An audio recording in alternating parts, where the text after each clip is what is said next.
Who's the next witness? Sergeant Finney. Sergeant Finney. Got two in the restaurant.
All right, good morning to you, ladies and gentlemen. Let the record reflect all of the jurors are here and present. You'll step up, raise your right hand and be sworn. Do you swear the testimony you're about to give is the truth, so help you God? I do.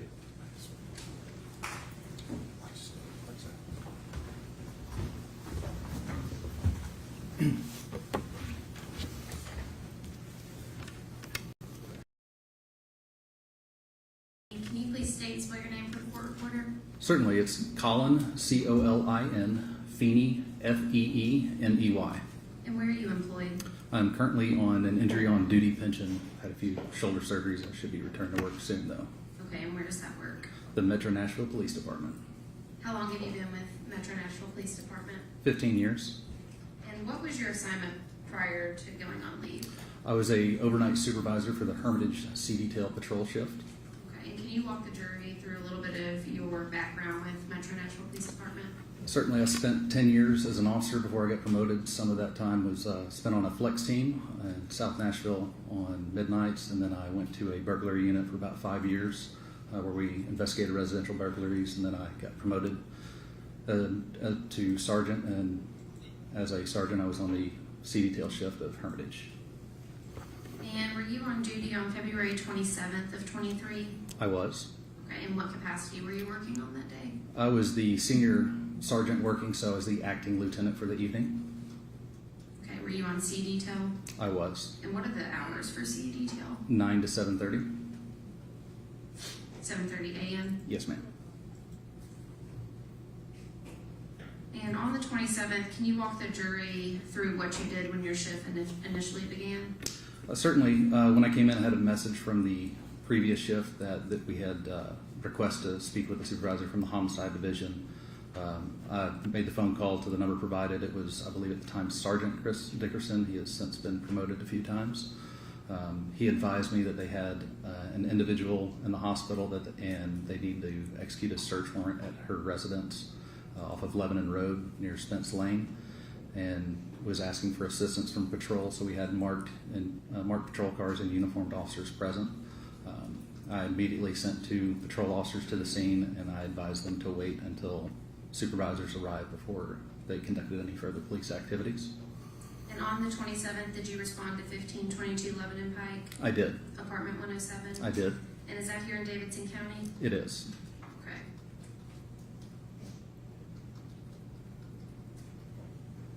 And would it have been customary for the domestic violence team to have already held that scene? Yes. Okay. And for whatever reason, that was not done, but once it was determined a homicide, were you called out and did you follow protocol? We did. Okay, can you walk the jury through what protocol you followed once you got to that apartment? Sent 2 uniformed officers to immediately secure the outside of the location, the residence in this instance. Then we waited for the homicide detectives to arrive with a signed search warrant from a judge. We require a search warrant at that point because there's no one there to give us permission to access the property, so we have to get a search warrant from a judge to legally and lawfully search it.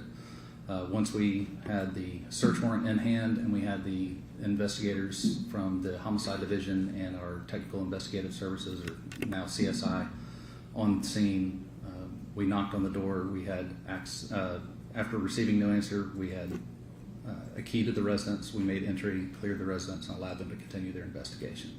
Okay, and we're on the 27th, were you wearing body cam? I was. Okay.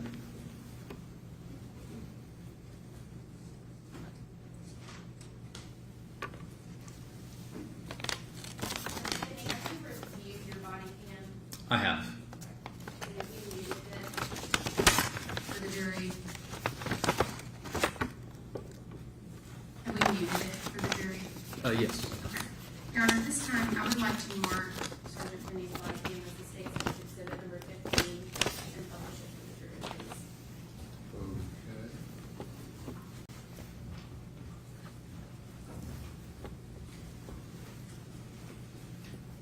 Sergeant Finney, does this look up your body cam? It does. Okay.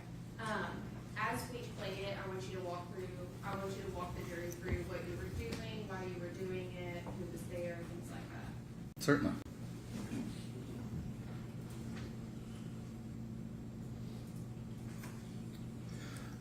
So the gentleman who's speaking right now is Lieutenant Gibson over the homicide division. I had also spoken with him a little bit about the situation of what was going on that evening and how we were conducting a search warrant for an ongoing investigation.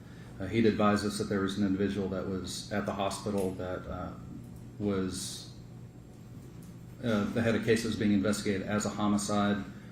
We did not know the method of the homicide. All we knew is that it was a homicide investigation. The other sergeant present is Josh Hargrave, who worked with me on Hermitage Midnights, and then the 2 uniformed officers present are Eric Ziegler and Philip Parker. Both of them are relatively new. I gave them instructions that once we went in that they were just simply there to help us clear the residence, make sure that there's no one inside that could be a threat to any investigators. So our primary goal at this point is this would not be considered a very hostile environment to our knowledge, but we still take the precautions necessary. So we're just going to go in and make sure that there's no one inside the building at this point. Lieutenant Gibson has a key to the residence. At this point, he is announcing inside the residence, to making our presence known that we are the Metro Nashville Police. We're here to conduct a search warrant. That way, if there is anyone inside the house, I'm documenting the time with my watch, audibly speak it into the body camera as well.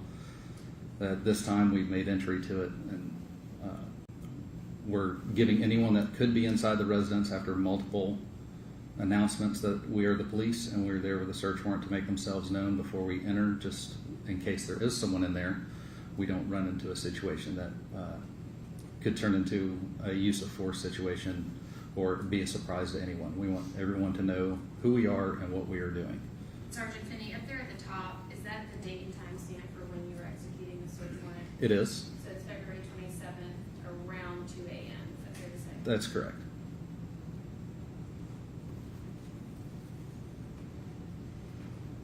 So we're giving an ample amount of time to anyone inside the residence because of the time of night that it is. If there were someone, say they're in bed, give them an opportunity to get dressed and let them know that we're coming in, and if they want to come speak with us, they can. As you see, there's no sense of urgency at this point, so we don't need to rush in there like we're going after an actual individual because we don't believe anyone to be in the residence. Once an ample amount of time is given, we'll go into the residence. We're looking around just for any sort of weapons that could be present. We'll document that. We'll audibly tell the other officers that are going in there. So if we see knives in the kitchen, is obviously a place that there would be weapons. We're looking through, making sure there's no one inside any of the rooms. At one point, as we're walking through here, I do observe a handgun. Again, we were not told the method of the homicide.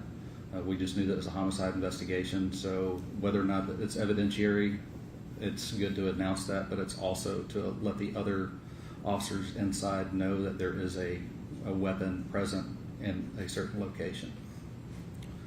So we're just doing a very precursory search of the residence to make sure that there's not an individual in there. Our role in this is to do just that and to have uniformed officers present, so it's obvious that the police are inside. So we're going to take the precautions that we can to make sure that everyone remains safe. Once we've completed our search, that's when the homicide detectives who are in plain clothes and our CSI unit comes in and does their investigation.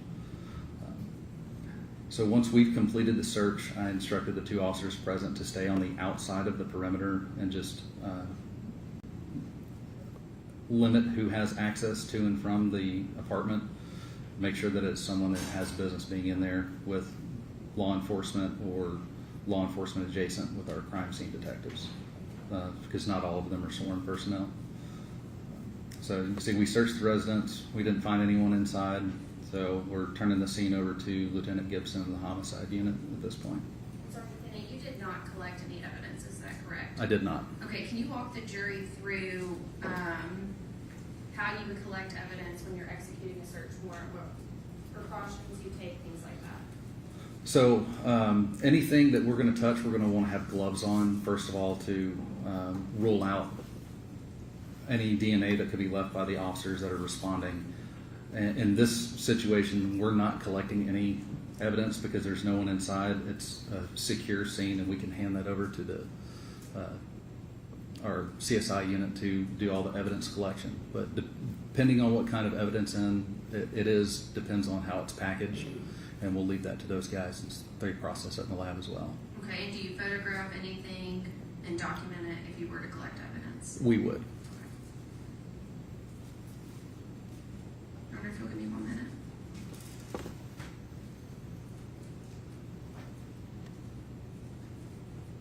right, that's my questions.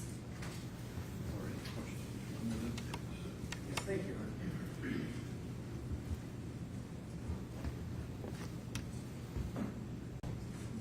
Sergeant Feeney, did I understand you say you did see a gun in the apartment? Yes. And where was that? I believe it was in the bedroom, Do you know where in the bedroom? maybe next to the nightstand. I don't recall. So on the body camera with audio on it, can you hear you announcing that there's a gun? Yes. Is that something that other officers note also? I would imagine they took a mental note of it, but I can't tell you what exactly they did. So you're the only officer on the audio of that body cam that says something about the gun? Yes, because I was the only officer that went into the room when I was clearing it that saw it. Okay, so you're the only officer that goes in the room and notes the gun. At that point in the search warrant, yes. And that's actually on the audio of the body cam? Correct. Which we can't hear on this one. Correct. Were you present for the rest of the search of the apartment? I was not inside, no. Where were you positioned for the rest of the search? Out in the parking lot. What was your role during the rest of the search? I still had to supervise a patrol shift, so the rest of the search, I was outside. I had nothing to do with the interior of the residence. Did you leave before it was completed? I did. So you were essentially assigned to the entry team, and then once that was done, your duties were completed. Yes, I left the 2 uniformed patrol officers on the scene, so if the plainclothes officers and the investigators needed any assistance from a marked uniformed patrol, that they would be present. But I also instructed them that if they had to do anything else to notify me. So you were available if they needed help, Yes, but your recollection is there was no help needed for the rest of the search. correct. We had 94 square miles of coverage that we're responsible for, so I can't sit on one scene all night. And this seems like an obvious question, but of Mhm. course your body cam doesn't show the rest of the search. Correct. Are you aware if there is any body cam that shows the rest of the search? I am not. Are you aware if there is policy related to body cam footage during the search of an apartment? At that time, there was none. There was no policy, or there is no body cam? At that time, there was no policy that required you to keep a body camera on while you're conducting a search of a residence. Typically, your crime scene investigators do all of that with a digital camera. Okay. That might record the actual Yes, but search. as to whether or not that exists, that's not in my scope of the investigation. That's not my role. Are you aware if there's currently a policy related to body cams during searches? I'm not up to date on our current policy. I've been on IOD for 2 years, Oh, wow. so You're probably ready to get back, huh? should be starting back soon. So, Well, congratulations. thank you. Were you provided any information and related to sort of what the nature of this entry was or this search was related to before starting the search? I was given information by the homicide unit that this was something that should have been done the previous day by the domestic violence division, and they failed to do so. So now they were having to come in later than they would have liked to conduct the search warrant, which is why I instructed my 2 officers who are relatively new to not touch anything and not get overly involved, because this would be going to trial in a few years, and it was less than ideal circumstances for them. What part of it was less than ideal? Well, when you're a new officer and you don't know what you don't know, so you don't know what you need to be looking for, you don't know what you need to announce, you don't know what you need to pay attention for, because whether or not you can recall something, 3, 4, 5 years later, is when you're brand new, those are things that you don't understand what to look for and what to do. So that's why I made sure that myself and another sergeant came out and were present at the execution of the search warrant. You're a very experienced officer. Mhm. Why was it that it was your understanding that this search should have been done the day before? I can't speak to why the domestic violence division failed to follow policy and protocol, but I just know that they did, but I can't speak for the actions of another person. You had indicated, I think on direct, that something about that scene not being secured. Did you have some understanding related to that? It was locked when we got there. We were there to secure the scene with our 2 officers present. That as far as the outside of the perimeter being secured, it's an apartment complex. It was, as soon as we were made aware of it, we sent 2 officers there to make sure that no one entered or exited the residence. So, but from the time that we sent 2 officers there to whenever the incident originally occurred, I can't speak. Did you have information about whether anybody else had actually been to the apartment? No, not at that time. You didn't actually have that information. No, not at that time. Did you have any information about whether anything had been removed from the apartment? Not at all. Like I said, we were given very limited information, and I would prefer to have kept it that way. So I could tell that there was an issue somewhere, and I would let them work that out amongst themselves. Generally, the information was that this should have been done the day before, but it wasn't. Correct. Thank you. So you need to redirect. Yes, sir. Thank you.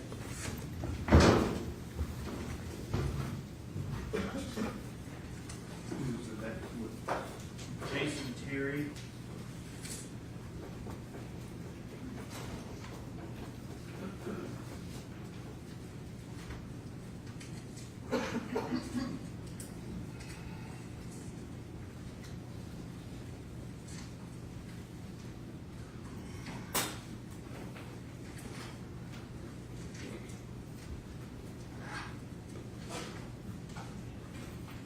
Do you swear the testimony you're about to give is the truth, so help you God? I do.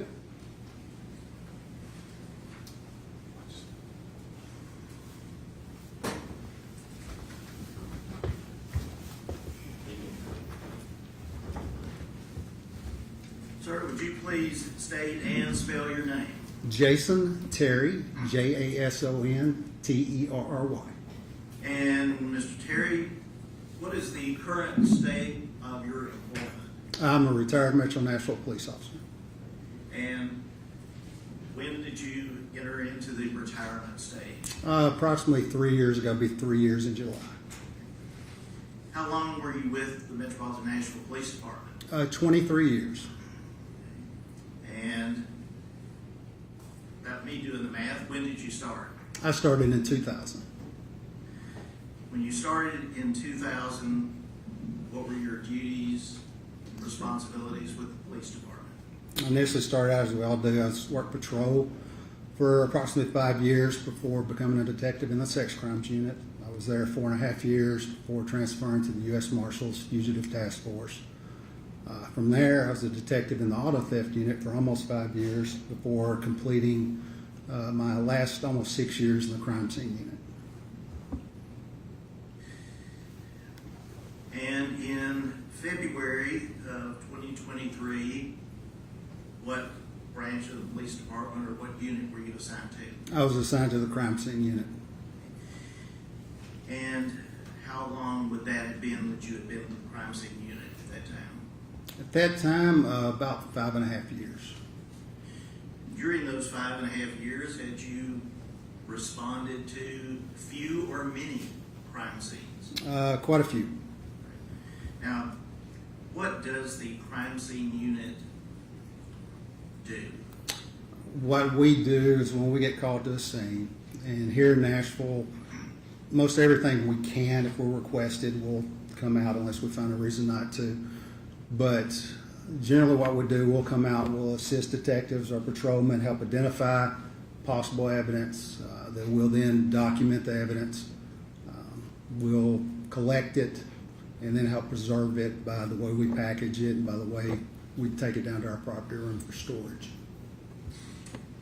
And to work in the crime scene unit or CSI unit of the police department, do you undergo any specialized training? Yes. Initially, the training is for the ones like me that were sworn officers. We have both sworn and civilian crime scene technicians. With the sworn officers, it's pretty much initially on-the-job training because we have to have a minimum 3 years of service before we can even apply. But once we're in there, we get sent to the National Forensics Academy, which is a 10-week intensive course in Oak Ridge, Tennessee. It's held by the University of Tennessee. There's 10 weeks of crime scene investigation training, everything from different ways of fingerprinting to evidence collection to photography. We also are required, I believe it's within 2 years of being assigned to the crime scene unit, we have to become certified by the International Association of Identification. We are tested, we have to apply, and we have to pass in order to be certified as crime scene technicians. And did you accomplish that? I did, yes. as part of that, are there certain protocols, rules, for lack of a better term, that you would follow in entering and processing a crime scene? There are. It's dependent on the scene, but there are certain protocols. We have certain standard operating procedures depending on what kind of scene it is, things we do. Now, do you as a crime scene investigator always know the facts of what caused it to be a crime scene? We do not. Generally, we depend a lot on the information the detectives give us. Unlike what you might see on television shows, we're not the ones sitting down interviewing witnesses and victims and suspects. And we get our information from the detective. We go through the scene. Now, as we do that, we're still open-minded if we see something can be helpful. But at the end, that scene belongs to that detective. We're there to assist, and we're more supplemental. And are there some crime scenes that you respond to where it's obvious that an item might have evidentiary value? Yes, it is. A shooting scene and there's a weapon. Yes, sir. Might be something to collect, correct? Yes, sir.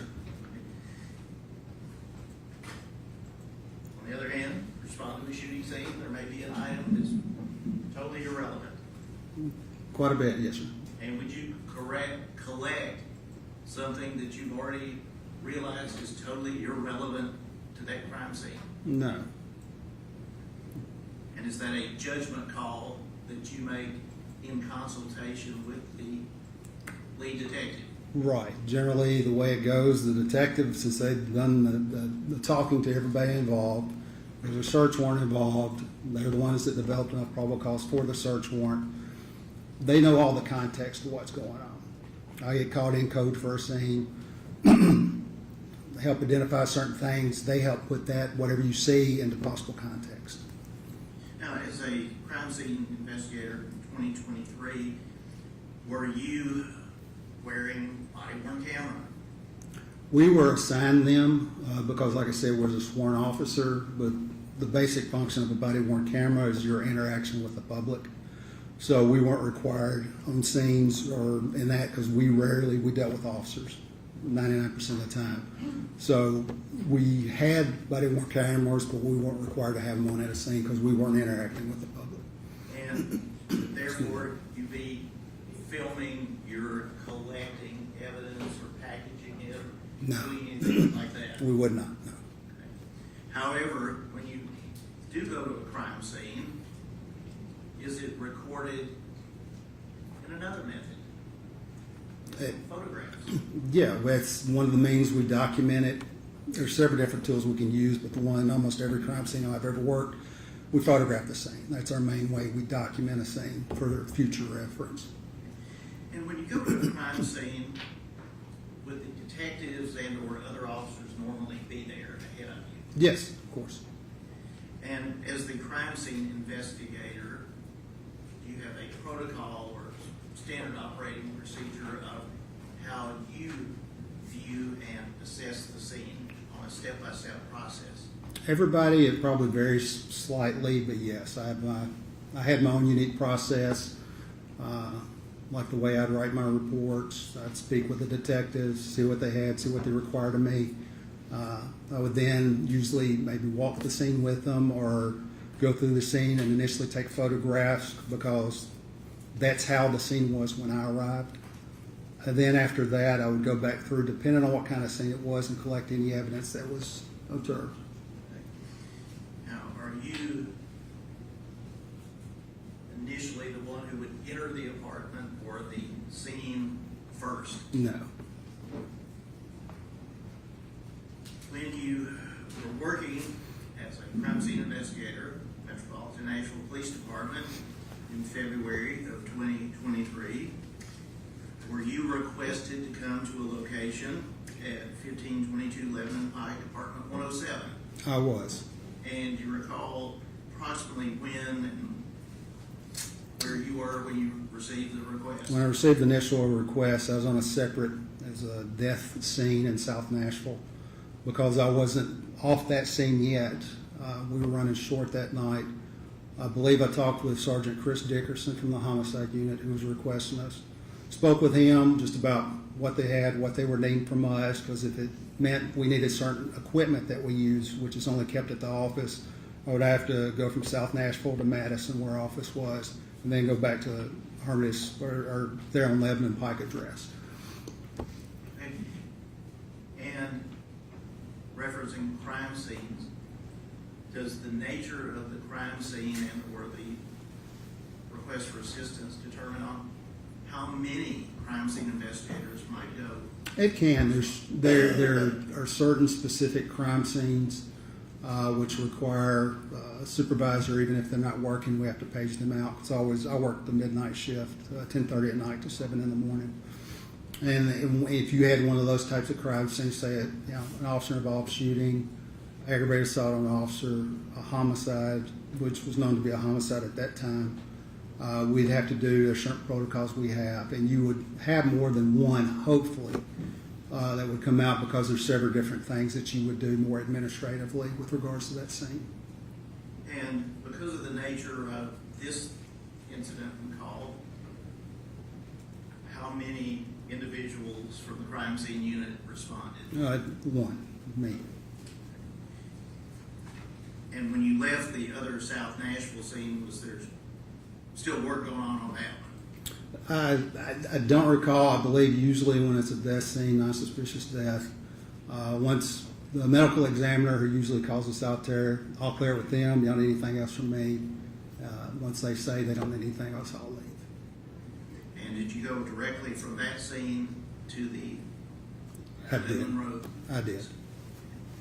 And you recall approximately what time you arrived at 1522 Lebanon Pike? I believe I originally had the call at 1:35 in the morning, and I arrived there a little after 2 a.m. And were you familiar with that location? Oh. Having been there previously? Familiar with the location, and I'd actually grown up probably less than a tenth of a mile down the road from that location. So when you arrived, describe what you observed with respect to law enforcement presence. Right, there was multiple law enforcement there, police, different bosses within the homicide unit were there. I said the main point of contact I had was with Chris Dickerson. I arrived on the scene, they identified, Detective Reese has been the lead detective. Initial thing I'll do, I'll get out and immediately write down on what we call an ID work form. It just denotes the date, time, is usually the initial photograph you will take in the series of photographs for that scene. I fill that out, and before I even get in, I meet with Detective Reese meets me, take possession of a comforter and a washcloth that were in a double bag trash bag. Note the date and time that I accepted that property, placed it in my van and secured it. Then I'll go on into the scene. Once I go into the scene, there's several detectives in the scene. I talk to them, find out again, confirm what exactly they need from me, what exact steps are they looking for. In this case, it was to collect certain items that they identified and to photograph the apartment, which is what I did. Now, I'll ask more about this perhaps later on when we get to the actual physical items, but with respect to receiving that comforter in the plastic trash bag, where did that transfer from Detective Reese to you take place? It was in the parking lot before I walked in. And was Detective Reese therefore already out in the parking lot with the bag? It was, yes.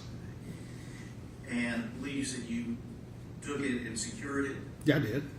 And did you have a vehicle crime scene investigation? I did. It was a marked Metro Police Department suicide crime scene van. I think they were Chevy 1500s.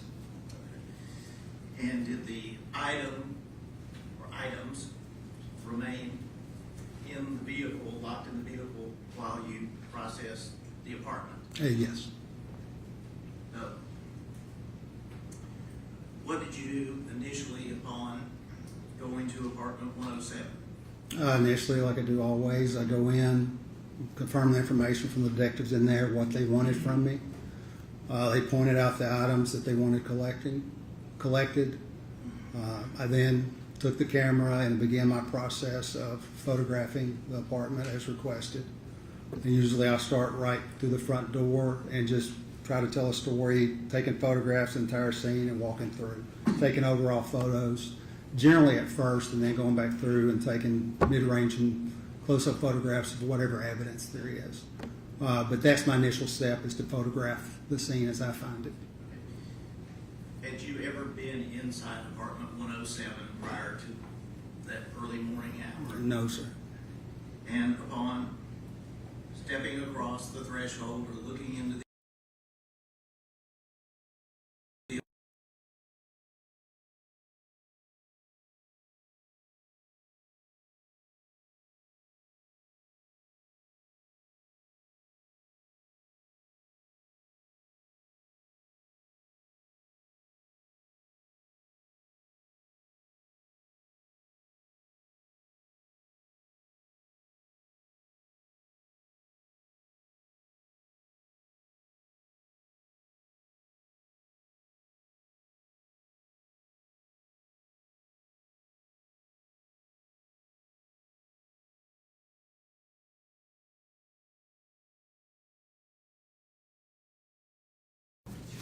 Mr. Terry, you will see those before.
Yes, these were the photographs I took that night.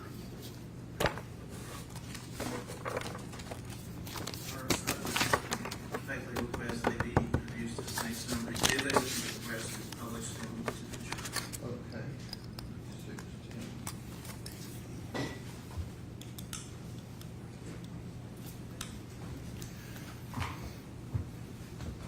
Terry, you referenced a few minutes ago about there being, the first photograph would be usually the work order. Is that what we're seeing here? That's correct, yes, sir. And what is the information contained on that document? What it contains is the date and the time the series of photographs begins, the complaint number for that particular incident that I'm out on, what type of call, the 10 code for that victim. I didn't have the Ms. Denning's information at that time, so UAT means unknown. The address where we're at, the scene, and who requested us, along with my name. Now, with respect to the complaint number, I'm sure you may have heard a little about that before, but is that a unique identifying number? It is. A complaint number is specific to each individual incident that the police department gets called to, or they do a report on, or most everything they have to do with. The 23 just denotes the year, and the rest of it, like in this case, 120532, it's the 120,000 plus complaint number issued so far that year. And what, if any, significance does that have with respect to your work as a crime scene investigator and the collection of evidence? Everything I do, all the paperwork I submit, including the evidence that I collect, it's all packaged and stored at the property room under that complaint number. All the paperwork is associated with that complaint number. Now, I believe you said earlier that one of the things you do is to speak with the detectives to have an idea of what might be relevant in the nature of the call. Is that correct? That's correct, and that's definitely the complaint number. We always want to make sure we're on the same page, the complaint number they have, because everything they do gets tied into that complaint number too. Just make sure we have the same complaint number. And based upon getting that information, were there items that you were looking for based upon what the detectives had advised you? Yeah, correct, yes. And on the next photograph, what are we seeing here? This is just the initial external photograph of where Mr. Denning lived, the building. Just a close-up of the sign denoting the building and what apartments are in that building. And if we are standing looking at that 1540 in the apartment, where would the person be who is taking that photograph? Outside. Okay. As the parking lot. Yes, correct.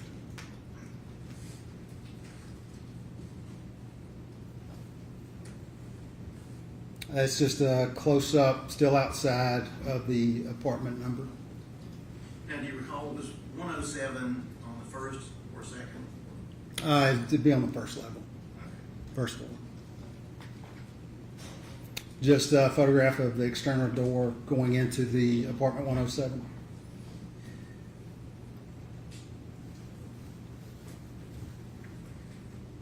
Maybe we've already covered this, but was the door open or closed when you first walked up to it?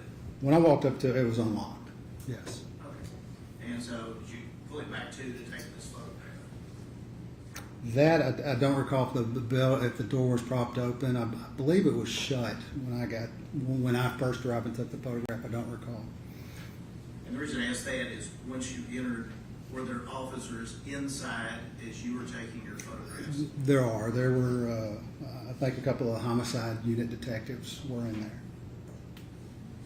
Right, now, we've gone to the next photograph.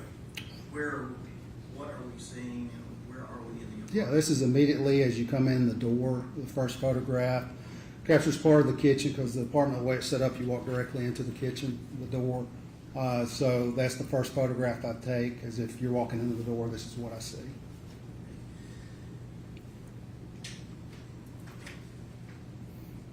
Again, it's a little better flash.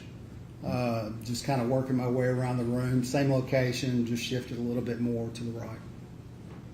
And with respect to the counter or the island area there, were there items of interest to you?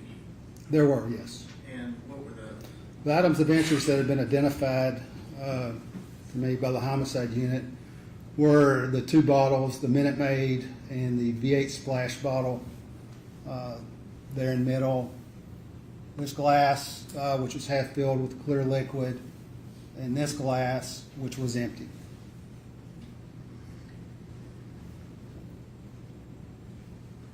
with respect to where that Minute Maid and the other bottle had been before you entered, are you aware of where they were located? I was advised that those bottles had been placed on the counter by the homicide unit who had removed them from the refrigerator. We hit clear. Did it? Oh. And we'll go to the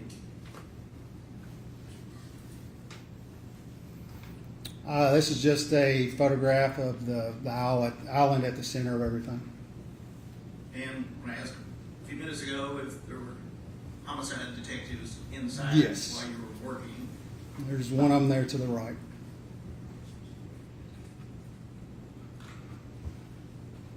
at that time, based upon the information you had, did the paintings, for lack of a better term, there on the island have any significance to you? No. Did you consider them to be evidentiary matters to be collected? Not from the information I had at that time, or just from looking at it, I didn't see anything of value. Move on. And in this, again, as you're saying, you're panning or taking views from different angles, is that correct? Yeah, it's just where I stand in the same spot initially, and I'll just kind of slice the room up like a pie and just go around from one corner to the other corner. And you made pie, or said the word pie, that made me think, did you see any food? There was on top of the stove and the pan, there were cookies, baked cookies. Did you notice any security camera surveillance inside the apartment? I would direct your attention to where Detective Mathis. Yeah, I had to think that for the second. Just, yeah, right there in the corner, right there. Right next to Detective Mathis's right elbow. Could you circle that? Sure.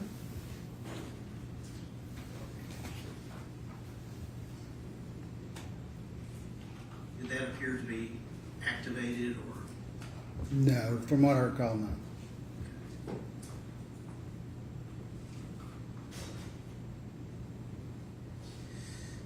Reference the cookies. Yes. Are they in this photograph? If you could circle. Sure. And to the right of the cookies, did that also appear to be food items? It did. I don't recall looking inside. There, right there, the Tupperware containers. And again, with the same sort of question, did those have any evidentiary value with respect to anything that you knew about this case? No, sir.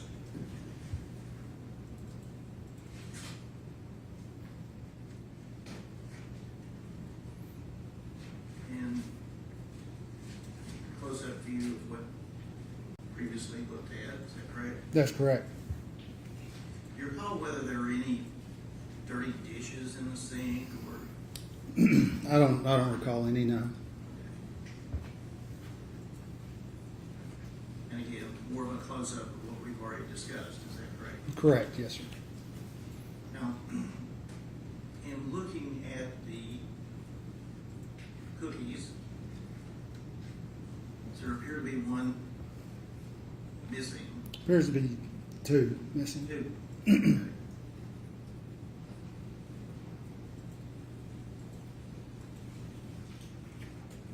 And where is this? And is this still Detective Mathis in the background? It is. This just shows just down from there the position of where the trash can was in relation to the rest of the kitchen, and just shows a more complete photograph of the kitchen.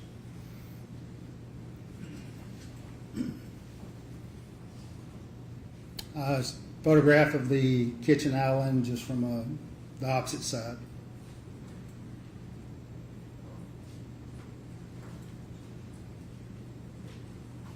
Close up of the glass that was identified to me by the homicide unit and the clear liquid inside.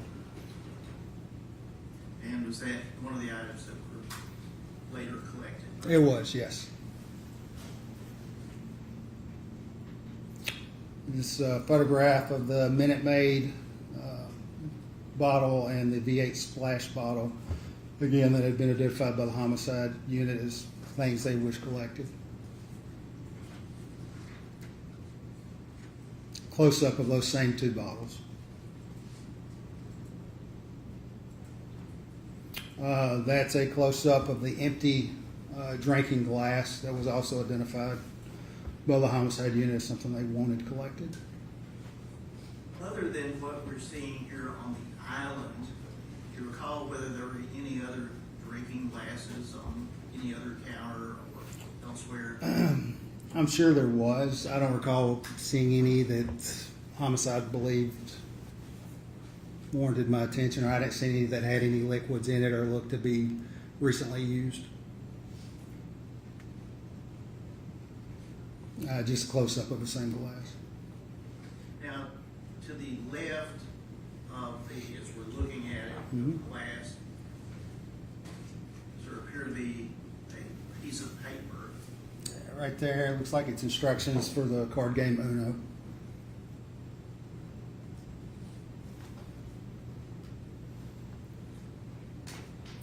It's just an overall shot of the living room area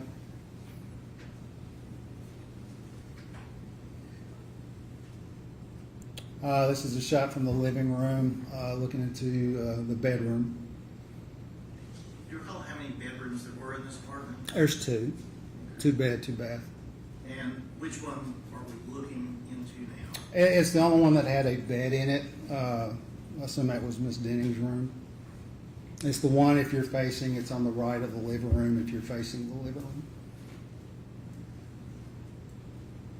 room. This was the initial view. As you walk through the door, you're right in the door frame of the bedroom. And again, like before, this is to my immediate left, and I will rotate around with the photographs, just basically corner to corner. And with respect to the lines, were they in that condition as in being pulled down and closed when you entered? Yes, what you're seeing in these photographs is how it was when I first witnessed it, when I first saw it.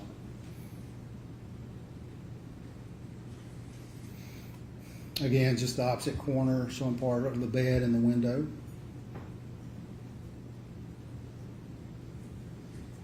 Again, just rotating around, a shot of the bed.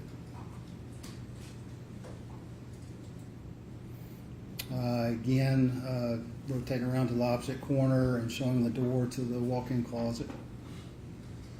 With respect to the glass, the drinking utensil there on the end table, did that have any significance? No. And in fact, did you collect anything from the bedroom?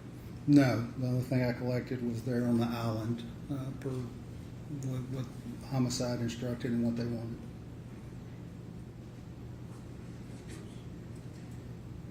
I want to ask before we leave the nightstand, in any area of the bedroom, did you see a weapon? There is one. This shot doesn't show it. I think one of the shots me coming out of the closet will show it, but there is one. And where was it? Like I said, you can't see it, but you'll see it in a different photograph. It's right in there. It's a pistol in the holster. You'll see the top end of it. I believe we will, as you say, get to it in a moment. Yes, I think it's the series after I photograph in the closet, turn back around and take more photographs. It's just the door to the walk-in closet. Just from the door, a view of the walk-in closet. And did you, for lack of a better term, search that to any extent? I visually searched it. No, I visually searched it, looked through it. Again, the homicide unit detectives were the one executing the search warrant and it signed off. So, And were you directed to collect anything from there? no, sir. It's just the closet floor. Just working my way up to the what's on the hangers in the closet and the tops of the closet. It's just me coming back out of the closet facing the bedroom. And again, just a photograph of the nightstand. And, Should be the next one. yes. And there's just an overall of the nightstand and what's around, and the pistol we was talking about earlier. Did you, excuse me, circle that? Right there. Did that have any evidentiary value as far as you were concerned? No, it wasn't a shooting scene. There was no allegation that anyone had been shot or any gun had been used. Someone's private weapon. Didn't make any sense. There was no reason to collect it. Was there anything illegal about it? No. Now, the item, see an item, I guess it would be a little photograph down, Mhm. white straps. Mm-hmm. What was that, you know? I believe it was a Apple or is an Apple Watch or an Apple-esque type watch. And again, at that time, based upon information, did it have any evidentiary value as far as being collected? No, nothing was said to me. No. Now, the bottle with the yellow top, Mm-hmm. do you recall what that was? It was a supplement. I don't remember exactly what the supplement was off the top of my head. And the item to the right of the yellow top box, Looks to be a candle next to a half-eaten package of peanut butter M&Ms, a Sharpie pen, and an adapter.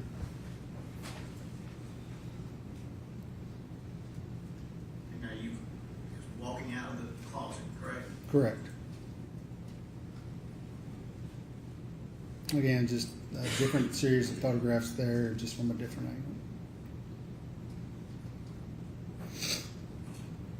Again, that was at the door, bedroom door facing out.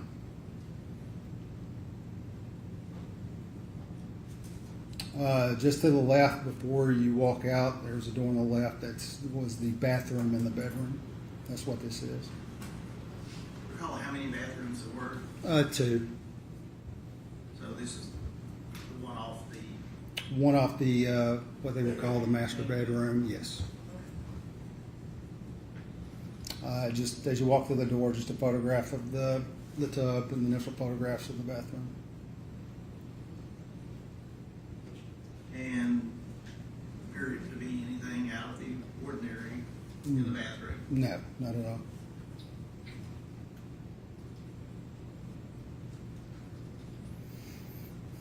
Again, just same series, just different angle. Same bathroom, different angle. Let me ask, Mr. Terry, when Detective Reese gave you the plastic bag Mm-hmm. comforter, did you open it up and look at it? I did. Right then? Yes. Okay. And what, if anything, was within the white bags, trash bags? It was a blue comforter and a yellow washcloth. I'll say, did you, in looking through the apartment, see anything similar to the washcloth that was in the bag? Yeah, it looked similar to those up there.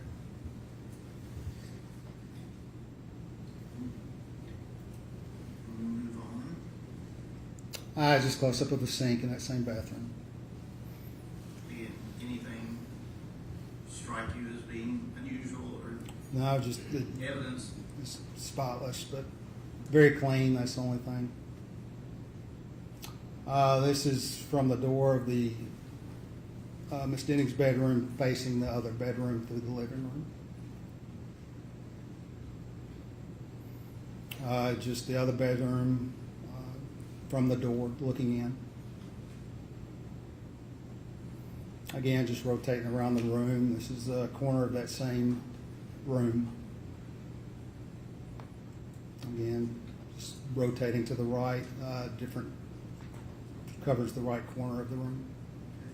Did you go through any of the, like that hamper or look at the magazines there? Just cursory glance. I know that one had something to do with pregnancy and becoming pregnant. Was there you may have already answered this or said this, but was there a bed in that second bedroom? No, there was not. 2 chairs, like some baby clothes and opposite, which we'll see here in a second. And are we still in that second bedroom? Now, I think we skipped some photographs there.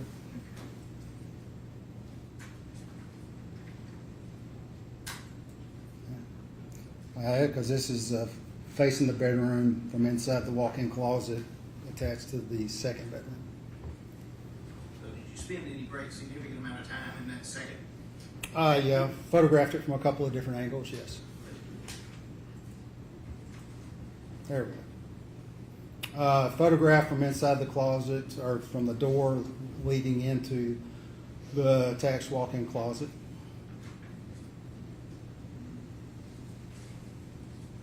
Let's go back there for a second. Did you see in that bedroom or that closet any items that would be associated with a baby? Oh, yes. You have a couple of baby odors. I think that was a walker. And you'll see on additional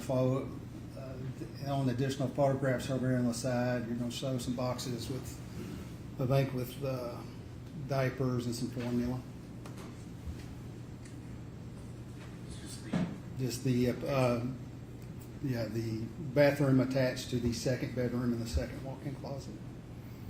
Same, just a toilet, counter.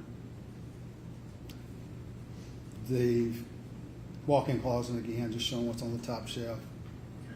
I believe you reference Pampers or those. Yeah, there's some Pampers over here.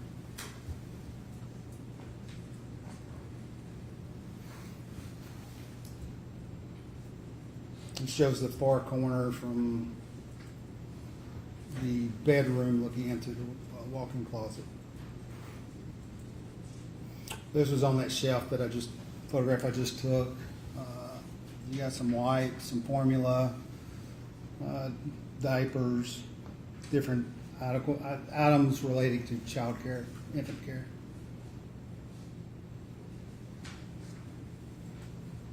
Again, just some items on the floor. Looks like something else from Pampers down in the box below.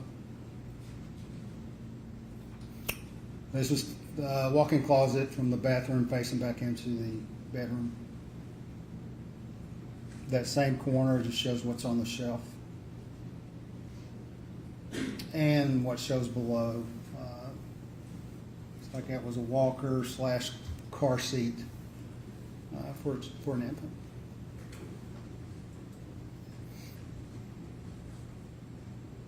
Just more of a close-up view of those same two walkers and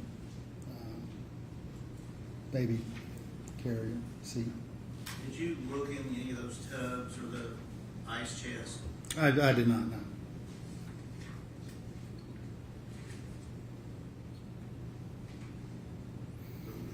That's all.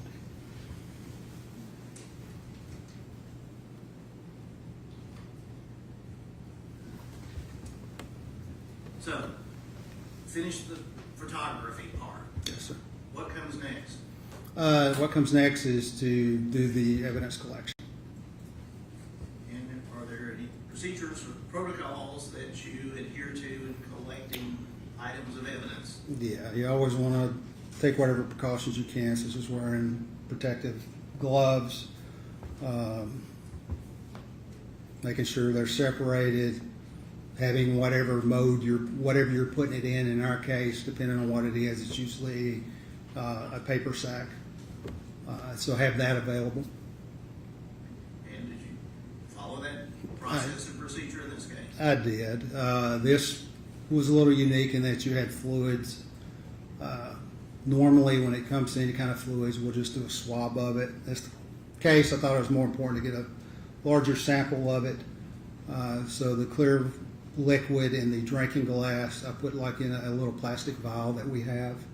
That's specific for liquid collections. I did that, then I collected everything else as a whole, but I mean, it was in separate bags. You denote the time and the date that you actually take possession of it, that you take custody of it, and you make sure that's marked down also. Okay. And is that actually placed on the bag or the It- whatever the evidence is placed in? It is, along with the complaint number, where it was obtained from, what exactly is in that individual's sack, and date, time. Council has seen these items before, but I can bring the box over if I want to look again. Okay, thank you. I apologize if this may take a minute, but if I could have these items passed up to Mr. Terry one at a time. Actually, let me pull it over here this way. I can't show you which one. That's fine. Particular order.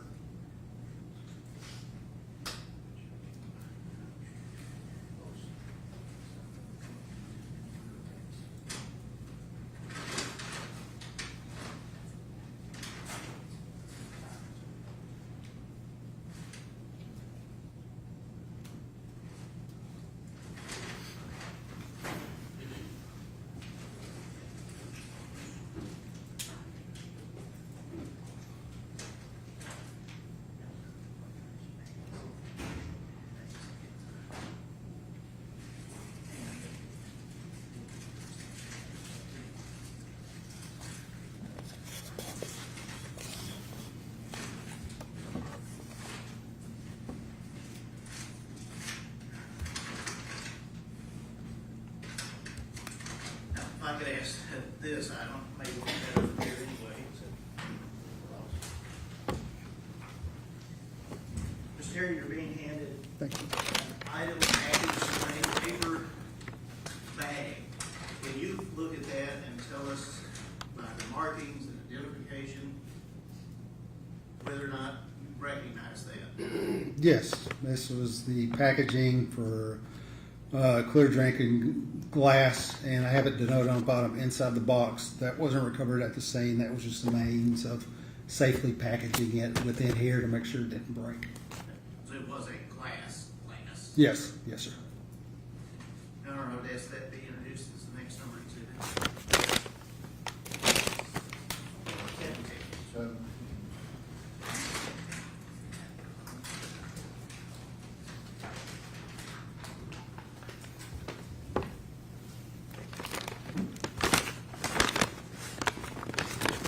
This is the glass that previously held the liquid. The reason I know that is because I put that on the bag just to differentiate the other one that was empty when we found it. One thing I didn't talk about earlier is the way we know is, again, complaint number, type of call them out on, the address where it's recovered, date and time it's recovered, and exactly what's inside the box. This tape is done by the lab, so is that, but the initial tape is called integrity tape to make sure no one has opened this. After I sealed it, the way you know that is from the integrity tape, plus I put my initials and the date that I sealed this. Would that be exhibit 18? okay.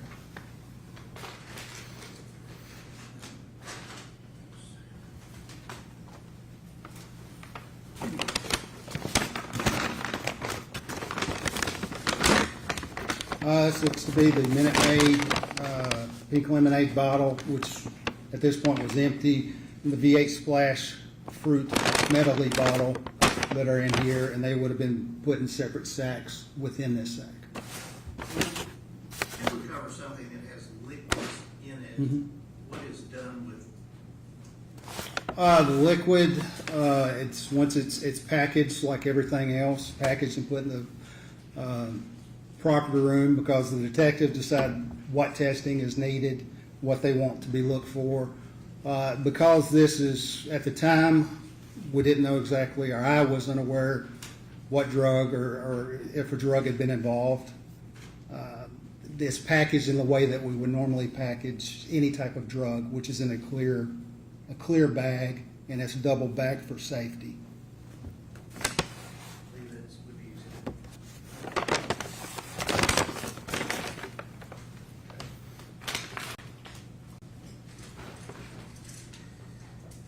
Yes, at least three, and do it individually, but save you a couple of. Mr. Terry, you're being handed Thank you. 3 packages. I want to deal with them individually. Sure. So necessary sequence, would you take a look at those and see if you recognize? Yes, these are the valves of the various liquids that I recovered. Let's start with the one in your left hand. Sure. What does that contain? This is a sample of the liquid from the water glass, the clear liquid from the water glass. Now,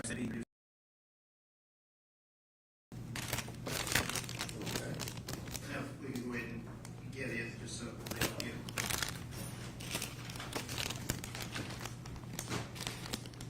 And the next one, This is the sample I collected from the V8 Splash bottle. does it contain the appropriate markings and identification? It does, like the other bags. These bags are specific where they were basically, to open one of these, you basically have to disintegrate it. I mean, it rips open, it's not a clean rip. So when we seal it, we'll still put our initials on the back just to show that when it was sealed. All right, yes, that be introduced as exhibit 21. Okay. And then the third, Third one is a sample of the liquid collected from the Minute Maid bottle. same identification, same complaint number. Same identification, same complaint number, same information. My name's on it, definitely my handwriting and initials on that.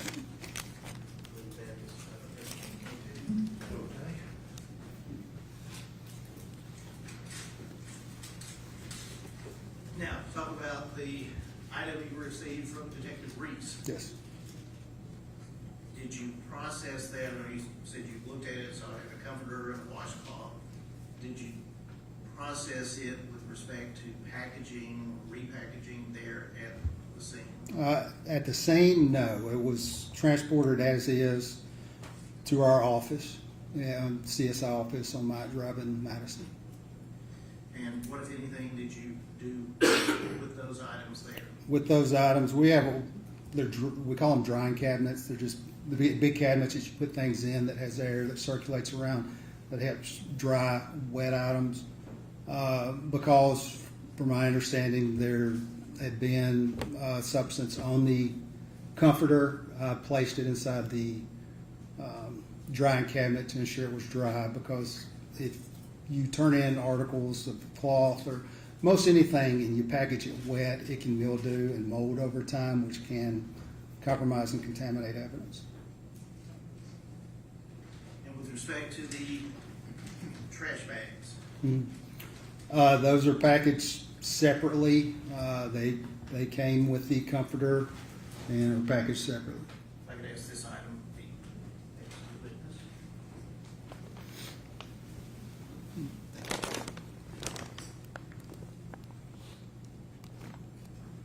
Yeah.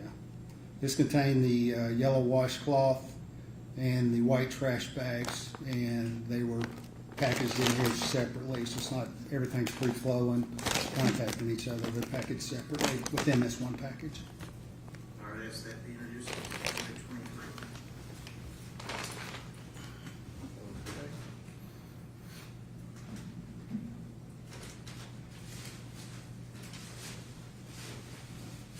Okay. And work my way around with this item.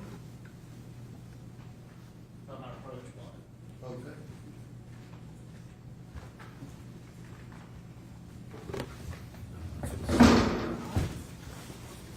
Okay.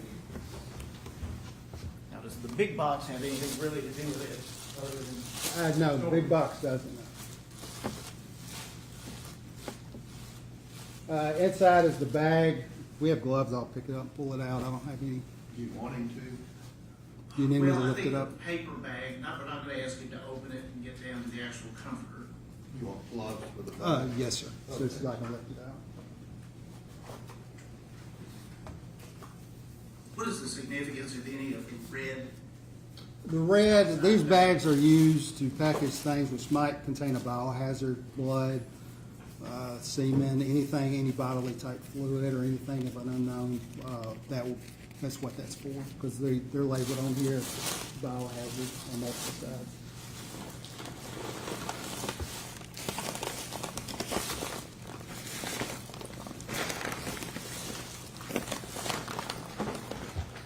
This is the bag and where we place the comforter for packaging, just due to its size.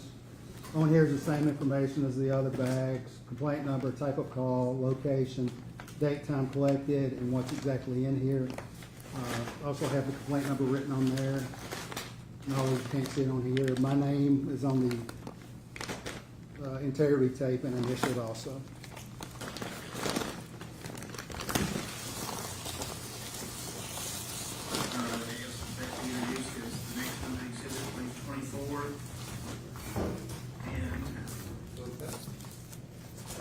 Council has no objection, is that the outside box has no relevance, but might leave it in that for the sake of.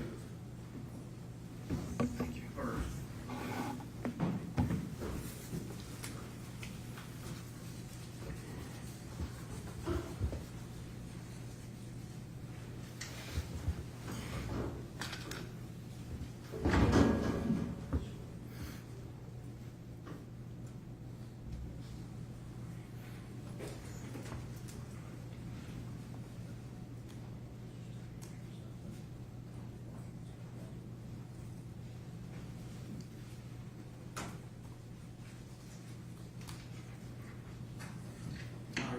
Course permission, can ask that this small photographs be passed to the witness. All right.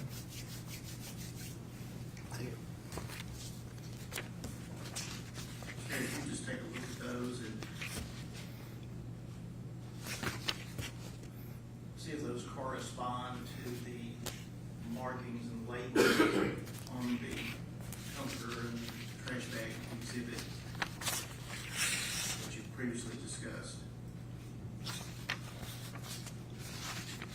It is.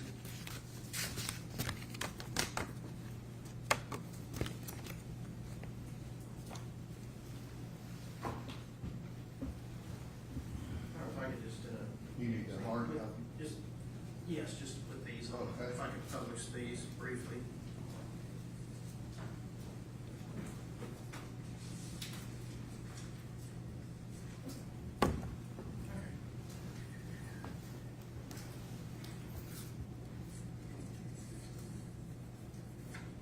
So what is this a photograph of? It's a photograph of that same bag I just showed you, containing the blue comforter. Of the markings on the bag? Yes. And this, the, Yeah, that's just something placed on there by our property room. Basically, the information provided on here is the same thing that I place on the, that entered into the property sheet that accompanies the property. can I ask you about the property room? You talked about a drying cabinet at the Myatt Drive, Mhm. your office. Yes. What is and where is the property room? Property is behind the East Precinct off Trinity Lane, huge building behind there. And is it what it? It is sounds what like? it says. It's not manned 24 hours, and on our shift, working midnight, they have an officer's, what they call an officer's workroom that contains various and numerous lockers of various sizes that we can store the recovered property in and lock it up, and they're the only ones that have keys to the locks. And is it property then remain there until it's needed, either to be sent for examination or court? Yes, that is where it stays. It's just a photograph again, the labeling of the comforter. And does that show the date and time you received it from Detective Reese? Yes, it's worded the exact same as I listed this item, the blue comforter on my property sheet. And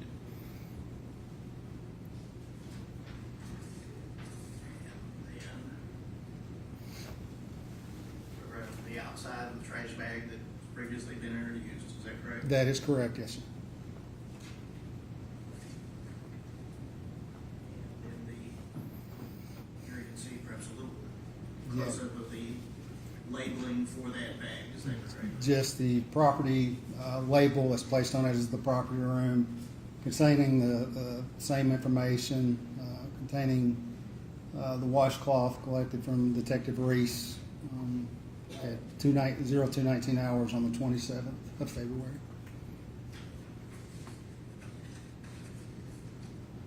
I don't know if I could return these to clerk as the next number exhibit, or 25.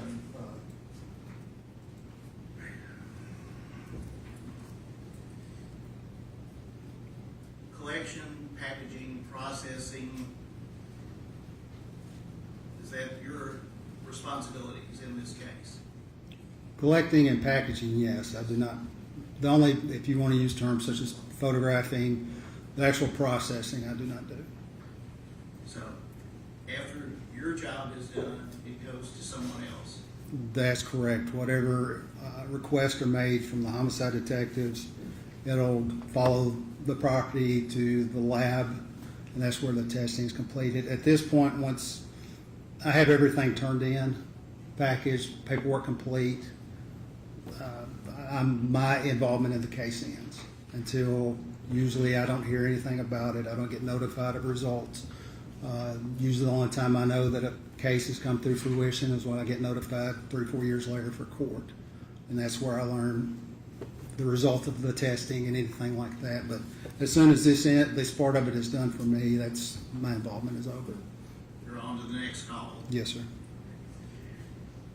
One thing I wanted to ask about, we went through a lot of photographs of that apartment. Mm-hmm. 2 bedroom, 2 bath.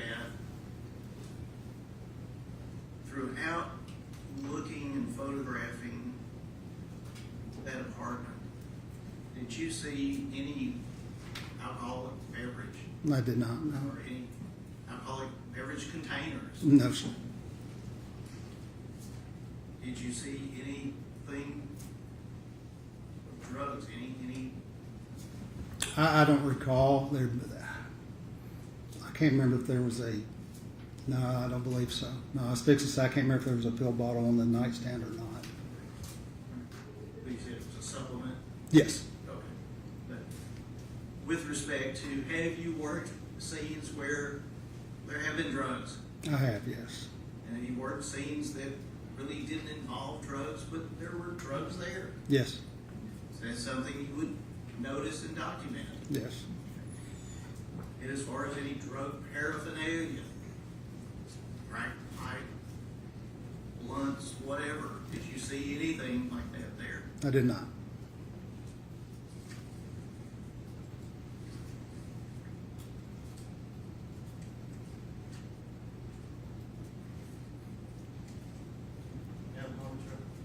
Okay.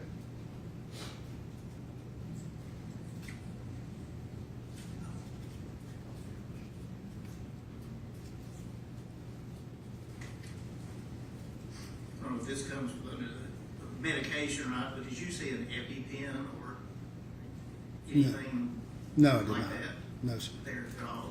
And I believe I already asked about body-worn camera and videoing Yes, sir. while you're there, but do you do that while you're packaging the evidence? No. Again, the purpose of body-worn camera is your interaction with the public. It would only be on if I'm actually out performing police duties, a traffic stop, or at a set because I'm a sworn officer. I would answer a call, back up another officer, then it would go on like normal, but not there, no. Those are my questions. All right, questions? Have Mr. Taylor. Thank you. May I please see Exhibit 16 and Exhibit 25?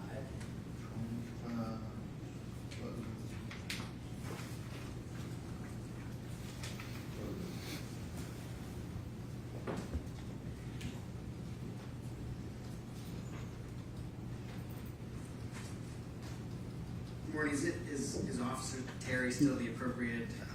Mr. Terry, Jason, either or is fine. So, I'm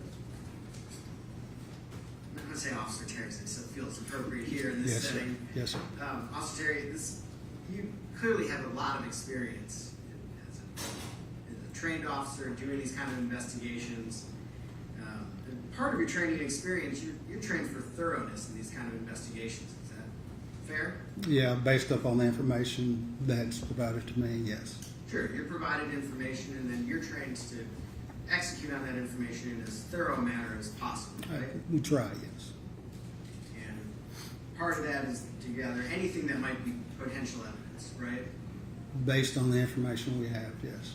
Sure. Yeah, And this is particularly true when we know it's a very serious case, right?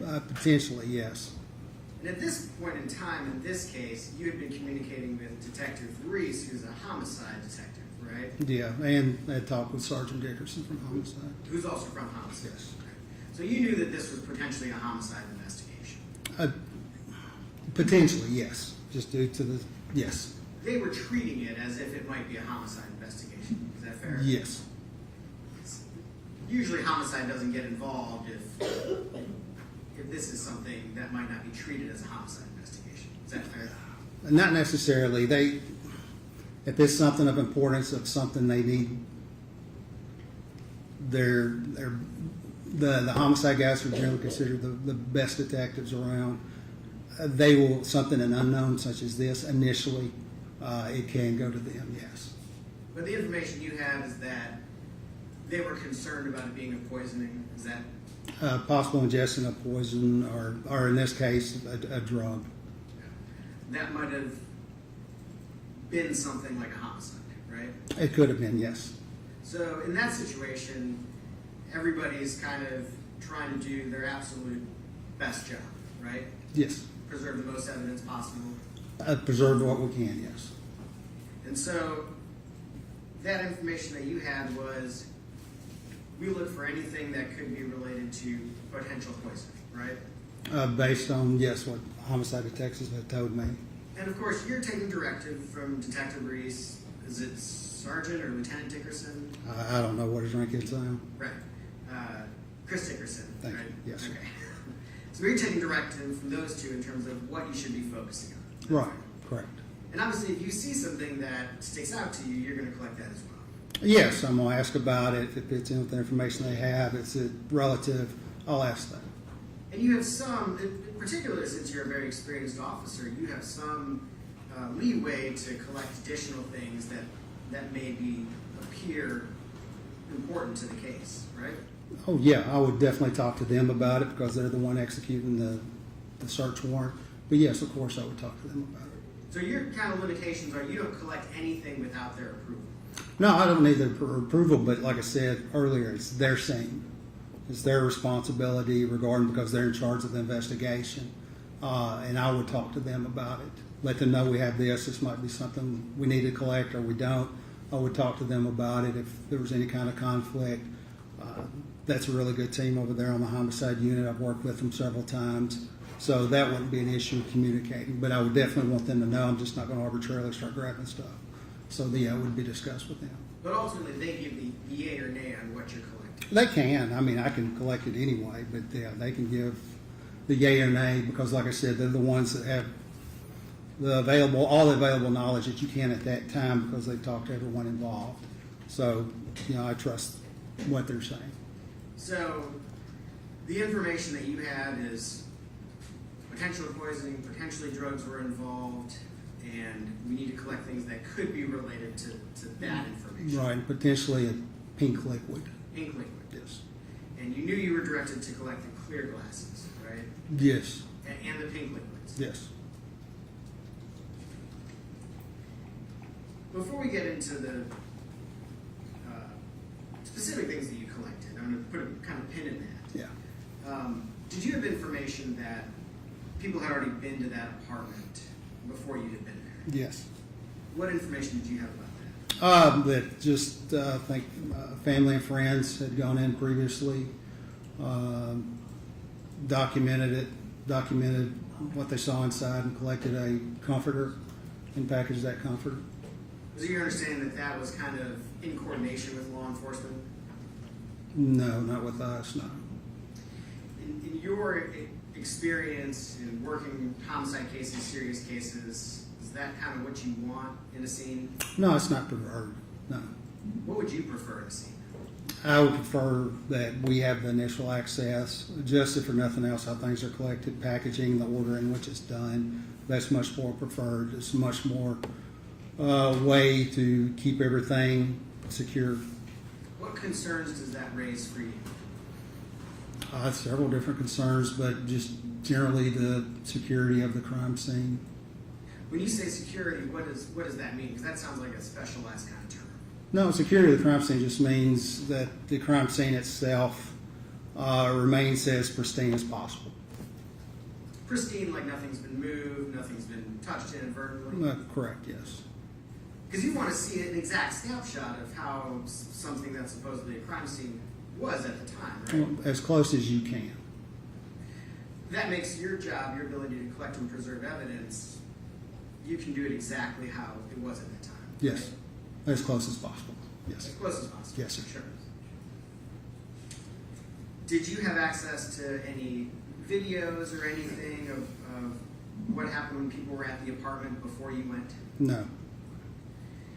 Were you given a description of what occurred when the people went to the apartment? Just a brief description regarding, what exactly they did, yes. Were you told how many times people went to the apartment? No, I was just told that once, but I don't know if there was other times.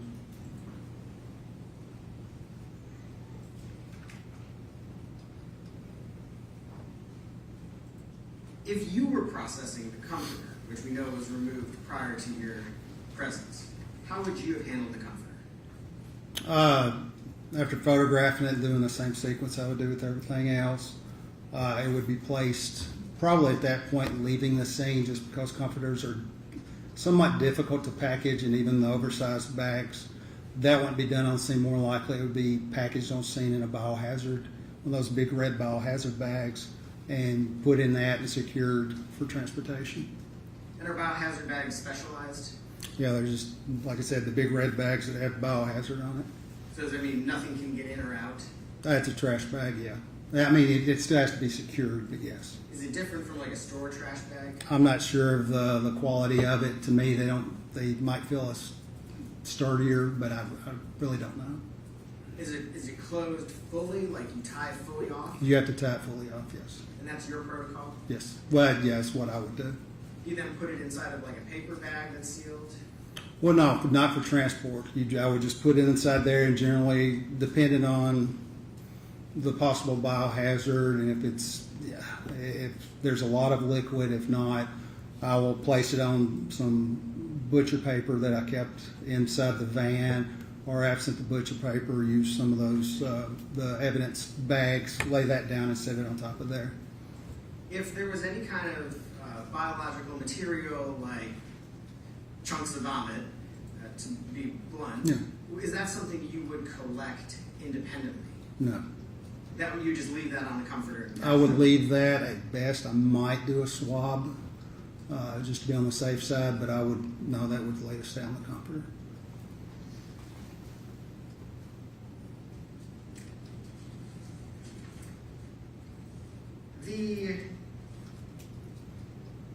I want to talk about Your Honor, permission to publish photographs from Exhibit 16 to the rules. I want to ask you a few questions about some of the photographs that you took. Yes, sir.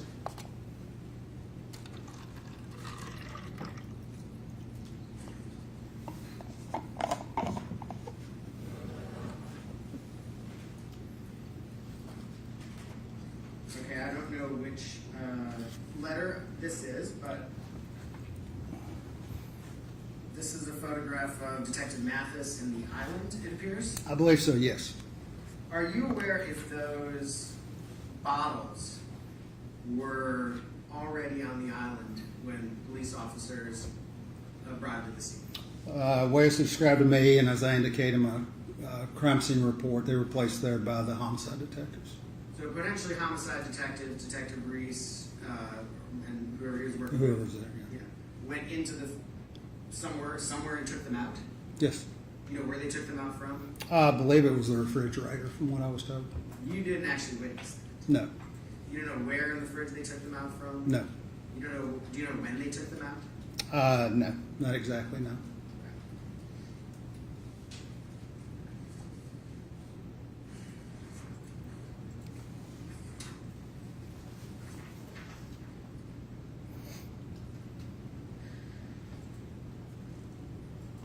You indicated you did not take samples of any of these food items. Is that No, right? I did not. So we didn't take samples of these cookies. Is that right? Oh, yes, sir, that's correct. Do we know what's inside this bowl right here? And this is a photograph, a close-up photograph of the food. Yeah, I believe from looking on the outside it was gravy. I think the other one had some noodle-ish type thing in it, I believe, if I remember correctly. If we had information in this trial that this was a chicken Alfredo dinner, is it possible that was Alfredo sauce? Yeah, it was possible, yes. But you did not take a sample of the Alfredo sauce. I did not know. And you did not take a sample of what looks like it could be spaghetti in here? No, I did not. And do you know what's inside these foil packs? I don't recall. I'm thinking breadsticks, but I can't specifically recall. So in a case that is potentially a poisoning case, none of the food items were collected. No, And that means, so far as you know, none of the food items were tested today. they were not, no. And that was a decision that Detective Reese made? Well, collectively, they said, based on the information, the pink liquid being talked about, that they identified these liquids as what they want to collect. At any point in time, did you have a discussion with Detective Reese and say, out of an abundance of caution, maybe we should collect a little bit of this? I don't recall having that conversation, no.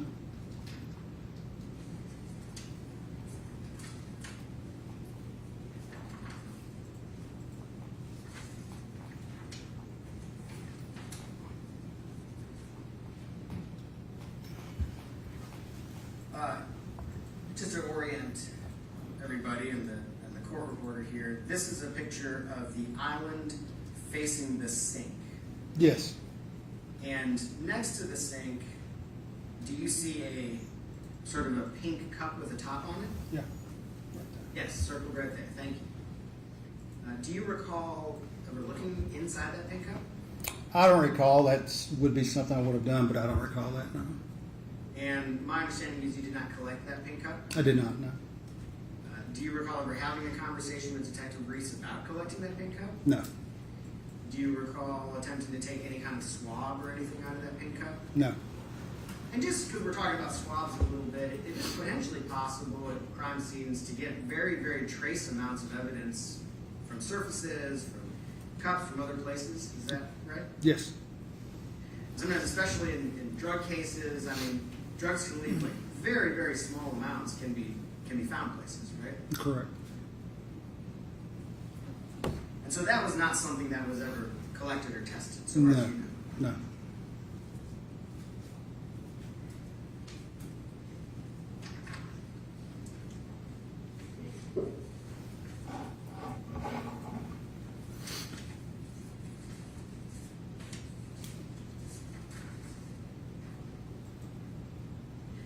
And this, to orient everybody, this is the picture kind of a bed and the nightstand.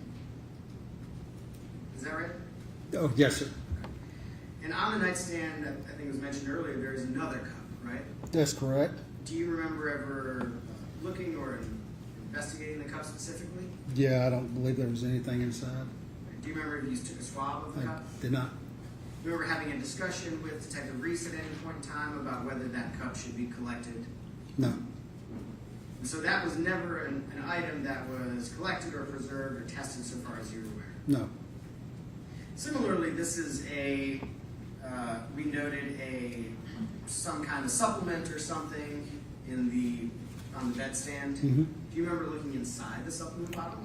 I did. I do remember looking inside. I don't remember it seeming anything out of the ordinary. Okay, and there's no pictures in that, right? No, there's not. Do you know down in this nightstand there is a green item? Mm-hmm. Do you know what that green item is? I don't recall, no. Next to the bed, there's a backpack. Yes, At any point in time, did you look inside the backpack? I did. Okay, and there's no pictures inside the backpack. No. So that's not something that was necessarily preserved. The backpack? No. Yeah, based on your investigation. No.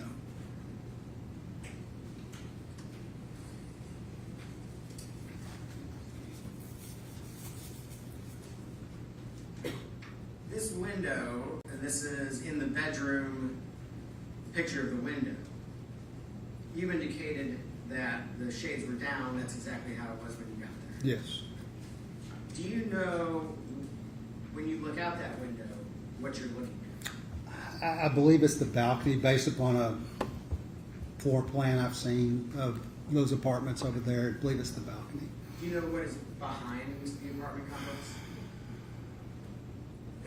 That I do not. I'm trying to remember which side that was on. It could be, depending on which way it's facing. I don't Is it a business? If it could be, if you're looking at the front of the building from the parking lot, it's to the left. There are businesses through there.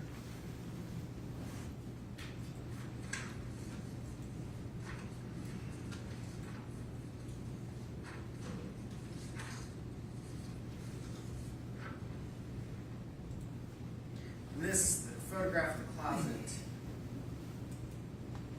I understand when you testified earlier, you looked inside the closet, but you did not do a thorough search of the closet. No, I did not. So here we have some little sort of like a jewelry box kind of thing with drawers. Is that right? Appears to be. Excuse me. You didn't look inside the jewelry box drawers at all. I did not. No. We have sort of several clothing drawers that are maybe closed. It's hard to tell if they're closed or open. You didn't look inside any of those. I did not. Up top here, it appears that there are several boxes stacked up, maybe shoe boxes, kind of 2 rows deep at least. Is that correct? Appears to be, yes. Did you look inside any of those boxes? I did not know. Here there are like sort of cloth tubs almost. Did you pull any of those down and look inside any of those? I did not. I know that you've done a lot of investigations and probably some drug investigations. Are there a plethora of places inside this closet where drugs could be hidden? Could be, yes. So there was a question about, well, you didn't find any drugs in this house, but is it common for people to leave all of their drugs just sitting out every time? No.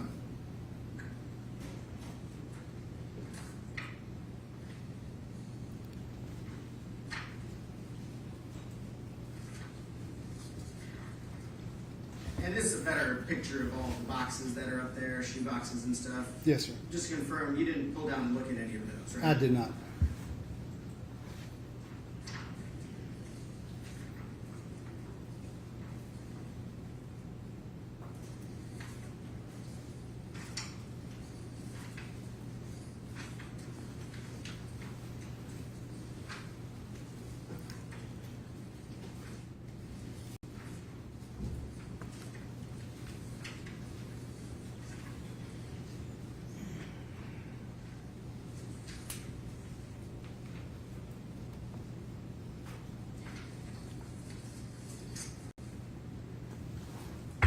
This bathroom, there's a number of drawers and cabinets in here. Is that right? Yes. I didn't notice any pictures inside any of the drawers or cabinets. Did you look inside there? Yes. That would be normal. Open the drawer or open the bottom. Yes. Was there anything like a medicine cabinet or anywhere inside there? No. So even like things like Tylenol or Band-Aids or first aid kind of stuff, that wasn't in any of there? I didn't notice any. They didn't have the traditional cabinet that you open from the mirror, that type of thing, no. Did you find any spot in this apartment where that stuff was kept? No, I don't recall it, no.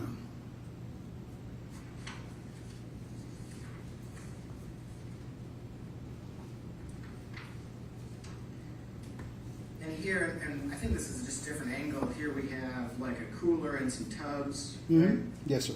And you didn't look at any of those, did you? No. So, I mean, the one on top, it was open, but other than that, no.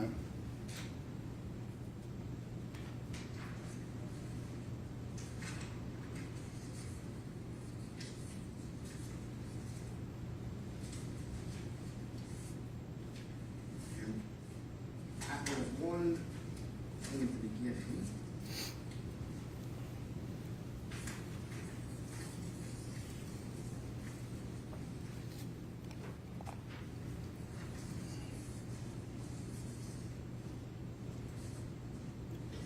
I've got no exhibit pictures I flipped around. This is the picture in the kitchen facing Detective Mathis. Yes, sir. Okay? And there was a question here about this surveillance camera. Yes, sir. You did not collect that surveillance camera, did you? No, I did not. Were you provided any information prior to doing your work here that there was some concern about the surveillance camera? No. As part of your job as a crime scene investigator, do you occasionally have an opportunity to take fingerprint samples? Yes. And what does that process kind of entail? Fingerprint samples involve just, like I said, it's fingerprint powder on the surface, depending on the surface. Seeing if there's any ridges and details, and lifting them with lift tape. And you can't always get fingerprints from every surface, right? Oh, no, sir. No, sir. Sometimes, I mean, it looks like that in TV shows a lot, but it's often very tough, isn't it? Correct, yes, sir. But potentially, if there was an allegation that that an item was moved by somebody, that could be a candidate for a fingerprint sample, couldn't it have been? Not, could it be, based on your question, yes. Okay. But at no point in time were you asked to collect that security camera, were you? I was not, no. And so far as you're aware, that was not collected or processed. Not by me. I don't know if it ever was, but not by me, no, sir. You guys straightened out our exhibits. 1 second, I have another couple of questions for you. Yes, sir.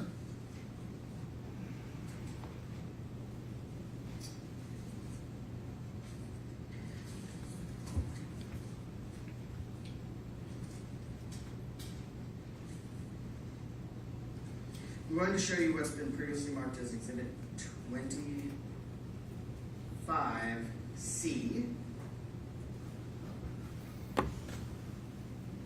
This is a label Yes, sir. from the property group. Okay. In the bottom left corner, it indicates that it was received on 2/25/9/30. That's the date of incident as listed on the 110 form is the property sheet.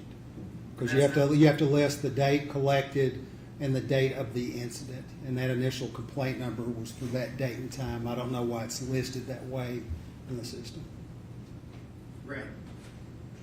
Yeah, that's not what it says, though, right? It says received on, Yes, correct.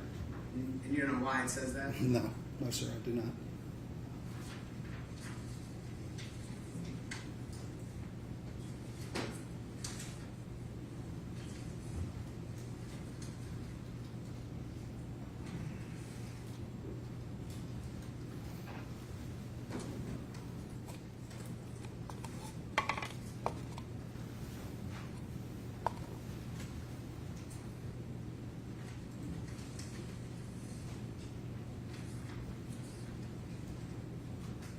Your Honor, I think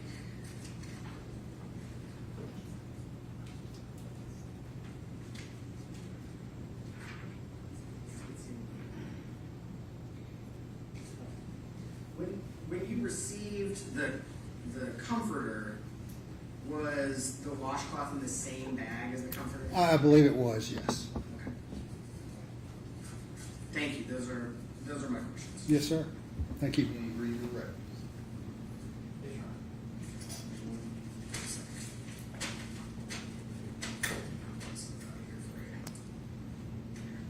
Do you need these?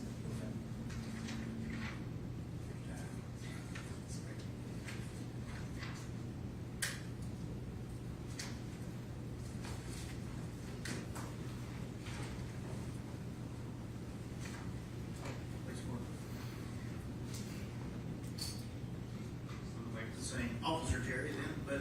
Yes, sir. or Mr. Terry, with respect to was the washcloth then tucked in with the comforter? I believe so. I mean, I could see it in there, so I knew it was in there. Counsel asked about the collection of evidence and you're trying to do your best job, correct? Yes, sir. And wearing gloves is one of the main things, correct? Yes, sir. In collecting evidence. Yes, sir.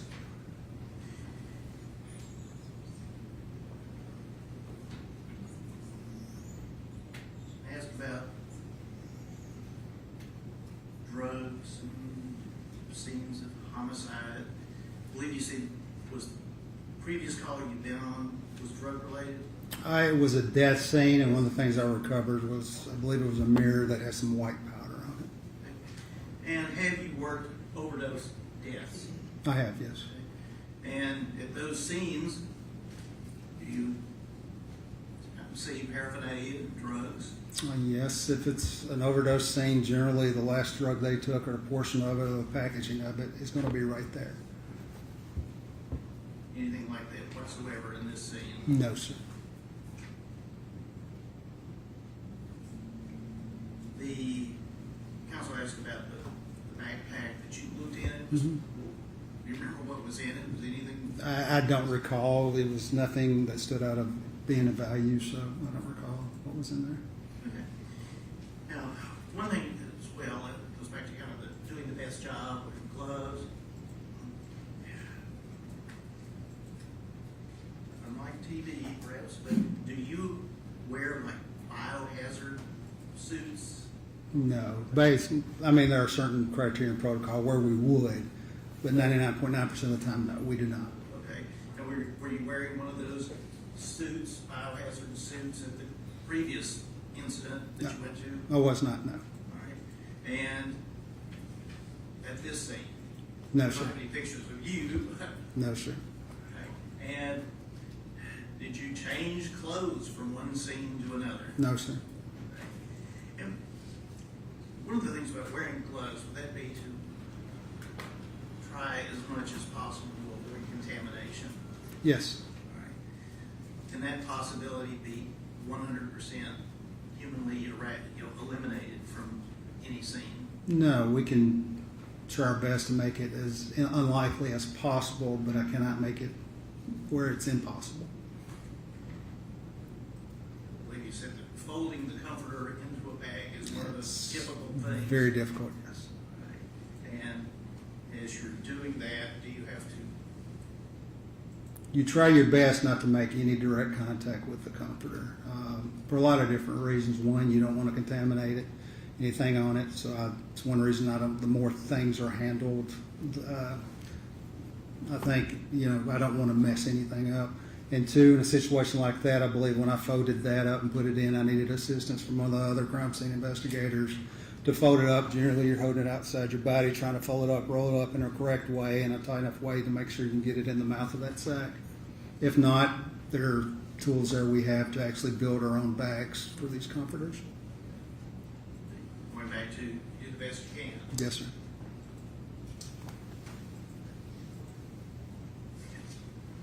That's my question. Any other questions? Yes.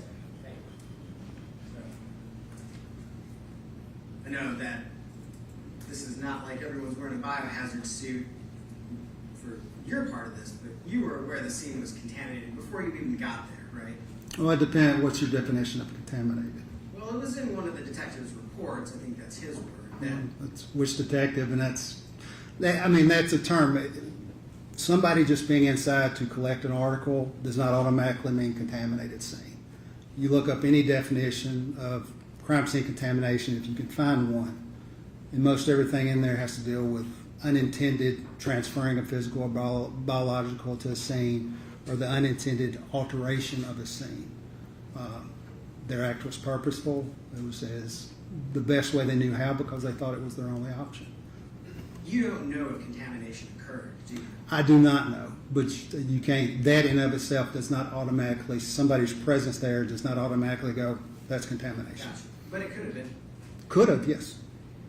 And the chances increase when there's civilians coming around the scene, right? Civilians, first responders, basically medical examiners, anybody who goes in that scene has a potential. Yes. And this was not a case where we believe that someone was shooting up.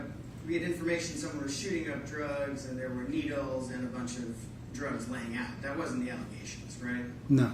So you would have expected to find a bunch of needles and drugs laying around on the floor, right? Well, if it was drug related or drug poisoning, I would expect. If it was self-administered, I would expect some paraphernalia, a baggie or something, to be there. That's not what you were investigating at that time. No, at that time there were a lot of unknowns, suspicious.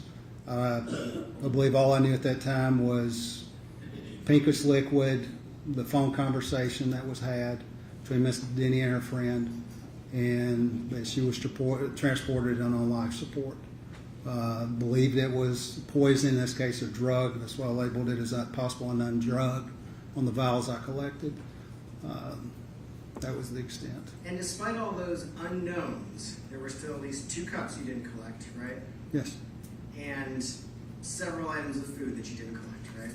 They collect some samples. Yeah. And the only reason I correct that, our partner will not accept food products in that sense. But yes, you're But correct. despite those Yes, sir. unknowns, Yes, there sir. were at least some food samples you didn't collect. Sure. Yes, sir. Any other questions? No. All right. Thank you. Thank you, sir.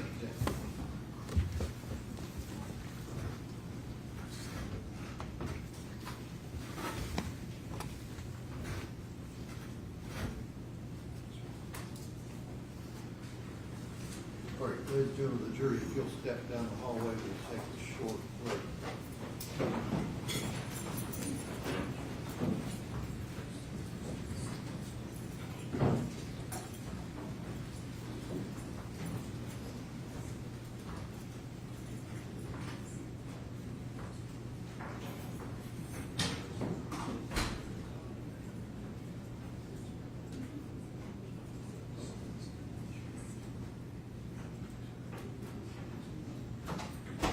Who will Who is it? Nicole Dowell, Your Honor, with the Metro National Crime Lab. Okay.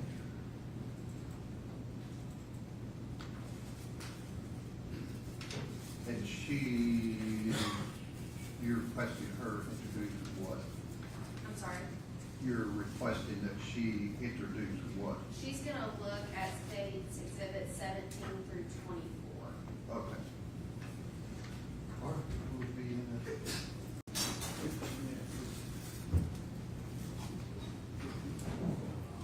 Close to 15-minute recess.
And I told the jury this, that we may go closer to one before we break or even after, depending on what witnesses, just since there's a ceremony that may need to extend the lunch hour or down the hall.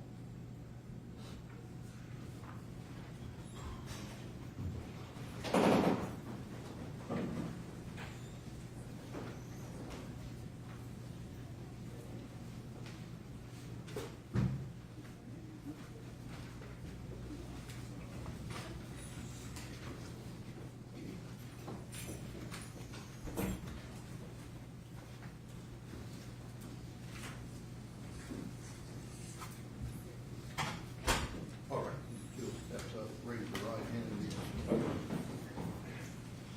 you swear the testimony you're about to give is to be the truth, so help you God? Yes.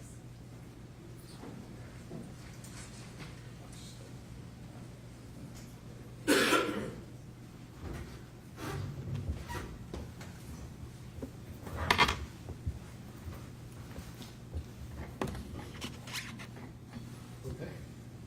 Good morning, Ms. Dowell. Can you please state and spell your name for the record? Good morning. Yes, my name is Nicole Dowell, Nicoledowell. Ms. Dowell, where are you employed? I'm currently employed with the Metro Nashville Police Department Crime Laboratory Okay, how long have you been with the crime lab? for 12 years.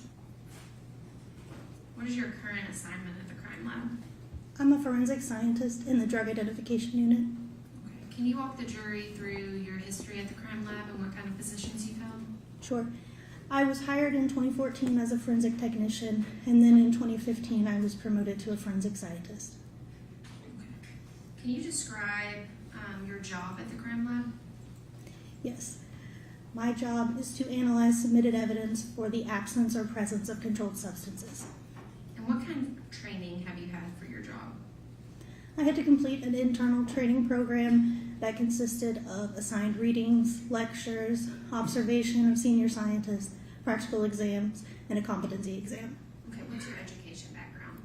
I earned a Bachelor's of Science in Forensic Science from Eastern Kentucky University. And are you required to have ongoing training? We're not required, but we do. I participate in continuing education by attending seminars and workshops in my specific discipline. Your Honor, at this time, I would like to pass the Okay. witness up.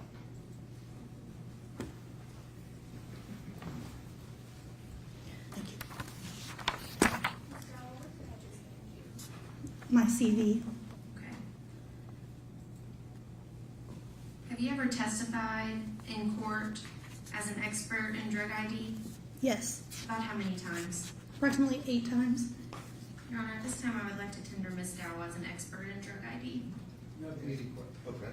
Or again, ladies and gentlemen, Ms. Dow will be allowed to give an expert opinion in her field, and a lay witness or untrained witness would not be allowed to give. You can place such weight upon her testimony as you choose. Okay. Yes, sir, and at this time, can we mark her CV as the Okay. state's next exhibit 26? Should, all right. Ms. Dowell, were you asked to review evidence relating to a Metro Nashville Police Department complaint number ending in 0532? Yes, Okay. Does the crime lab assign unique lab case numbers to all the evidence it receives? yes, it does. Okay, and what was that crime lab number associated with that complaint number I just gave you? Do you have the report? Did you create a report in this case? Yes, I did.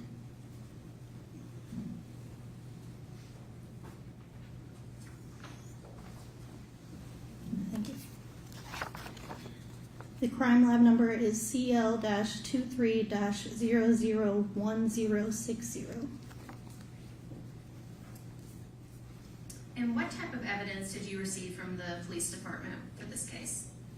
I received drinking glasses, empty bottles, and liquid residues, and liquid. And what do you do when you receive evidence from the police department?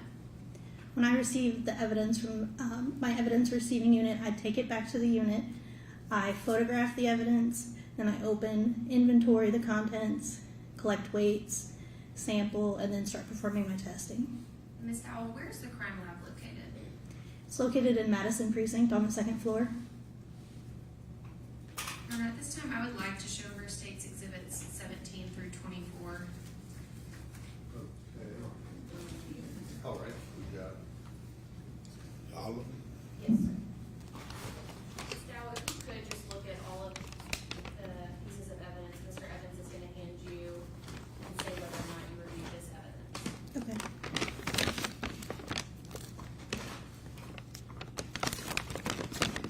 This is submission 008, and yes, I did test this evidence. Okay, what is that?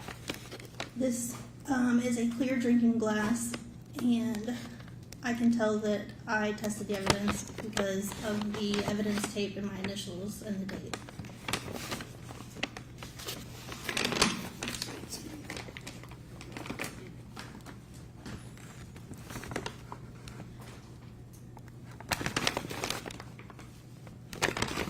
This is submission 007, also a clear drinking glass.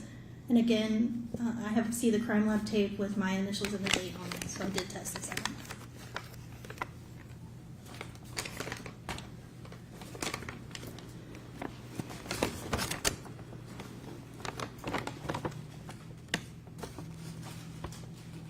This is submission 006. Inside the paper bag were 2 empty bottles.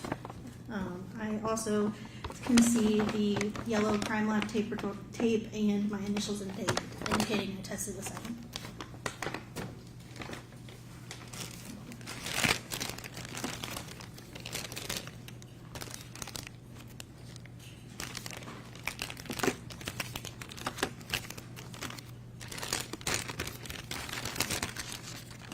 These are submissions 003, 004, and 005. They are amounts of liquid said to be removed from drinking containers. I can tell that I tested them because, again, the yellow crime lab tape, and they have my initials and date on them. Ms. Dowell, 009 and 010, the comforter and the washcloth, did you test those pieces of evidence at the crime lab? No, And why is that? because it was suspected to contain biological material, and we do not test biological material in the drug identification unit. Okay, what do you do with that type of evidence? It is outsourced to a third-party laboratory. And is NMS Labs something the crime lab routinely sends evidence to? Yes. And was that done in this case? Yes, it was. For that blue comforter and the yellow washcloth? Yes.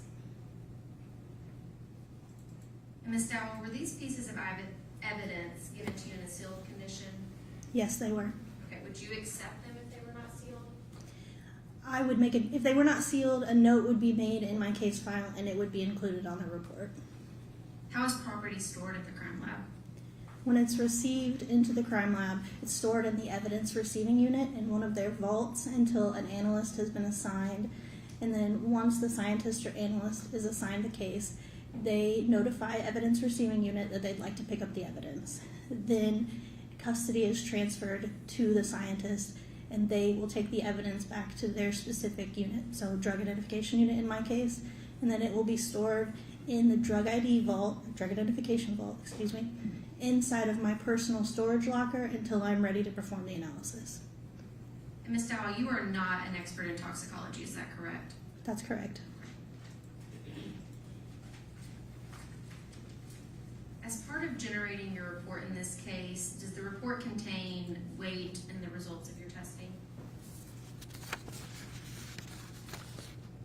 Yes, it does.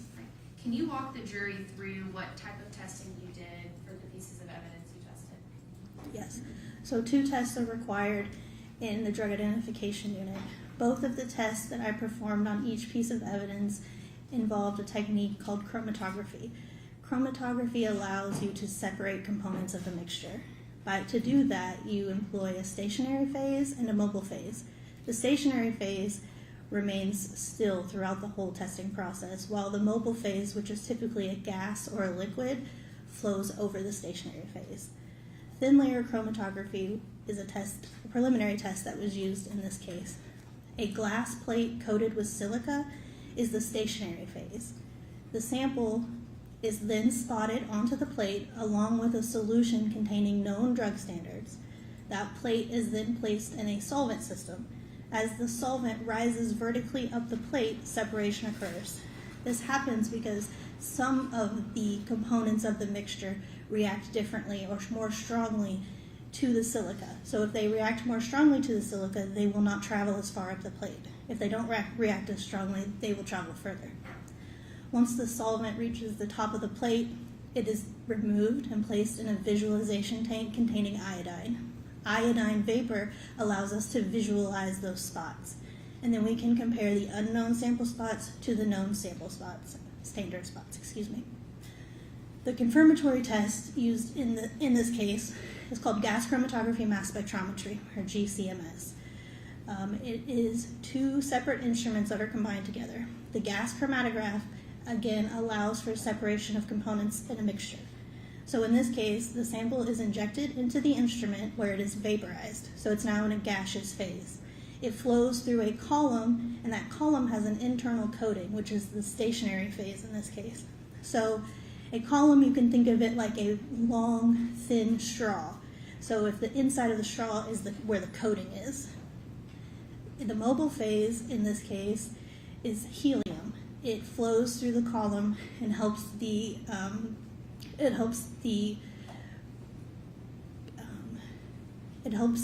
components, it helps the components of the mixture travel through the column. Again, it depends on how strongly each component reacts to that column coating, how long it will take to travel through the column. Once it travels through the column, it enters into the mass spectrometer, where it is then bombarded with electrons, and it fragments. That fragmentation pattern is unique, and we can compare that to known drug standards. And can you tell the jury what the screening is? Yes, so the screening method is what we use on the gas chromatograph mass spectrometer. It allows for us to screen for a wide variety of controlled substances. Okay, and is cocaine one of those substances that it would screen for? Yes, And that was done in all the pieces of evidence other than the comforter and the washcloth? yes. And Ms. Dowell, were you able to detect any sort of substance in all of the pieces of evidence you examined? I didn't detect any controlled substances in any of the items I tested.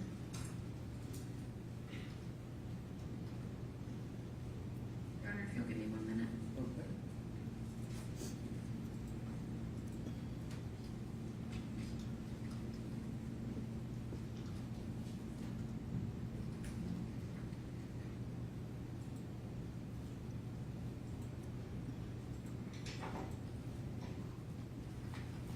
And Ms. Dowell, can you walk the jury through if any type of evidence would have been rinsed out or anything like that, if substances would have been picked up? Yes, so there was a clear drinking glass that didn't appear to have any residue. There was no visible residue or contents. Those glasses were rinsed with methanol, so if there was some type of residue that I couldn't see visibly, I would extract it with the methanol. Okay, and if these pieces of evidence had been rinsed out prior to the crime lab, is it likely substances would have popped up?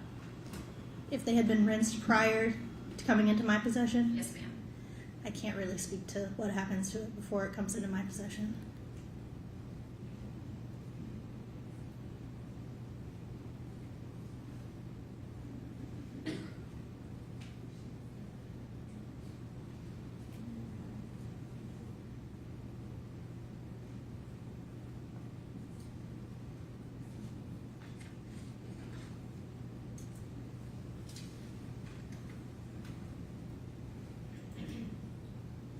Ms. Dowell, my question might have been confusing. Not something that you did or rinsed out, but if someone prior to you, not with Metro PD, would have rinsed it out with warm water, soap, anything like that, are these results consistent with that? Potentially, if the glass contained some kind of controlled substance and it was washed with water, that could remove some of that controlled substance, yes. And what else could remove controlled substances from any sort of drinking glass? mean, if it's a physical amount of solid material, you could just pour that amount out. It just depends on what it is and how much of it is there. And you testified previously that the drinking glass did not look like it had anything in it. Is that correct? Yes, that's correct. Okay. And out of the liquids, you have a red liquid, a light pink liquid, and a clear liquid. There was no substances found in that either. Is that correct? That's correct.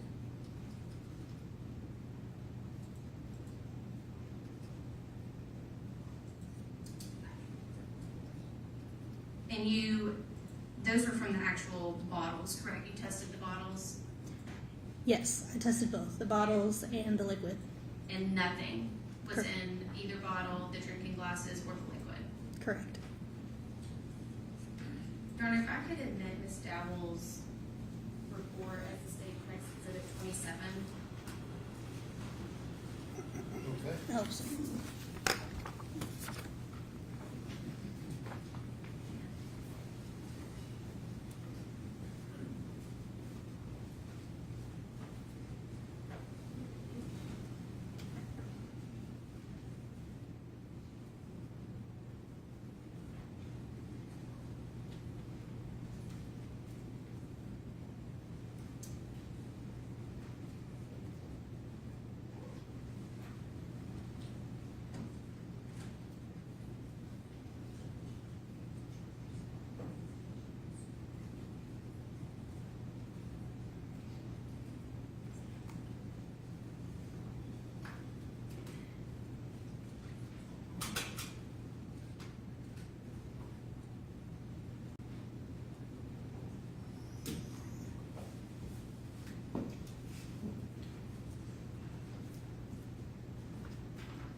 And Ms. Dowell, if you were not provided with the item or the drinking glass that was used, your testing would not be helpful, is that correct?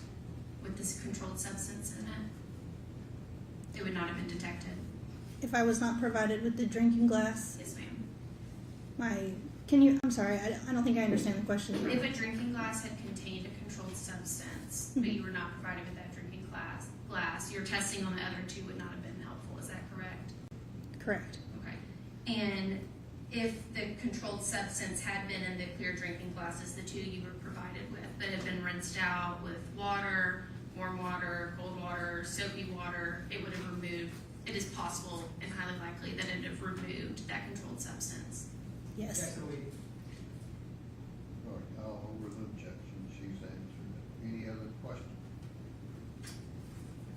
No, sir. That's the state's. All right, question on behalf of Mr. Taylor. Yes, thank you. May I see it? 27, please.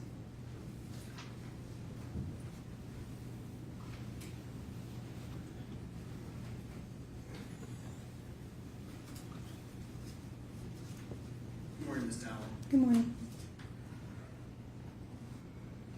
So you're only testing stuff that you're given, right? Correct. You don't really make any sort of investigative decisions about what's tested and what isn't tested, right? I don't make any investigative decisions as far as what is submitted to the laboratory. Sure. So things are submitted to you and you test what's submitted, right? Correct. May I publish Exhibit 27 Sure. to Ms. Dowell?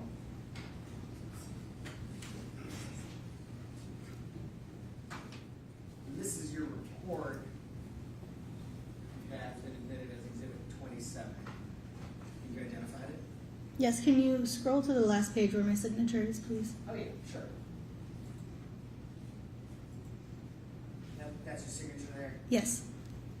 At the front of this report, it says the submitting officer is Adam Reese. Is that right? Yes. So he's the one who submitted the items to you? No, he's the one that submitted the Form 282 or the forensic services request to our evidence receiving unit.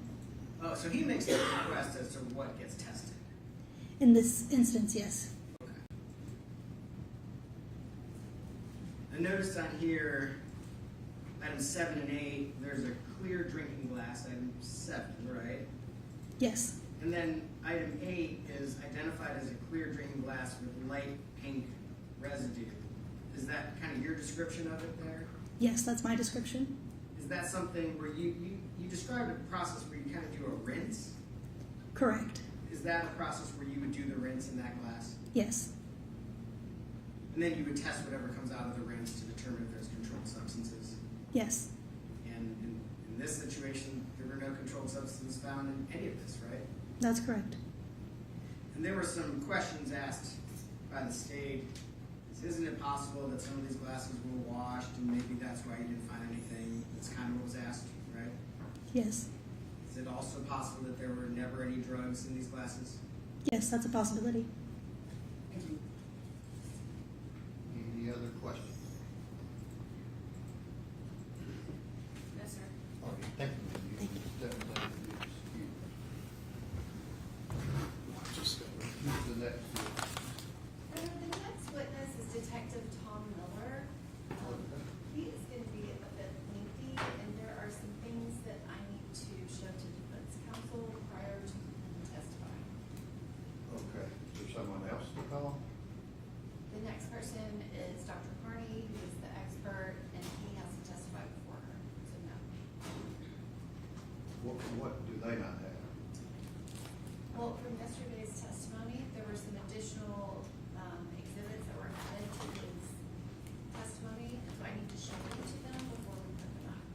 That's true. Okay, I need to proceed on, so if you have a witness, we can call anybody else other than two. I could call him and establish his qualifications, and then I could break after that. That would be helpful. Do y'all know what she's talking about as far as the other exhibits you don't have? Generally, I have not seen. Can you give them to them and see if they need a break? Yeah, I just got them.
Let me ask this, maybe somebody else, are we down to two witnesses? Okay, is there someone else to call other than those two? We have multiple experts as our next witnesses, and there's a sequence to them. I'm prepared to call Detective Miller. I just need a few minutes with Mr. Brand. Okay, what's a few? You've had a few, so what else? Do Yeah. you have an objection to I something? feel like that- we need 15 minutes because he does have an objection and he wants me to change something, which I'm more than happy to do it, but it's going to take me about 15 minutes.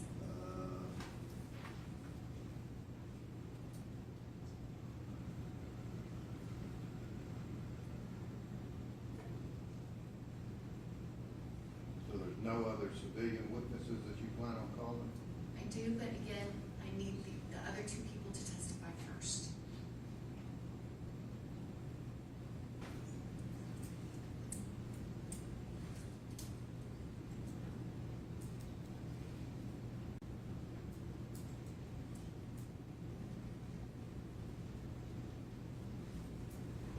ago, the jury bill stepped down the hall for 12 minutes.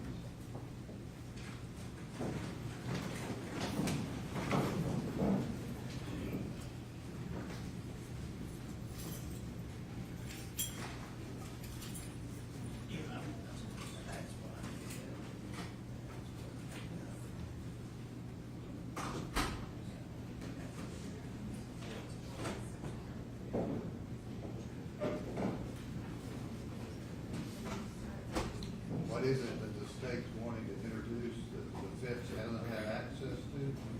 There were a couple of messages and artifacts from Jay Finney's phone that were added based off of witness testimony yesterday that happened very late last night. I have had people working on it last night and this morning to get everything updated. I just. How about checks like from October, November 2022? There are messages from multiple different time periods. He has So had. they didn't have the download. He has had it. I am showing him what I am needing to publish, and he has a couple objections that I can easily change. It's just commentary on the exhibits, that's all we're talking about. Commentary. Okay, we'll be back in 10 minutes.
see, where, I don't know, that to get through Officer Miller's testimony, I don't know what all was gonna be asked, obviously, but go with maybe like 115 and then break.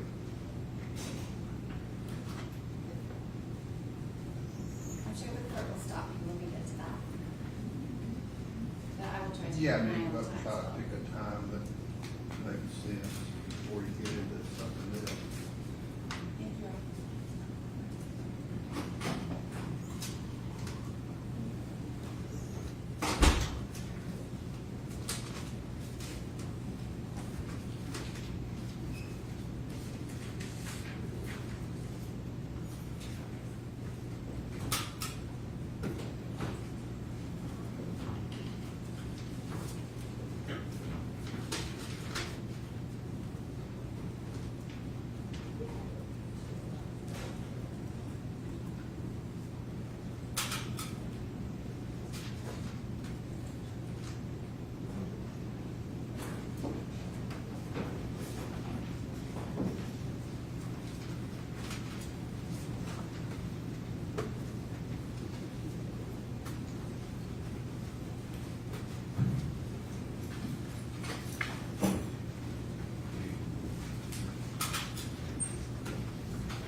Second Miller, next. Mr. Allen, Okay. Raise your right hand. do you swear the testimony you're about to give to be the truth, so help you God?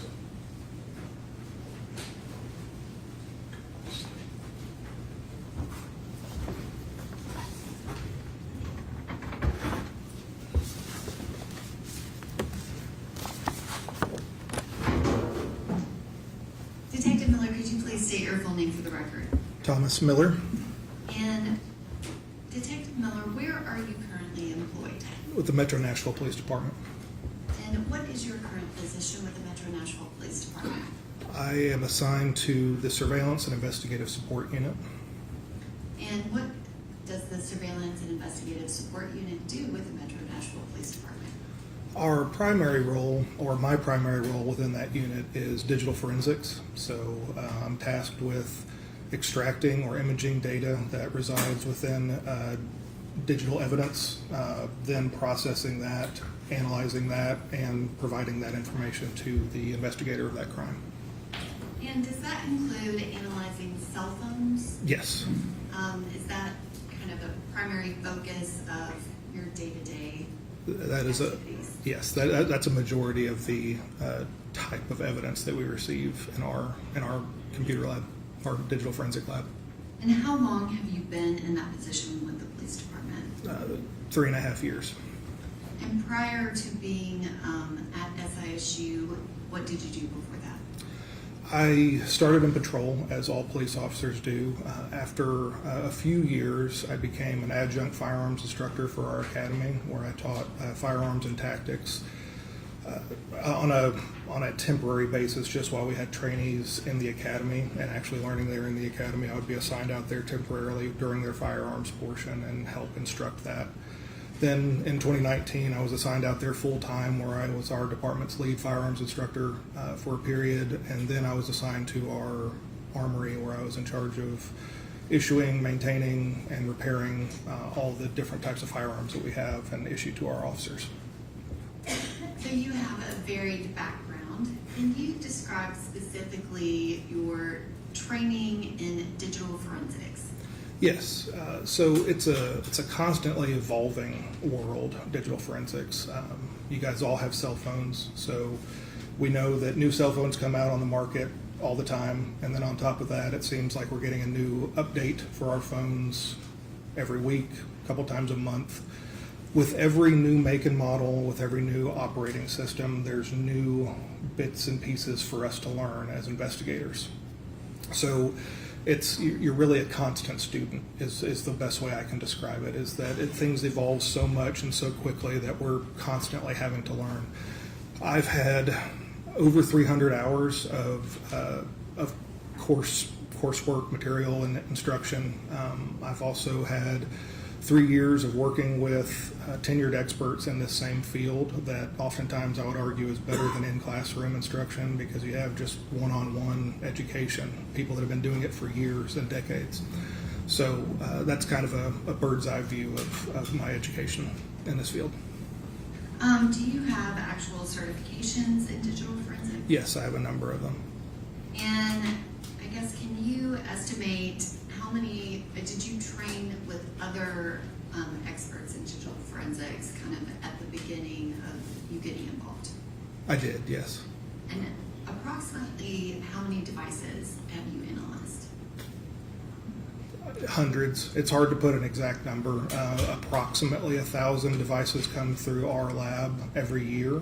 And me being there for about 3.5 years, you're looking at roughly 3,000 to 3,500 devices. By no means have I put my hands on every one of those, but on a vast majority of those, I have assisted in some way in their processing. And are there other people in the SISU lab that also analyze digital devices? Yes. Have you previously testified as an expert in digital forensics? Yes, I have. And how many times have you testified? 11. Your Honor, at this time, I would proffer Detective Tom Miller as an expert in digital forensics. Okay. Again, ladies and gentlemen, jury, Detective Miller will be allowed to give his expert opinion in digital forensics that a lay witness does not be allowed to give. You can place such testimony, such weight upon his testimony as you choose. All right. Detective Miller, I'm going to ask that you be handed an item.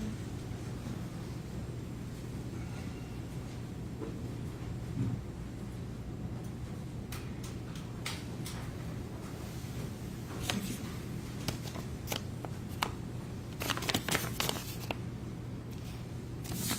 Do you recognize the item that was just handed to you? I do.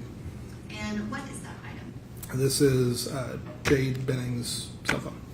And can you describe how did you become involved in this investigation, and was that device, I guess, one of the initial pieces of evidence that you analyzed? Yes. So the process of which we receive evidence in our lab, when investigators collect them from either crime scenes or from individuals that they're interviewing, there's a number of ways that they can turn them into us. One of which being a series of lockers that have charging ports inside of them.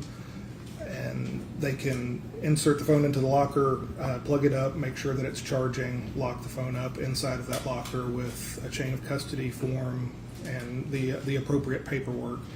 Typically, those phones reside in that locker until we receive some sort of legal process to then extract information from those devices. So whether that's a search warrant or a signed consent form or something giving us legal authority to do it. So it normally sits there until we receive all of that paperwork, and then we bring it into the lab, and that's when we start working on it. If we're there in the lab at that time when the detective is wanting to turn it in, there's often times where they'll just knock on the door. We'll go and just receive that from them directly and bring it directly into the lab. And did you analyze that phone in that same manner? Yes. And you were talking about the fact that you have to have a legal process. Did you actually run more than one extraction on that device? We only ran one singular extraction on this device. And can you describe what an extraction is? Yes. So simplest way to describe it is it's ultimately a copy of the information that's on the phone.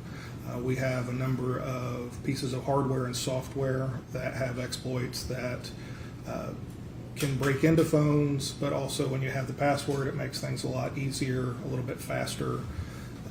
So those tools will then remove the data, well, not remove it, but they will copy out the information. They aren't removing anything from the device, but they the tools will then extract the information from that device and then place it onto a computer, which then we plug into software that then processes it. Because if we looked at the data that came directly out of the phone, it's databases, and it's really ugly and hard to ingest. When we process it with our software, it makes it much easier for us to examine them, because it ultimately puts it into a form that's very similar to what you would be seeing on your own phone that we're all familiar with. So the software really helps out a lot with that. The first time you did the extraction, once you have the extraction, what do you do with it? That extraction then moves to our server from the tools that extract the data from the phone. That information or that data that is copied out from the phone is then entered into the software that I was just describing. That software processes it and then sorts it out basically and separates it into different folders and organizational systems to make it a little bit easier again for us to digest. Then it will then take the information that we give it from, say, the search warrant that might have a time frame. Typically, the entire device is not necessary for a crime that occurred on a specific day. So maybe months leading up to it. All investigations are going to be a little bit different, but many search warrants have a time frame. So when we input that into our software, it cuts out all the extra noise. So everything before and after that time frame is then just kind of set aside, and only that information within the time frame is then placed into the software for us to give to detectives. And did you go through that process more than once for this particular device? We did, yes. And what was the, I guess, longest time frame that you used? The longest time frame in the end would be from January 1st, 2022 to, I believe it was a day after the incident, February 26th, if I'm not mistaken. And can you describe how much data was included in that time frame of approximately 13 months? Forgive me, I can't speak to the exact number of gigabytes that were in the final copy. I know that the device itself had 127-ish gigabytes on it, but that may not sound like a lot, but when it's decompressed and then it's placed one piece of information on one sheet of paper, we're talking about thousands and thousands and thousands of pieces of paper to display all the information within inside of that device. And have you taken certain portions of the evidence and artifacts from that extraction to put into a presentation for trial this week? Yes. Is this presentation indicative of everything on the phone? Absolutely not. Your Honor, at this time, I would ask that the witness be passed a multi-page document. I think it's approximately 121 pages, and a disc. This has all been shown to defense counsel, who does not have an objection. Okay. PD, do you want him to have them? I would like for him to look at it. Yes, Your Okay. Honor, just if I can move the iPhone into evidence as the next one.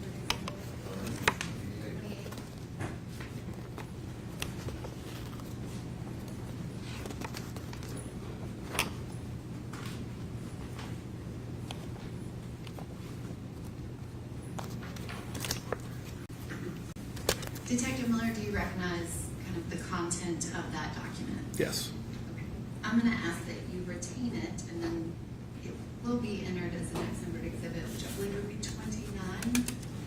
And the disc, I guess, can you describe, are there 3 video files within this presentation? Yes, 3 slides have a video that are going to play for us. Your Honor, I have his report in a digital format. If I may publish that to the jury. Okay.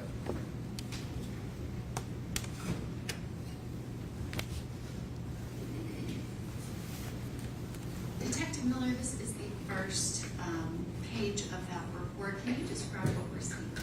Yeah, so this is a consolidated page where I've taken information obtained from numerous different locations, but it's all pertaining to Ms. Benning's device. And does it have kind of information about her user accounts as well as her phone number? Yes, so there's a number of pieces of information that would be assigned by the cell phone or cell service provider. such as the cell phone number that would be down there towards the bottom. But a number of these pieces of information are actually provided by the user or the owner of the device, such as the name, the device's name, email addresses, things like that that are associated with different accounts that are or applications that are set up on the phone. And this is the second page. Can you describe what is shown here? This is a progress report from one of the tools that extracts data from the devices. This is just pointing out, referencing the portions of information that would have been added by the owner or user of the device, and again, the phone number for the device. Again, you can also see the suggested or the estimated partition size of the device, which is 129 gigs. It ended up being 127, but it's suggested or an estimated size of the device. And it goes on to explain a number of other things as it pertains to the phone that the user would have had zero input from, the serial number, other numbers that are associated with the phone as well. And page 3, can you describe what's shown here? Yes, so again, this is user or owner input information. So the owner or user would have placed their photograph inside of their contact information, their name. They would have placed their address inside there as well. The interesting thing to note here is that significant locations, Apple has an algorithm that actually decides what your significant locations are. So she didn't even have to put that in, but the iPhone suggested that that was most likely her phone because of a number of different reasons. But just an interesting note there. And is that one of the things that you're looking for is kind of user activity on a particular device? Absolutely, yeah. These are some of the first things I look at on any device to try to identify the user and or owner of any device. So these are definitely very, very first steps. And this next page, which is number 4, can you describe what's shown here? Yes, this is a consolidated list of text messages that occurred between Ms. Benning and Mr. Taylor for the final day of her life. And are these a consolidation of messages from the evening of 2/24/23 through 2/25/23 at 6:55 p.m.? Yes, and I know I did just say that it was from the final day of her life on the 25th of February. The reason the two at the very top are listing as the 24th is because they were either read or reacted to on the 25th. So that's why those are there, because there are still portions of that conversation still existing on the 25th. That's why you'll still see that date up there at the top. And this is page 5. Can you describe what is shown here? This is a series of texts. I believe this is just a different portrayal of what we just looked at.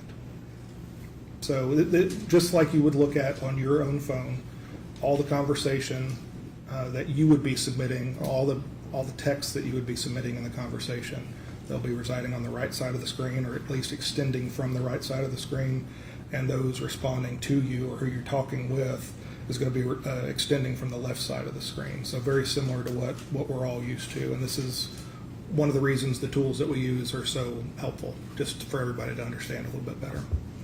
And for the record, can you read out the first message, who it's from, the content, and the date and time? Yes. So anything submitted from Ms. Benning's device is actually going to be referred to as local user, and then it's going to have in kind of parentheses there the type and make and model of her device that she had, which was an iPhone 13 Pro Max. It was sent on, this first message was sent on 2/25/23 at 12:26 p.m. And it states also, will you be free around 7? And this next page, which is 6, can you describe what's shown here? Yes, this is a piece of location information that we located inside the device. It was where her phone actually stored her parking location when she parked at a Walmart as she was on her way home from work.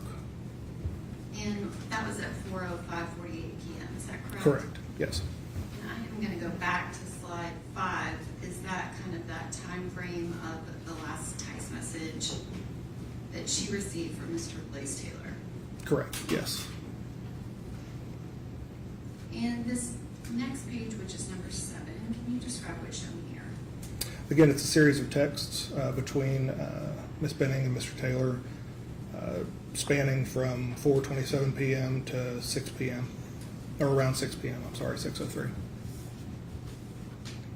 And the next image, which is page 8. Again, it's another piece of location information that we located on the phone, showing that she had arrived home and parked her car there at her residence at 4:38 p.m. on 2/25/23. And the next image, which is page 9.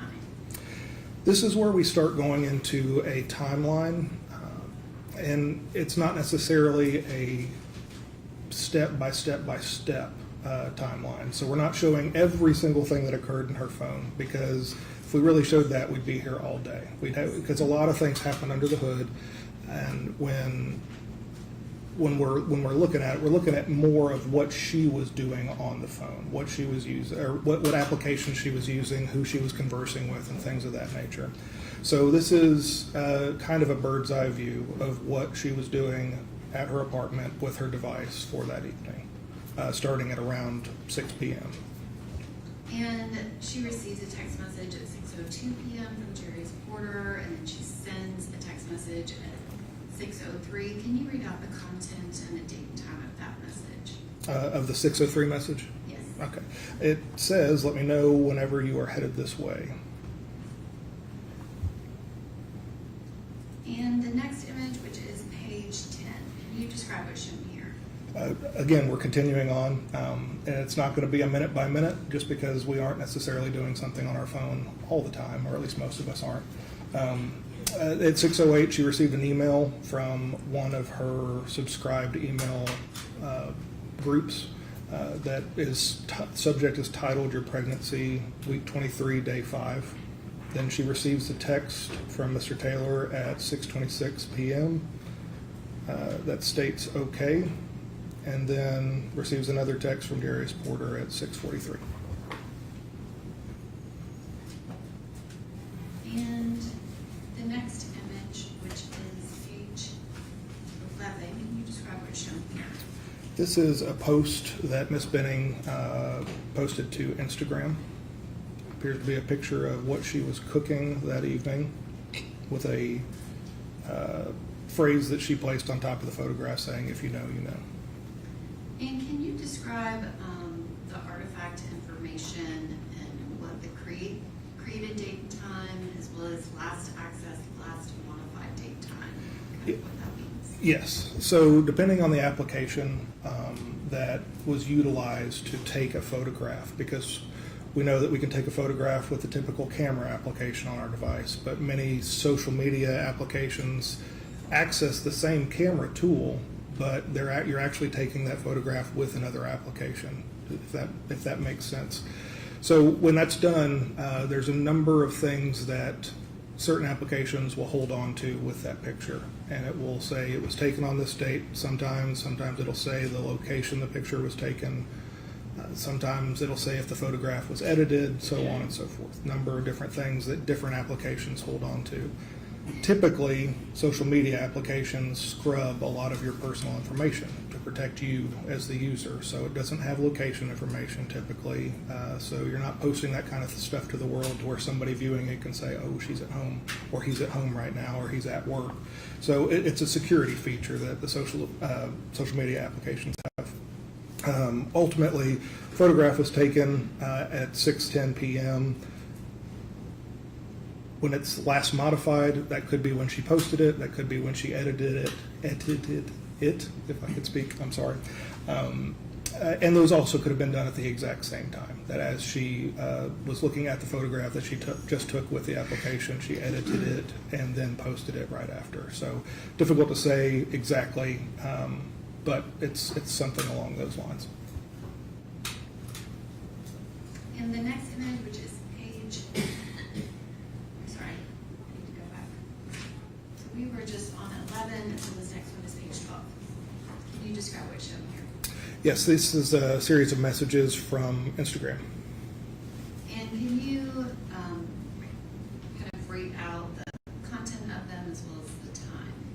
Yes, so from Jade Tristan, which is Jade Benning's handle on on Instagram, that's her username, or what other people would see her as if they're looking at her page. She states chicken spaghetti at 6:17 p.m. on February 25th. States looks good just moments later. And then at 6:19, Bridget Burks liked the message and then said, "Are you making Alfredo at work, or are you off?" at 6:19:34. And then Jade responds, "I'm off tonight." And this next image, which is page 13, can you describe what this is? This is another post from Instagram that is posted with someone has written on there, "Guess what I'm making?" And it's in reference to the messages we just saw there. And the time of this created, can you describe that? Yeah, so created is going to be 6:16:44 p.m. And again, last accessed or modified is at 6:16:49.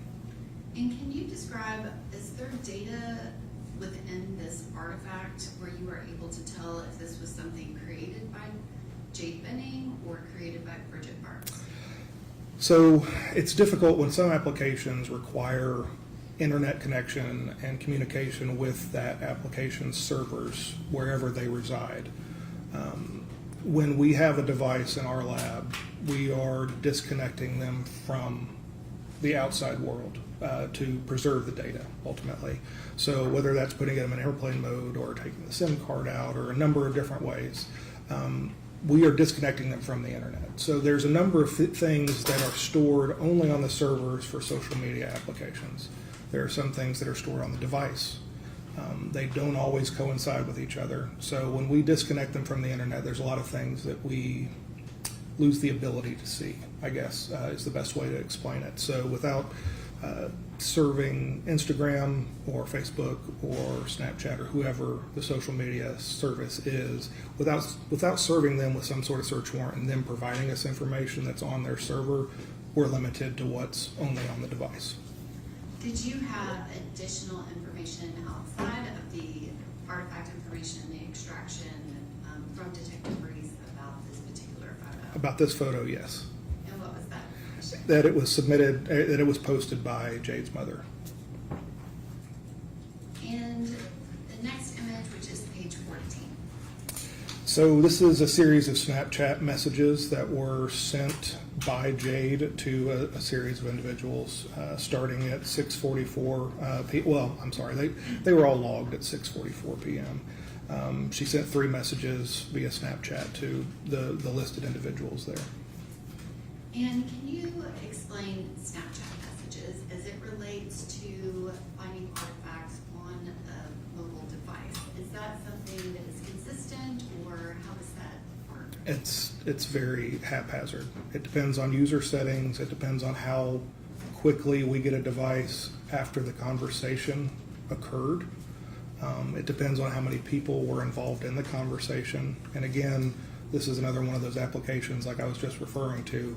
It requires internet information or internet access for it to function to its fullest capability.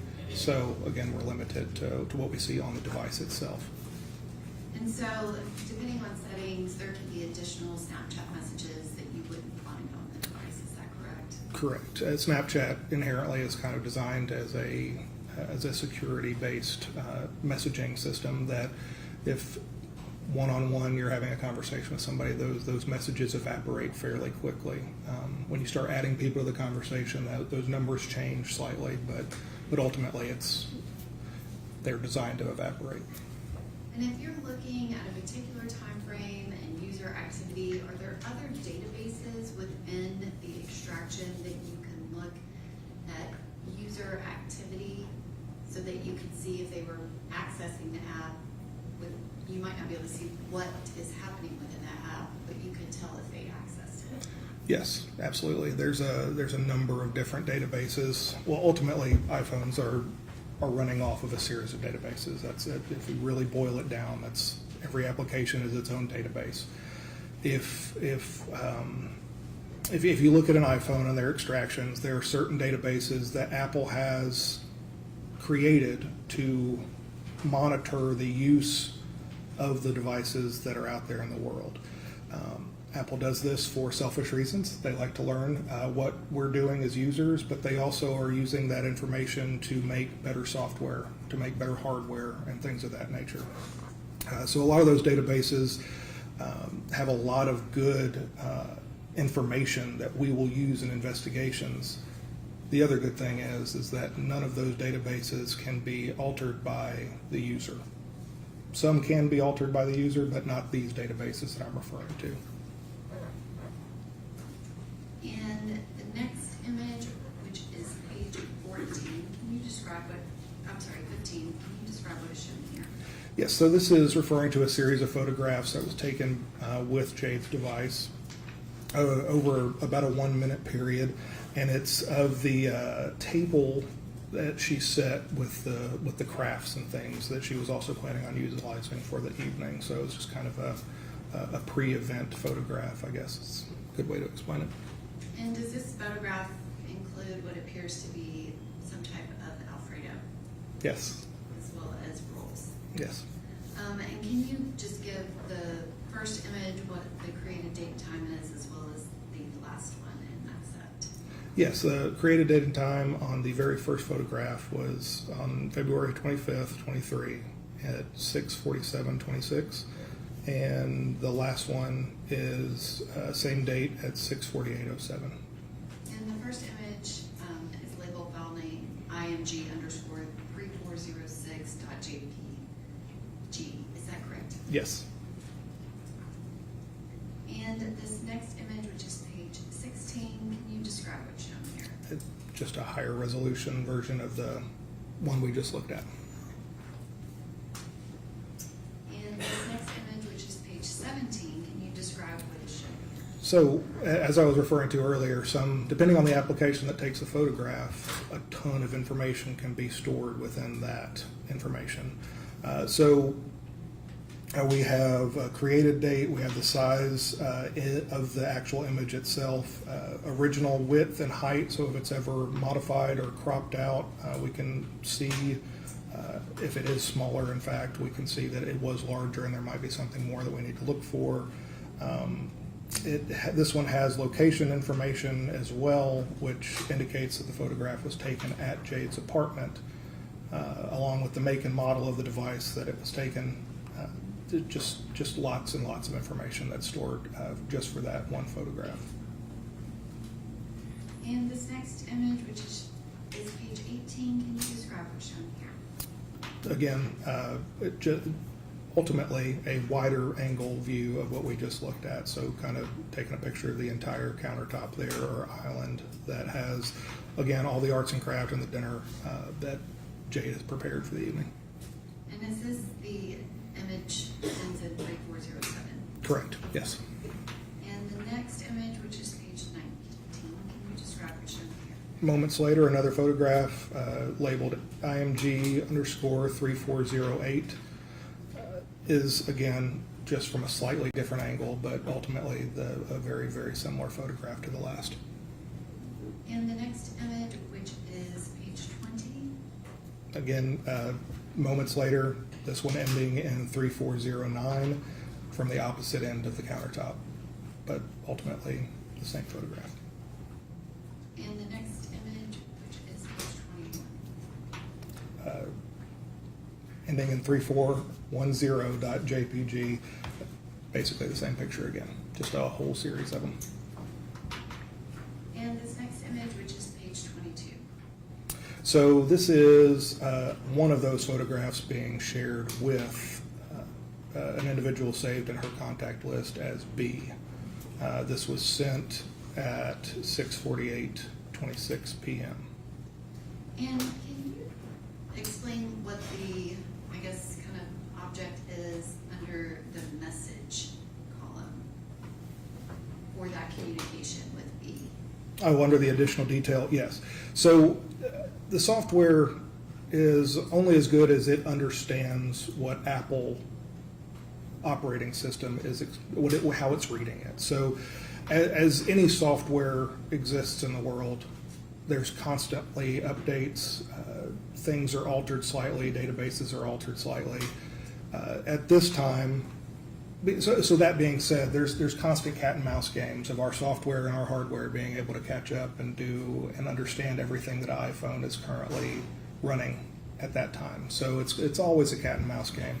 At this point in time, our software was not able to provide an exact sample image or a preview of that image that was sent in the message. So it shows that an object was sent with just a very basic icon saying an object was sent in this message. Looking at the artifact information for the message itself, again, it says an object just there to the right of the word message. But if we go down a little bit lower and look at the attachment path, and if we follow that all the way to the very end, you'll see that there's a title of the image that was actually sent. If you search for that title, then you can reference back to what was actually sent, which is how we identify the photograph that was sent in that message. And the next image, which is page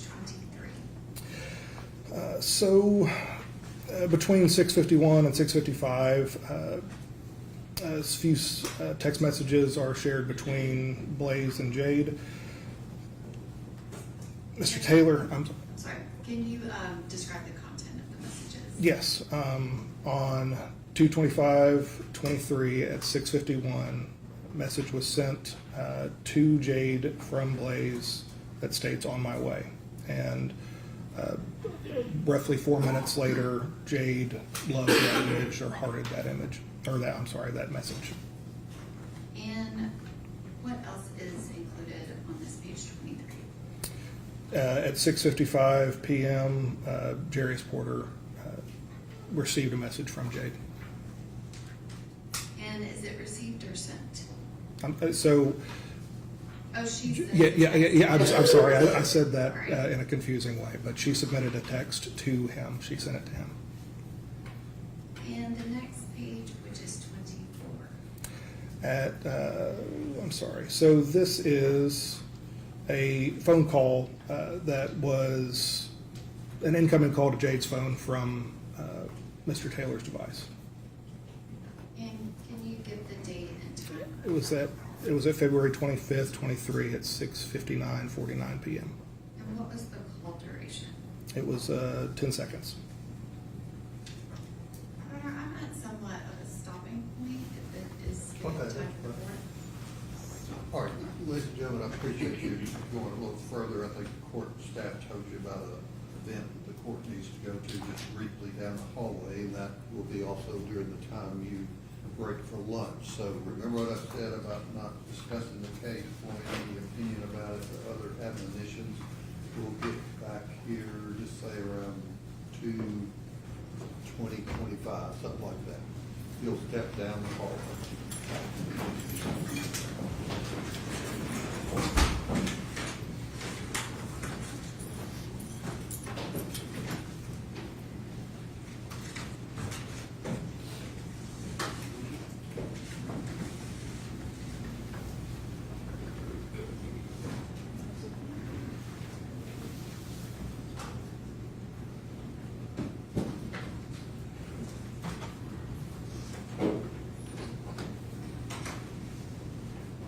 Okay, just give you all additional time too, we'll break till 2:30.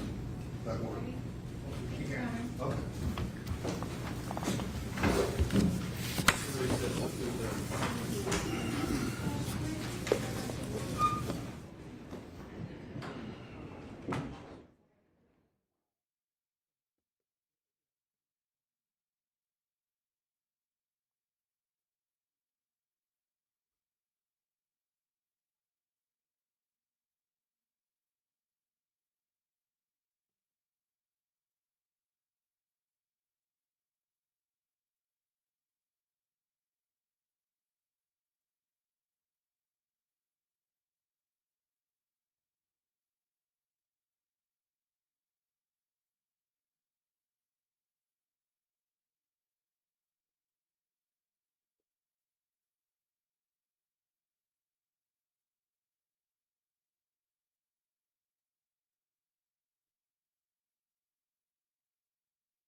page 25, can you describe what is shown?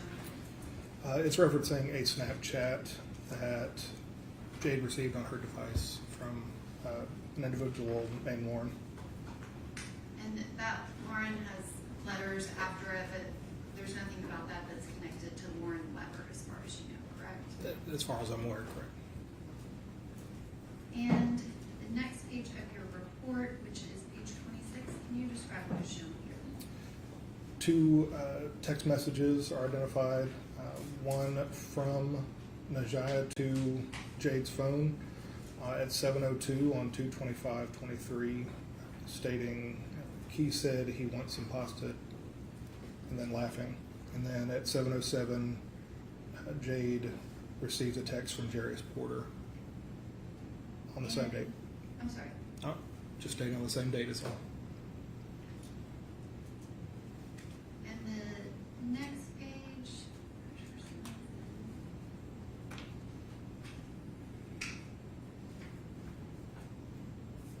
Can you describe what's shown here? At 7:13, Jade answers a call from Najaya that lasts approximately 1 minute on 2/25 at 7:13 p.m. And then it also depicts a text message that was received from Najaya saying Blaise is probably going to like this. Blaise is probably like this expletive on 2/25 at 7:56 p.m. And is the expletive followed by a couple of laughing emojis? Yes.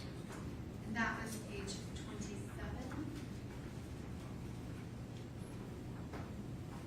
Can you describe what's on the next page?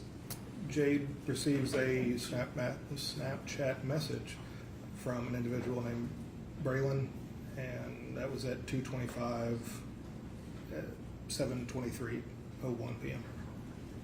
And there's an image with that. Is that, I guess, can you kind of describe, that's just a message, correct? Correct. The picture in and of itself is the message. That was page 28. This is page 29. Can you describe what's shown here? A series of texts that were sent within a minute of each other, starting with one from Jade to Najaya saying, LOL, I'm about to make the plate at 7:24:32. Najaya responds, okay, we're close at 7:24:48. And then Najaya sending again, I just had to have it, followed by two emojis at 7:24:55. And this next page, which is page 30, is that, can you describe what that is? It's just a different way to display the exact same information, just a little bit more digestible is all. And the next page, which is 31, can you describe what's shown here? Depicts a phone call that was incoming to Jay's device from Najaya that was answered, and it lasted about 9 seconds at 7:33:58 p.m. on the 25th. And the next page, which is 32, can you describe what's shown here? Between the hours of 8:03 and 8:29 p.m., texts are traded between Najaya and Jade shortly after Najaya leaves the residence. And so there was no communication directly between Jade and Najaya from that 7:30, what our last page was, 7:33 until that 8:03. Is that correct? That's correct. And then the next page, which is 33, can you describe what's shown here? This is the series of texts again, just in a different format. And can you describe, there's kind of a gray box and a blue box. Who is the person whose messages are in blue? So, like I was referring to earlier, the messages that are extending from the left side of the screen, those are going to be the individual that Jade was communicating with. Those in blue that are extending from the right side of the screen, those are going to be Jade's statements or Jade's texts.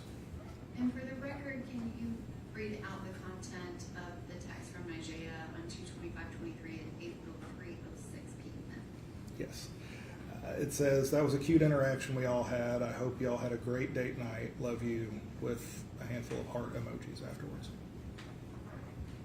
And the next page is page 34. Can you describe what's shown here?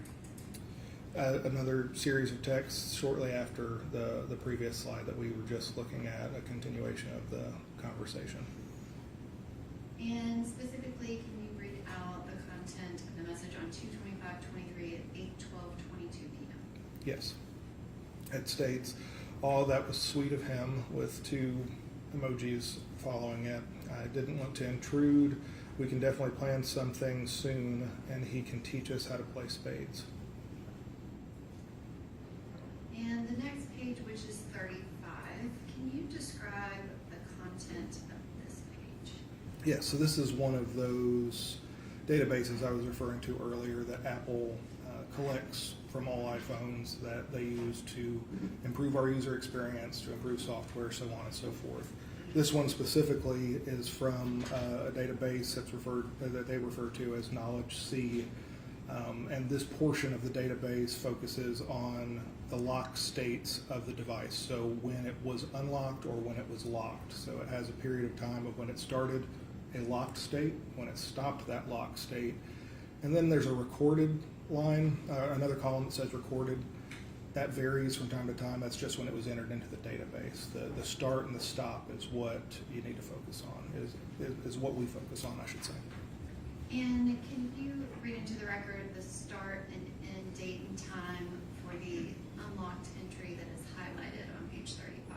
Yes, the unlocked state started at 2:25 on 2/25/23 at 8:29:36, and it ended on 2/25/23 at 8:29:52 p.m.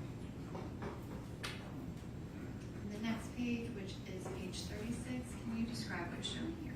Yes, this is a photograph that was taken at 8:29 p.m. This one held on to some XF data that actually has the location where the photograph was taken. Again, it was Jade's apartment. And this is of that same area that she had planned, or that had laid out dinner and some of these arts and crafts, and this is kind of a mid, in the middle of their crafting or painting that they were doing. And is there anything specific about the type of picture file? Yes, so this is a live image. Apple, along with other devices, they have live images now to where you have an option of kind of sliding through the image to focus on a singular frame in that video. A very short video that you can slide through, so if somebody was blinking or not smiling in a photograph, you can kind of pause on a different frame. That being said, there will be, with this one specifically, there will be an image and a very short 2 to 3 second video that's also titled the same as the photograph itself. They're just combined into one package. So when you take that picture, you're really just taking a short video, and it chooses a portion of that as its photograph. And this picture is file name IMG_3411. Is that correct? That's correct.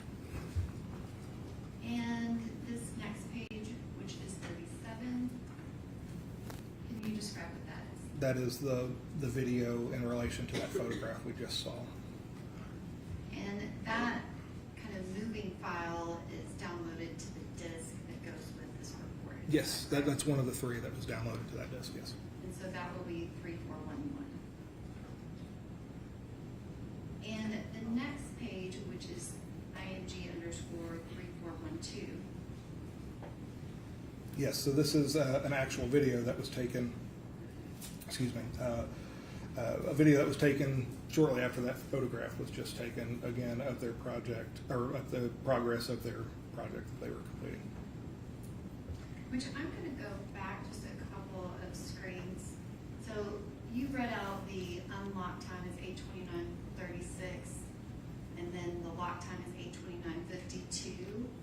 This photo was taken at 8:29, but can you put into the record the seconds? Yeah, it's 8:29:50 p.m. And that's for 3411, and that coincides within that unlock time. Is that correct? Correct. It's within that window. And that was page 38. We are now on page 39. Can you describe what is shown here? This is, again, from that Knowledge C database. So again, this is some information that Apple, that they store on the device. This is a portion that is focusing on the Pinterest application. You can see over on the far left, the activity type column. You can see com.pinterest.viewSearch. All of these artifacts or these line items are processes that are occurring within the application of the Pinterest application. The one that's highlighted shows that it's accessing a URL very specific to a search.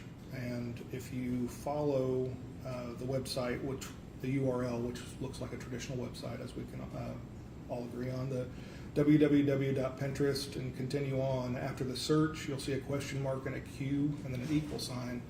The word motivational and then the words are actually her search terms that she searched within Pinterest. So she searched for the term motivational words and then received the results from that search and was able to scroll through them.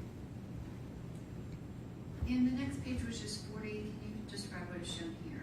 This is just further detail of, ultimately I was explaining what was, this is again just another reference of that exact line item that we were just talking about. And the next screen, which is page 41, can you describe what's shown here? It's another snapshot of the lock and unlock or device states. And it shows that it was, her device was unlocked on 2/25/23 from 9 o'clock and 3 seconds to 2/25/23, 9:01 and 30 seconds p.m. And the next page, which is 42. This again is just showing a snapshot of the fact that she was utilizing the Pinterest application for this period of time. So the event date, if you go down that column, from about 9 o'clock to 9:07, she was searching and or scrolling on that application. And does it show the next activity after 9:07:30 is 9:16:26? Yes. And this next image, which is page 43, can you describe what's shown here? This is a video that we were referring to a little bit ago. It was taken not long after the photograph, again showing their progress of their painting. And so that Pinterest activity is happening after this photo is taken, is that correct? Kind of before? Before, during, and after. During Yes. and after. Yes. And this next page, which is 44, can you describe what this is? Again, this is so what we were just looking at was a still shot of this video. So as it plays through, it's just her painting across the countertop, showing the progress of her painting and the progress of Blaise's painting. And so that video, the IMG_3412, that would also be on the disc. That is correct. Yes. And the next page, which is 45, can you describe what's shown here? Again, just referencing the usage of the Pinterest application during that time frame.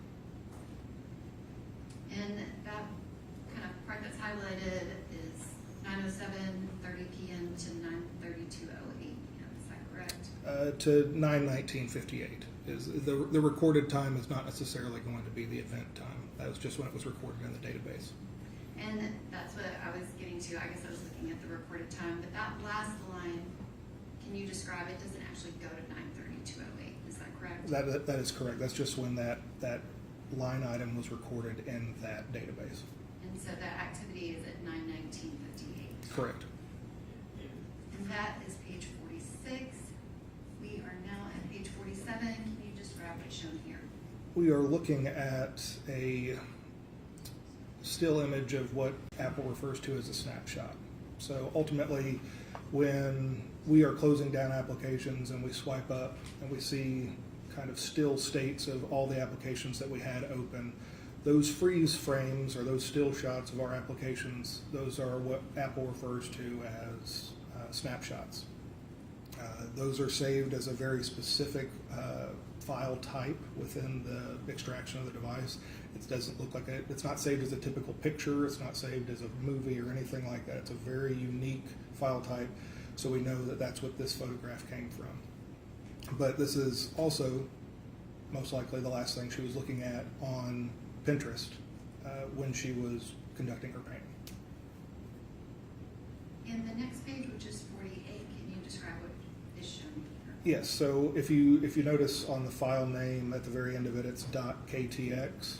It's a very unique file type. I don't know of any other photographs that utilize that file type, but it shows a created date at 9/19:59 p.m. and on the date of 2/25/2023.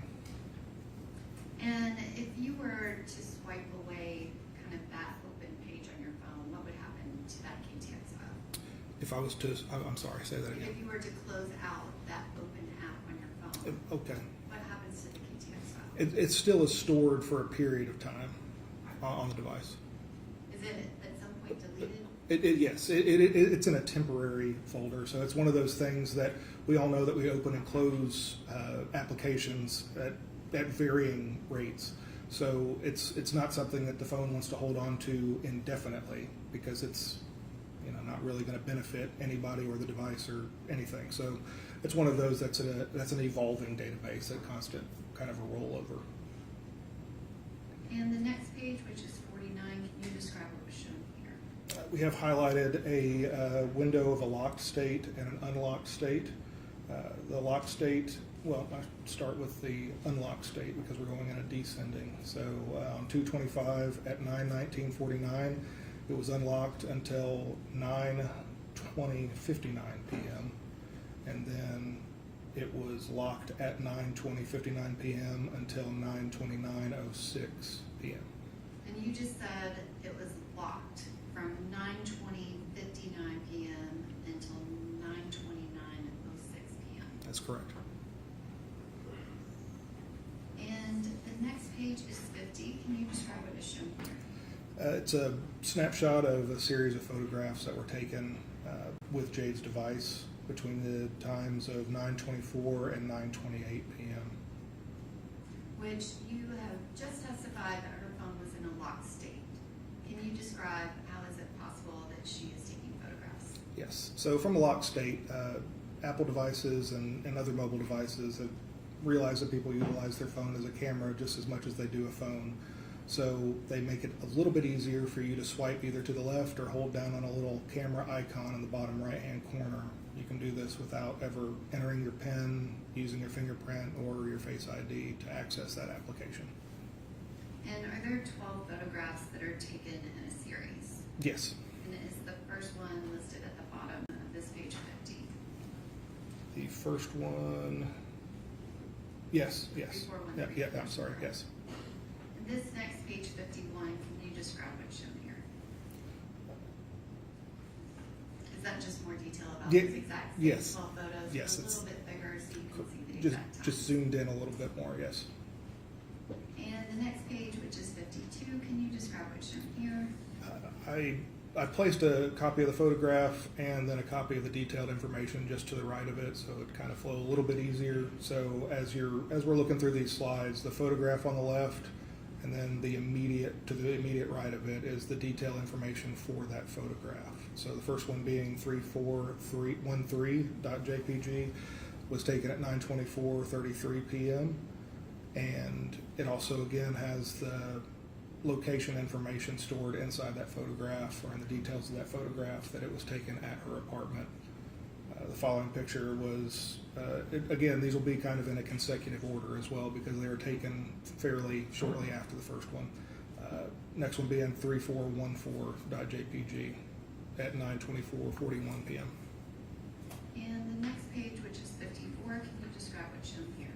Yes, same. I apologize, that's 53. Page 53? Oh, yeah. Very first photograph at the top, ending in 3415.jpg, was taken at 9:25:17 p.m. Then 3416 was taken at 9:25:32 p.m. and then 3417 was taken at 9:25:51 p.m. And the next page, which is 54, can you describe what's shown here? Same, we're looking at the extension of that same series. So ending in 3418.jpg was taken at 9:27:02 p.m. 3419.jpg was taken at 9:27:38 p.m. and then 3420.jpg was taken at 9:27:45 p.m. And the next page, which is 55, can you describe what's shown here? 3421.jpg was taken at 9:27:54. 3421.jpg was taken at 9:27:59, and then 3423.jpg was taken at 9:28:20 on the 25th. And the next page, which is 56, does that just reiterate all of the dates and times of those photographs? Yes.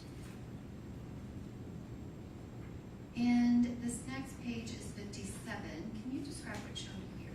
Yes, this is image 3424.jpg taken at 9:28:45 p.m., but then was also subsequently marked for deletion at 9:29:12 p.m.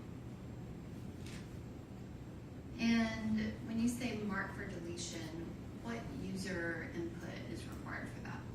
Oh, you'd have to have the phone unlocked at that point. You would definitely have to have full access to the device in order to mark anything for deletion.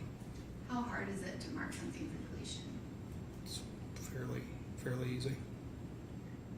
And the next page, which is 58, can you describe what's shown here?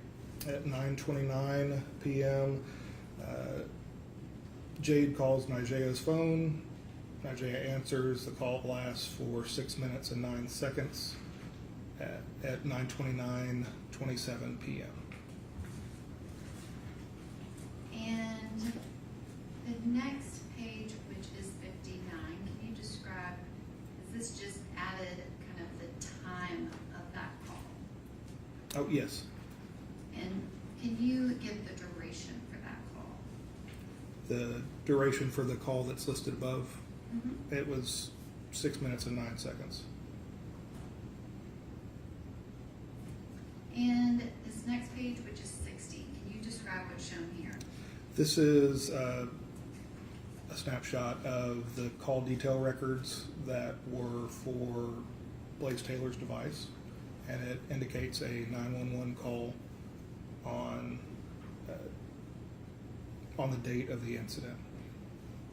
And so lines 428 and 429, that's a duplicate entry. Is that something that is fairly common with 911 with the carrier records? Yes. And the time being 033858, it's listed as a GMT time, is that correct? Yes. And can you describe what's the correlation to that in local time if the call was made at 9:58 p.m. Central Time? Yes. So ultimately, electronic devices are stored and are created with the concept of UTC or GMT time.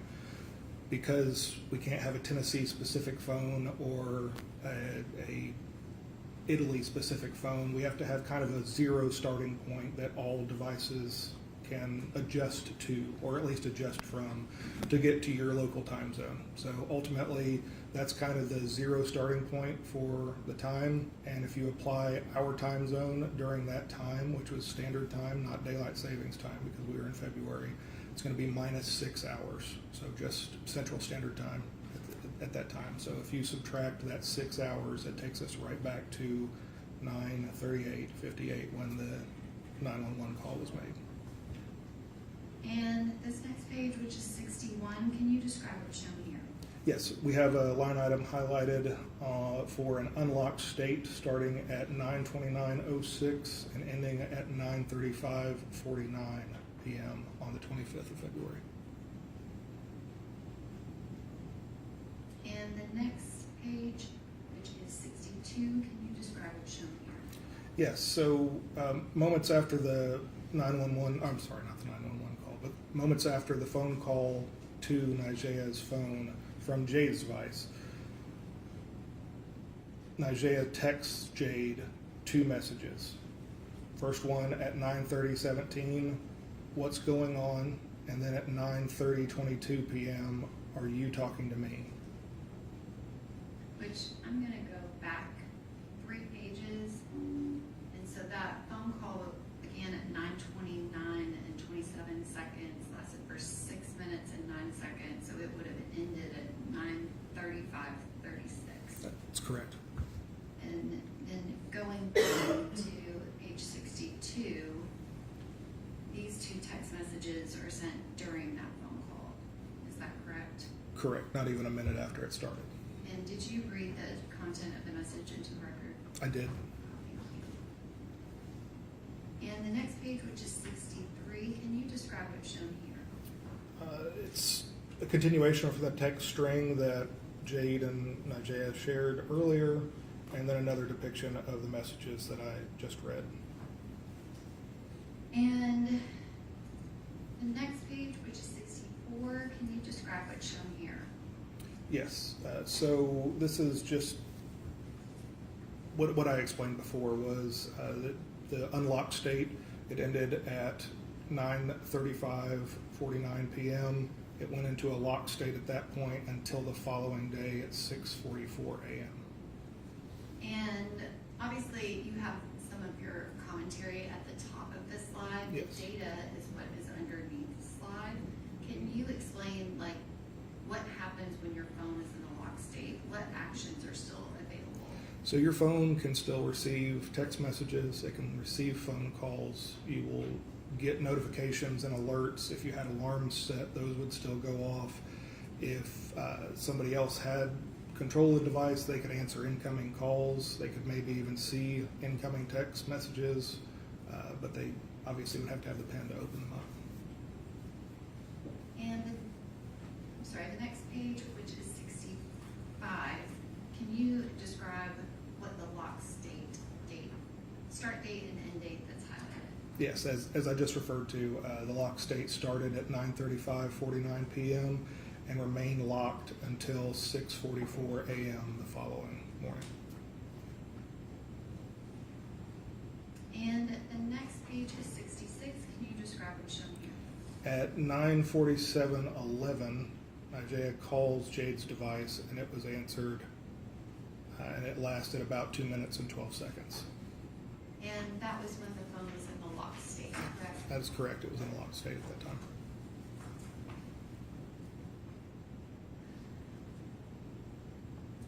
Detective Miller, we kind of went through the timeline of that 2/25 of 2023. Can you describe when you're analyzing the phone, are you the lead detective on the case and doing everything yourself? Not at all. And did you work with the lead detective assigned to this case? I did. And I guess, can you kind of describe how does that work with you locating information and y'all working together? Yes, so there's a constant line of communication ultimately. Starting out, when we receive paperwork, we're going to have some initial information about when the incident occurred, what kind of incident it was, because we don't just work on homicide phones, we work on sex abuse phones, we work on robbery phones, like all different types of devices. So every investigation is going to be a little bit different. So, but we're constantly in communication with that lead detective. They had boots on the ground during the initial portion of the investigation. They know it inside and out, and I'm kind of a third party coming in, again, assisting in the investigation with the digital evidence. So I have to rely on those lead detectives anytime I'm working on a phone or on a report for a device, because I need to know a lot more information. So there's constant lines of communication. And did he ask you to look for certain pieces of information during certain time frames? Yes, And was November 6th one of those time frames? that was. And the next page, which is 68, can you describe what was shown here? So this is a snapshot of the notes application, or a portion of the notes application that was in Jade's device. And can you describe when the note was created? It was created on 11/6 of 22 and at 4:11:27 p.m. And a note is one of those that you can constantly keep modifying, adding to, taking away from. So it has a last modified date as of the 8th of that same month. And can you read the body of that note? Yes. I think that we might as well cut out the communication or whatever between us, because we can't keep opening and closing this door when I've made the decision. You said how you felt and what you do or don't want, and I respect it and will not involve you at any point. My appointment is the 16th, so if your mind changes or anything, feel free to reach out at any time. But other than that, I feel like we will just be running in circles, continuing to communicate. And can you explain, there's a summary section, do you know how that's created? It's created by the application and is actually just in the line item of all your notes. It'll actually give you just like a little snapshot of what's in that note. And the next page, which is 69, can you describe what's shown here? A series of texts between Nigea and Jade on 11/6/22, starting at 12:49:50 p.m. And can you read out the time and the content of the text messages on this page? Yes, at 12:49:50 p.m., Jade states, Blaise talking about the current situation in quotations. And then she follows up, again, Jade to Nigea at 12:50:06 p.m. I'm going to tell him today I'm not having the abortion so he can just get it out of his head. Nigea responds at 12:51:11 p.m. like he had the opportunity to talk yesterday and didn't. Nigea then follows up with, at 12:51:18 p.m., she laughed at Jade's, she responded to Jade's text by laughing at it or doing a ha-ha quotation above the text. And then she follows up with LMAO, get it out of his head because it's a wrap, at 12:51:30 p.m.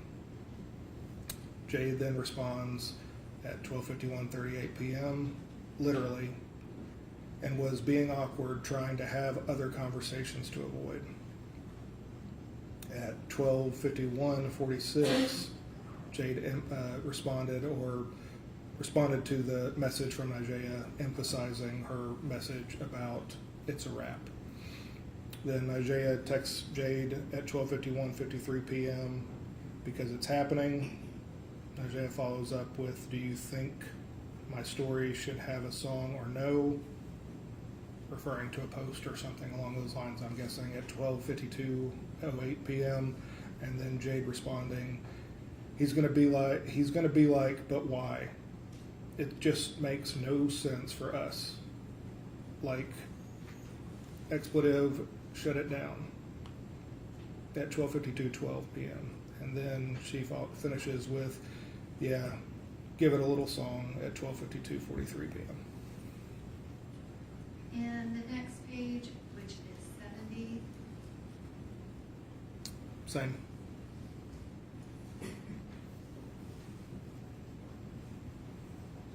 so it's more messages between them. Correct. Do you want me to follow up with reading them all? Yes. Okay. At 12:52:49 p.m., Nigea says he most def is going to be on that. Jade responds at 1:10:44 p.m. It's all good though. It is what it is. Jade then follows up with, I told my dad yesterday. That was at 1:10:48 p.m. Nigea says, oh, expletive, how'd that go? At 1:11:05. Nigea then sends a photograph with no context, and then Jade responds, it went really good, he cried. I've never seen him cry other than my grandma's sister's funeral at 1:12:14 p.m. Nigea responded, cried, question marks, and then a series of emojis at 1:12:24. And then Nigea then followed up with, stop it, Dennis, at 1:12:29 p.m. He finishes this page with, but he told me basically the same as my mom, that he would support me either way, at 1:12:43 p.m. And the next page, which is 71, can you describe what shown here? At 1:45, 12 p.m., Jade texts Nigea, "I'm about to talk to this expletive." Nigea responds like, "WTF?" At 1:45:32 p.m., Nigea then says, "Let me know how it goes." At 1:45:36 p.m., again, Nigea sends a photograph without any context. And then at the bottom, Jade finishes up with, "I think that we might as well cut the ties, communication, or whatever between us." And is that a draft of basically that note that you've already testified to? Yes, And that's Jade sending that to Nigea, is that correct? correct. And there's a photograph in the message that Nigea sends Jade at 2:29. This next page, which is 72, can you describe what this is? That's the photograph that she submitted in that message. And the next page, which is 73, can you describe what's shown here? These are responses that Nigea sent Jade of edited versions, I guess is the best way to describe it, as she read the message that Jade was considering sending to Blaise. She shared it with Nigea, and Nigea gave her thoughts on it. And that last message on this page is at 5:11:59 p.m. Can you describe what that is? Jade sent Nigea a picture with no context. And the next page, which is 74, can you describe what that is? It appears to be a Kroger website image of organic basil. And is that the image that was in that previous message? Yes. And the next page, which is 75, can you describe what's shown here? Yes, this is a message that Jade sent to Blaise Taylor's device with the final draft, if you will, of the message she had started in notes and then shared with Nigea and edited a few times. This was the final draft that she texted to Blaise at 4:37 p.m. on 11/6/2022. And can you read that to the record, please? Yes. After multiple conversations, I think it may be best that we go ahead and cut the ties of communication between us. We can't keep opening and closing this door when I've made the decision I have. We will continue to run in circles of communication about the situation when we know we are not in agreement with the situation. You said how you felt and stated that moving forward you want no parts, so I will let it be just that. I will not involve you at any point. I will love this child unconditionally with or without you. I informed you that my appointment is on the 16th, so if your mind changes between now and then, the choice is yours to show up or not. So with that being said, there's nothing left for me to say. Have a great rest of your day, Blaise. And the next page, which is 76, can you describe what's shown here? Yes, it's another view of her sending that exact same text on the 6th of November. And is that the thread between Jade Benning and Blaise Taylor? That is the thread, yes. And what is the next message that occurs after the November 6th, 2022? Almost 2 months later, on 12/31/22 at 4:26:02 p.m., Jade texts Blaise's device stating, "I'll be off in about 30 or 45 minutes. I will call you when I leave." And can you describe in Jade's iPhone, does it capture every single phone call that she makes? Not all of her phone. Well, it does capture all of them. Yes, inherently phones do capture all phone calls, but not. Well, yes, I'm sorry. Yes, it does capture phone calls. Is it possible that that phone call occurred through a third-party app? It is possible. Because it appears she's responding to something, but nothing happened. That is correct. Did you look for evidence of what would have occurred between Jade Benning and Blaise Taylor prior to her sending this text message? Yes, And did you find anything related to that? I did. And what was that? I found a message or a text string between Jade and Nigea. Jade had texted Nigea a photograph of a missed call from Blaise. She had taken a screen capture of her locked phone that she had missed a call from Blaise, so it shows that on her screen, and she texts that to Nigea. Nigea responded as though you would think she would. She was surprised because it had been a serious period of time since they talked, and then Jade seemed excited about the fact that he was calling. And can you describe what's shown here? That is 77. Yeah, it's just further detail of the slide we were just looking at, the text.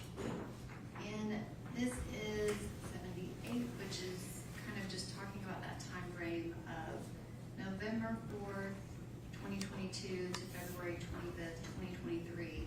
Did you specifically kind of look at any contact that they would have had during that time frame? Yes. And specifically, did you look at Jade's activity during that specific time frame? Yes. And do the next few slides kind of focus in on things related to her and her actual pregnancy? Yes, it does.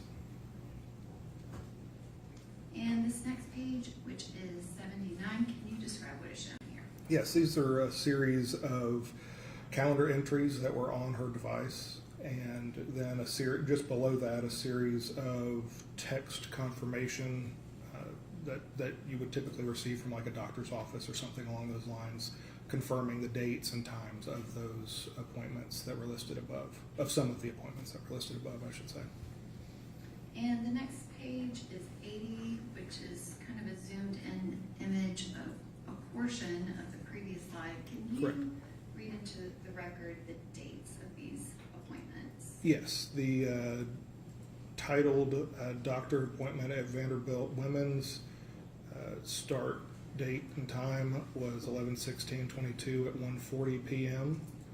The following is a second OB appointment at 12/28/22 at 3:40 p.m. A third OB appointment or an anatomy scan at 2/2/23 at 9:45 a.m. I had to look this up, a non-invasive prenatal test for the blood work on 2/6/23 at 9 a.m. The following is a third OB with an Allison Mullally on 2/10/23 at 11:40 a.m. An ultrasound on 3/9/23 at 9:05 a.m. A glucose test on 3/9/23 at 11 a.m. And then a Little Sprouts Spring and Summer pop-up sale on 3/21/23 at 4:30 p.m. And that first appointment was on November 16th of 2022, is that correct? That is correct, yes. And this next page is 81. Can you describe what's shown here? It's a detailed portion of a video that we're about to show. That was taken at 2:13:34 p.m. on 11/16/22. And can you describe what is shown here on 82? It's a video that appears to be inside of a doctor's office, videotaping an ultrasound being displayed on a screen in a dark office. And is that one of the video files that will be on the disc? It is. And the next page, which is 83, can you describe what's shown here? It's the details for another video that we're about to display that was taken shortly after at 2:59:50 p.m. And that is on November 16th of 2022, is that correct? Yes.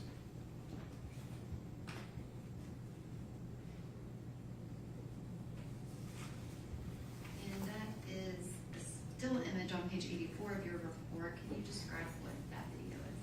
Yes, it is showing Jade walking out of the appointment, seemingly pretty excited to the point of having to remove her mask to show her smile. And is that video on the disc as well? Yes. And the next page, 85, is a duplicate of the previous page.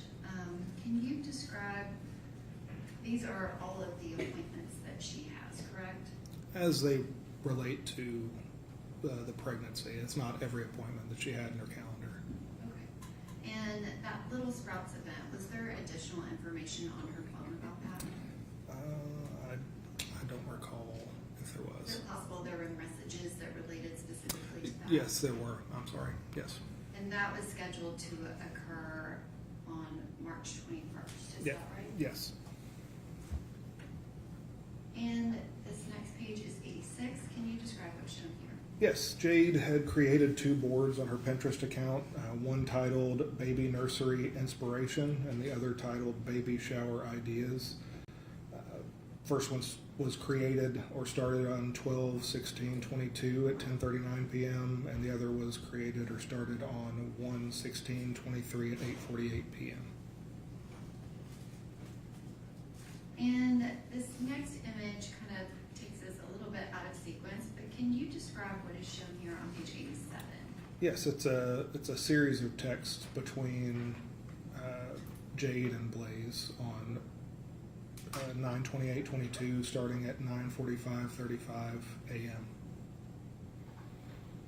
And this next page, 88, can you describe what's shown here? It's a detail. It's the details for the very first text, just kind of giving a little bit more in-depth look at the starting of the conversation.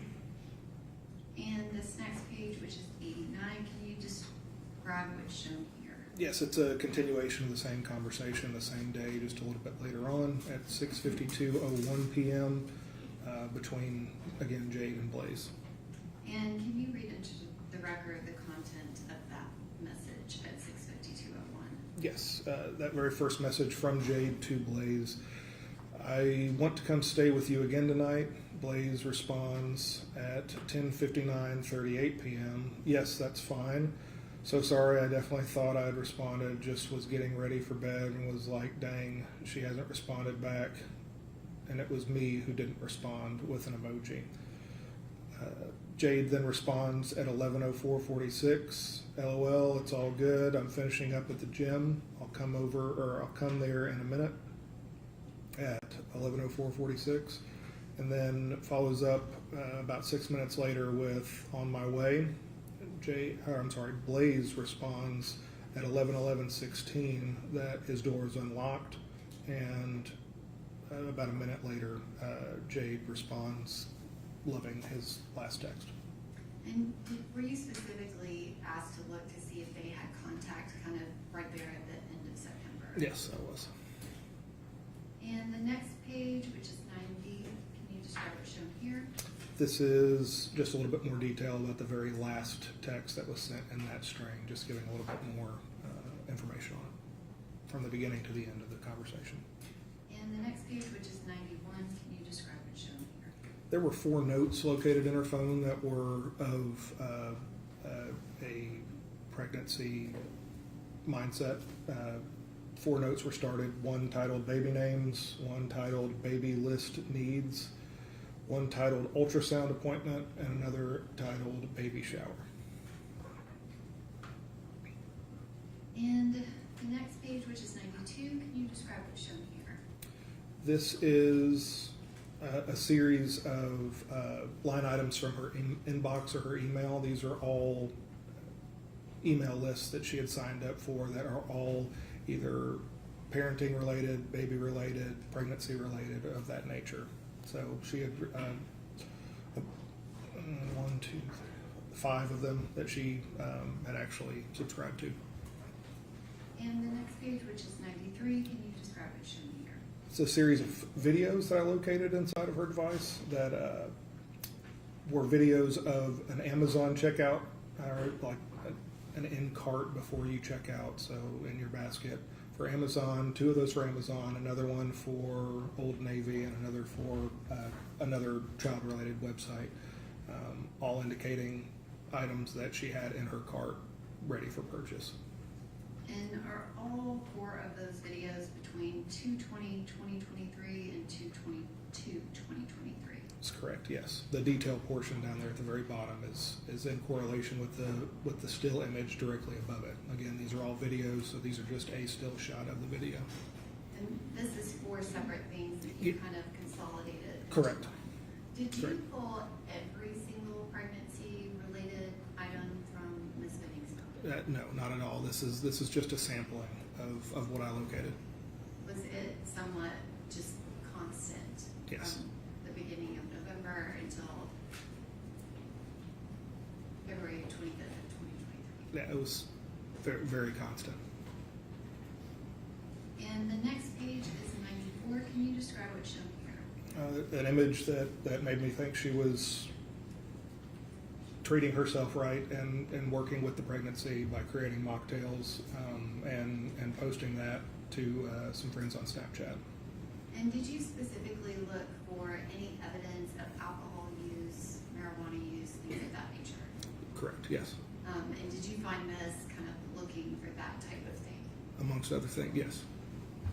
And this next image, which is 95, can you describe what's shown here? Yes, it's a photograph of Jade at a local gym, or her gym, and she, I found it important to say that she noted that we made it to the gym today.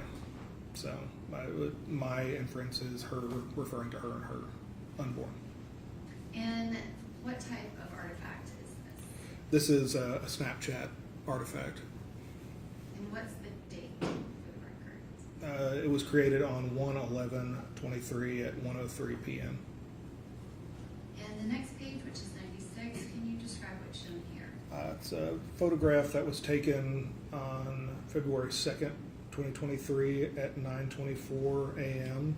And again, it appears that she is in a doctor's office with a ultrasound image up on a screen in the room. And can you describe what is an HEIC file? It's a high efficiency image container, and it's just a really fancy term for that Apple uses for their images. It's just a very high quality image. So it's very normal to see that inside of an Apple extraction. And the next image, which is page 97, can you describe what's shown here? Yes, this is another photograph. This one was just a few minutes after the one we previously looked at. This one's titled 3131.jpg, and it's a photograph inside a doctor's office. Now, looking more like it might be Jade that's getting her ultrasound, because you can almost picture her laying down on her back, taking the picture from her side. And the date and time of this image? It's at 2/23 at 10:11:01 a.m. And the next page, which is 98, can you describe what's shown here? This is a snap video that was taken on 2/2/23 at 9:55 a.m. And the next image, which is 98 and 99, can you describe what's shown here? Similar to the last. So again, another snap video that was taken just moments later. Did you include every single image that was been from that February 2nd, 2023 appointment? No. Was it voluminous? Lots of pictures, lots of them. And was she taking them on different platforms, her phone, and then also within Snapchat? That's correct. And this next image, which is page 100, This is image titled 3163.jpg. It was taken on 2/2/23 at 10:12:28 a.m. And again, it's a picture of her holding up her recently received sonogram printout. and the next page is 101. Can you describe what's shown here? Yes, this is a series of text messages that Jade submitted to Blaise Taylor. First one on January 26, 23 at 11:29:08 a.m. She texted a photograph and then followed up with just reminding you that my appointment is next Thursday at 9:45. It shouldn't be longer than an hour. The photograph that she shared is pictured just below the portion that says OB, a third OB anatomy scan. She followed up with another text not long after that on January 26, 23 at 12:44 p.m. Okay, hopefully you can make it. I'd love for you to be there when I find out the gender. You coming to importance is very important, and that got cut off. Not so much the body of the text as the fact that she was texting him about the appointments is what I was trying to portray in these messages. On 2/5/23 at 11:48 p.m., she texts Blaise, "Sweet dreams, though, about to try and go to sleep since I have to be up early for the appointment," followed up with an emoji. And then on 2/10/23 at 12:51:16 p.m., an emoji, and then a doctor's appointment went well, or went good. She said everything was normal, just waiting for the test to come back, which will be next week probably. And that one, I think you read out the message red time. Was the message sent at 12:46:56? I'm sorry, yes. I apologize. Read from the wrong column. And the next image, which is page 102 of the report, can you describe what's shown here? Yes, it's a photograph from a series of photos that Jade took in her kitchen on February 6, 2023 at 4:39 p.m. And were you asked to look for specific information related to the camera that is portrayed in this photograph? Yes, when you're looking at the details for images, I mean that is one of the things that, depending on the application that you use, is identified in the details of that photograph. If you look down a little bit lower on the right side, a little bit lower than halfway, you can see that it was taken with an Apple iPhone 13 Pro Max, utilizing software version 16.1.1, which was the same as Jade's device.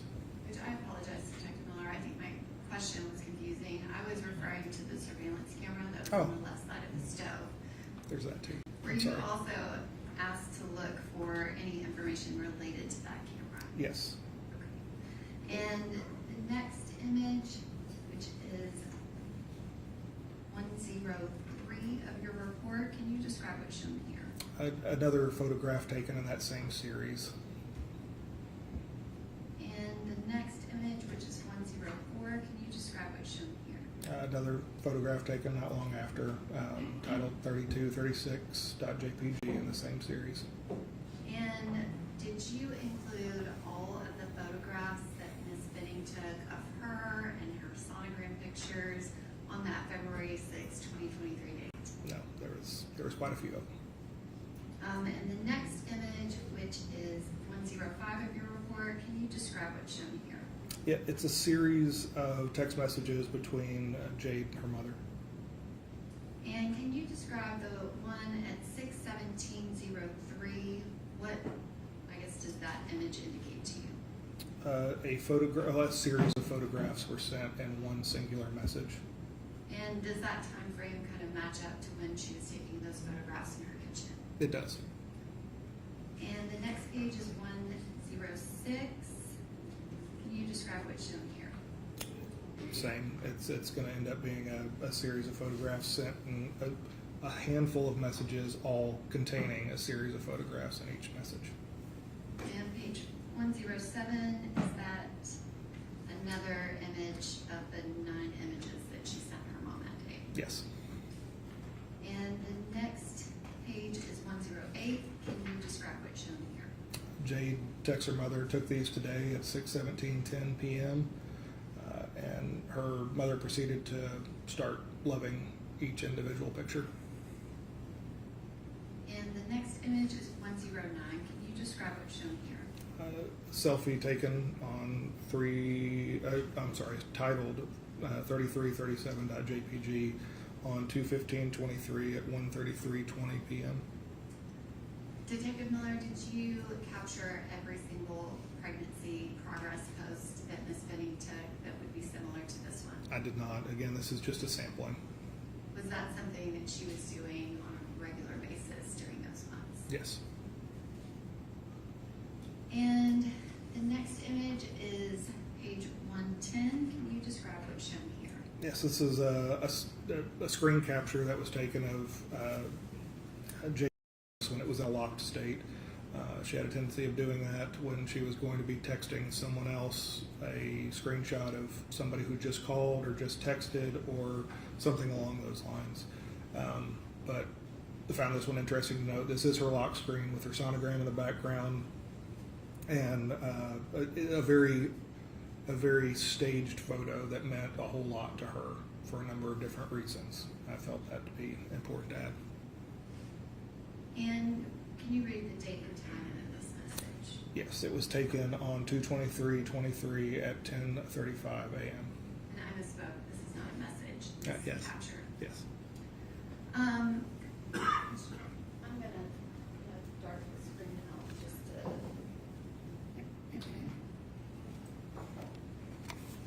Can we just take it down for a second?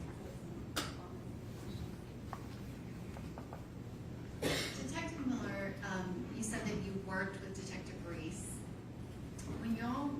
When you were asked to search things, can you describe some of the things that you were searching for? We've seen a lot of kind of the pregnancy of Jade Benning. Were you specifically asked to search information about Miss Benning and her pregnancy?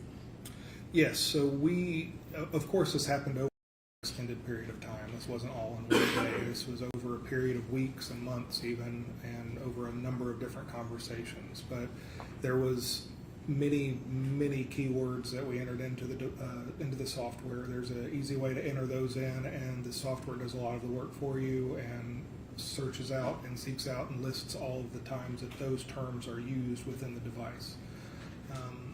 We did that with multiple keywords based off of the nature of her passing. Once that was identified, harming yourself, harming other people trying to harm you, lots of different phrases, terms, and things of that nature.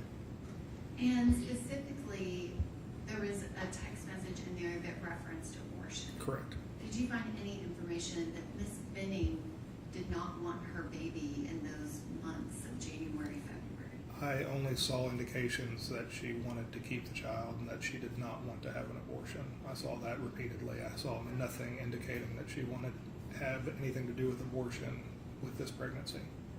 And is it correct that you were specifically looking for anything that could possibly indicate that? Yes. And specifically, were you looking for references to cocaine? Yes. Did you find any references to cocaine? I saw 0 references to cocaine in her device. And no references whatsoever? Which you're looking for references of her doing it, but did she have references to cocaine? I did not see references at all in her device for anything related to cocaine or any slang term for cocaine that we could conjure up. And did you look to see if there were other substances that she was using? Yes. And did you see activity of her using other substances prior to her learning that she was pregnant? Yes. Were there references to, and those substances, is that going to be marijuana? Yes. Can you explain what a cart is? It is short for cartridge. It's what you would put into a vaporizing device, and it would be these specifically are thought to be THC based. And were there a couple of references to mushrooms? Yes, there were. Was there any evidence and conversations that you reviewed that indicated that Ms. Benning used any drugs after she found out she was pregnant? Nothing indicating that she used them, no. Were there references of text messages where she asked someone for drugs for other people? There's a number of those, yes. And did you kind of follow those text threads to the other messages around them to look to see if it was for somebody else? Yes, I did. And was there evidence that it in fact was? Yes, there were. Did you search Ms. Benning's phone for information related to her relationship with Ms. Nigel Jackson? Yes. And were you specifically looking to see if there was any negativity between the two of them? Yes. Did you find anything like that? I did not find one bit of it. Did you find an enormous amount of communication between the two of them? Yes, it was very clear that they talked on a very regular basis. And is it fair to say that if you're looking for evidence of one thing, you kind of look at conversations with other people to see, it might not be in a text thread between Ms. Benning and Mr. Taylor, but she might be talking to Ms. Jackson about something that happened? And oftentimes you'll find true feelings in another adjacent text, yeah. And were you looking at all of those messages, especially focused in that time frame of February of 2023? Yes, very much so. But looking at it back to the date when she finds out she's pregnant, but specifically looking for everything that she's doing in that month of February. Yes, very, very closely. And did you find any evidence of any connection between Mr. Keontae Jones and Miss Benning? Did they even communicate? There was no evidence of communication between those two. He was referenced a few times in a few different text messages, but she never communicated with him directly that I could find on her device. If I can have just 1 second.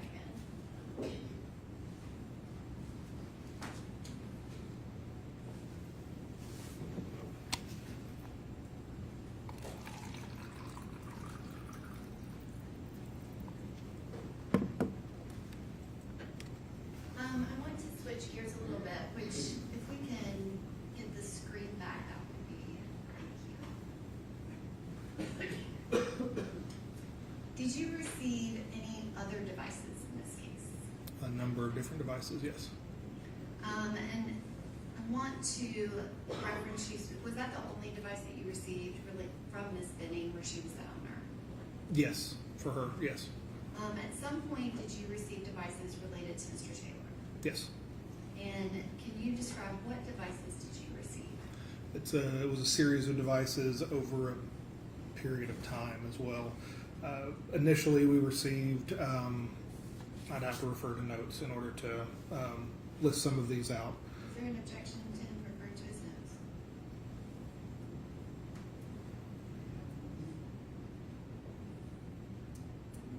You're just wanting a list of devices? I wanted him to generally explain the devices that he Okay. looked You at. asked about the list of, what is the list that you have there?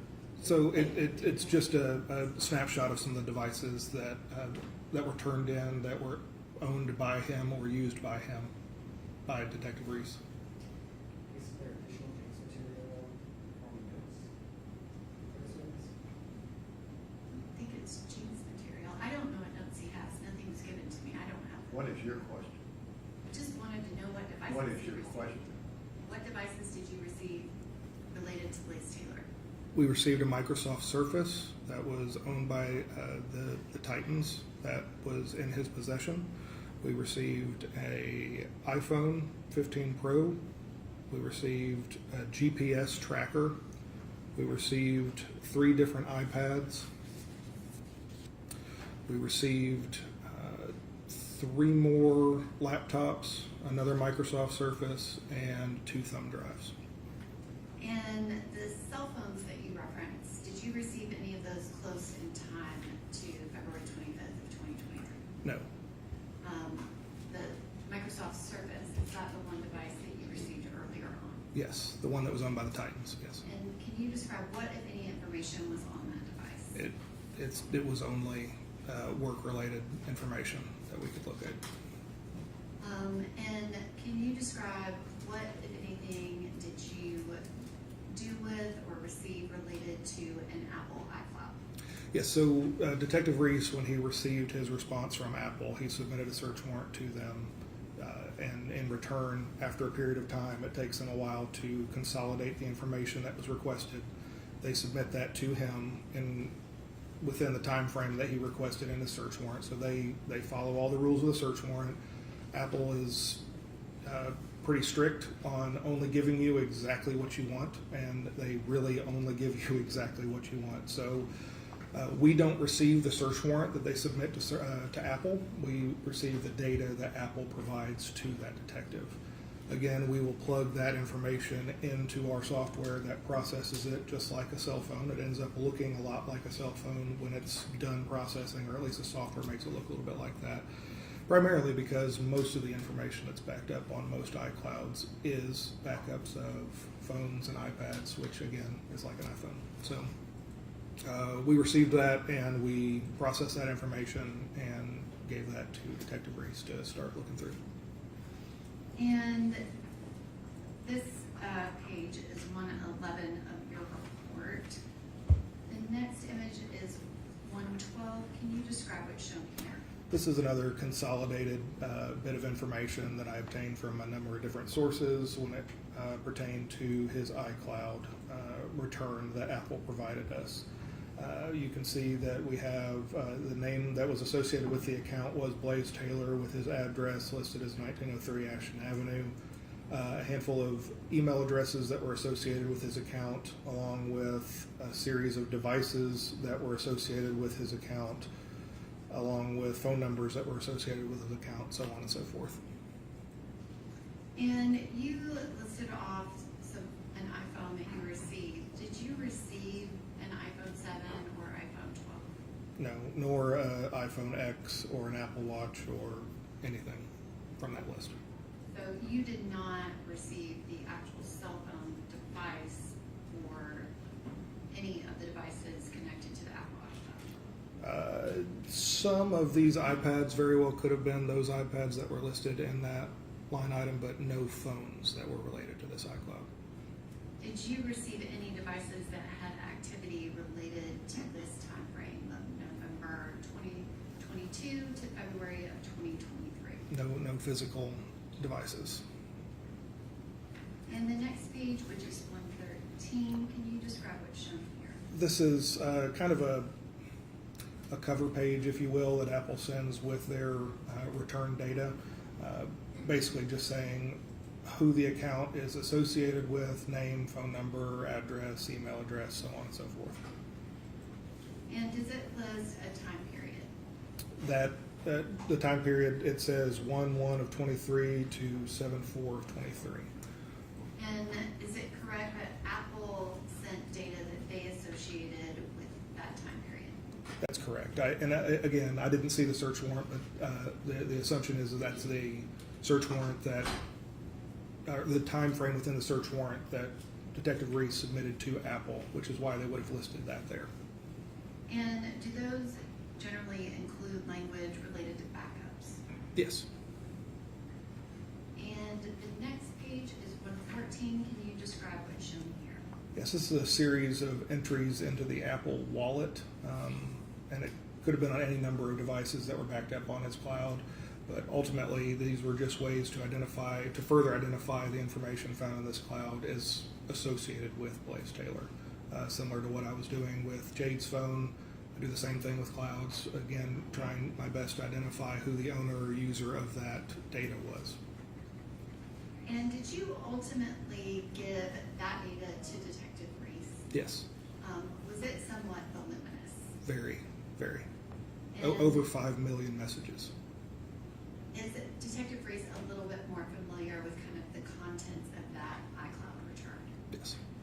Did you assist him with any questions that he had and kind of looking at some of that data to connect it to Ms. Benning's data? Yes. And you said that you did not receive any of those cell phones. None of those that were listed in his account information from Apple. Okay.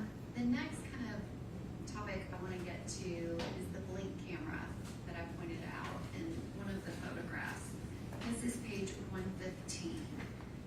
Did you look to see if Ms. Benning's iPhone had any evidence of footage from that blink camera? Yes. And the next image is page 116 of the report. Can you describe what's shown here? Yes, when the term blank was just entered into the search feature of the software, you can see that there's some recorded dates and times for activity with the device. Interestingly, a note to note, I should say, is that the device was showing offline starting on 2/22/23 at 8:37 a.m. and continued to show offline as the app reached out to the camera trying to access it. During that attempted communication via the internet with the device, it continuously showed offline.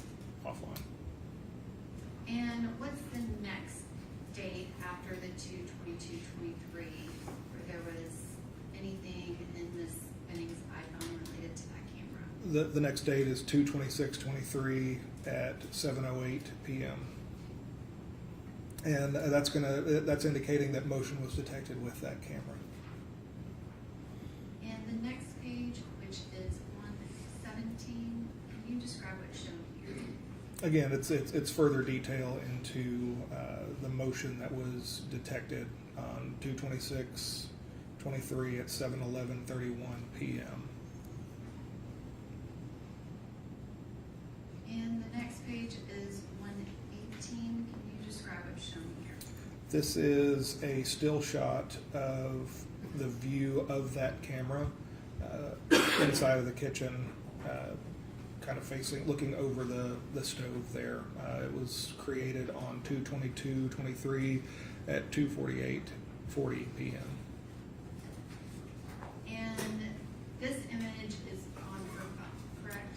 It is. It's stored within the database of the Blink app. It's a cached image, so it's most likely an image that would appear representing the view of the camera, not necessarily the current view of the camera. Did you look for any and all footage related to this camera?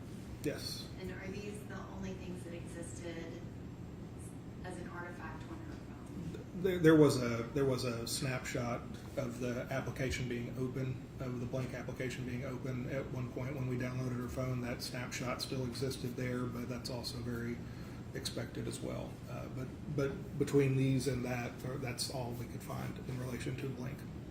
Which the next page was us getting to the snapshot for an actual image on the phone that Yes. wasn't that Correct. type of snapshot. Correct. I'm sorry. Yes. This was the only thing that was there. Yes. And the next page is 119. Can you describe what's shown here? This is the snapshot I was just referring to. So just that image that Apple stores for applications that are currently open, kind of just that snapshot that I was referring to earlier.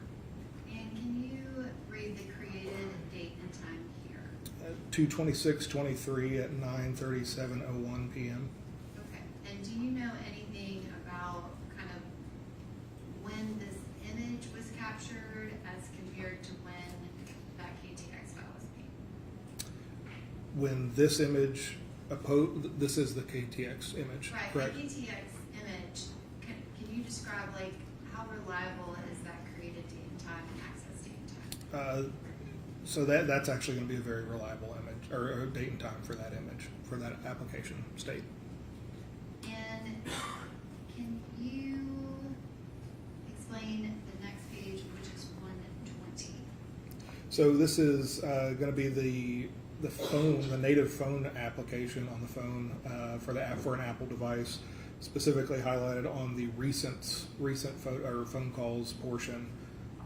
Again, it's a KTX, so it's a snapshot of that phone application being open. And so if someone had Ms. Benning's phone and they had the passcode and they swiped away a page, is that what would have caused that KTX file to be deleted? The KTX file, that part gets deleted later on when it's actually live is when the KTX file is created, when it's actually open on the phone. But when it's swiped away, it isn't automatically immediately deleted. It's just stored away for a period. But these images are just those pages Yes. being open on the phone. Correct. These were just applications that were actively open on the device at the time of extraction.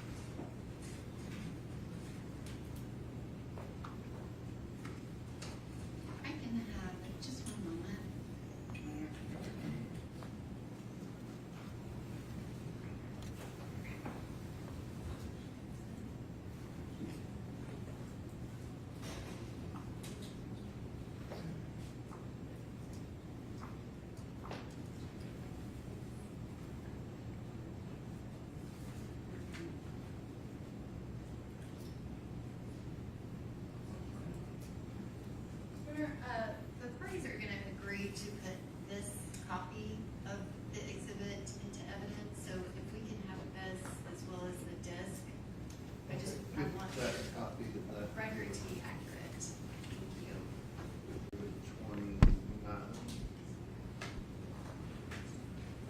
need the package?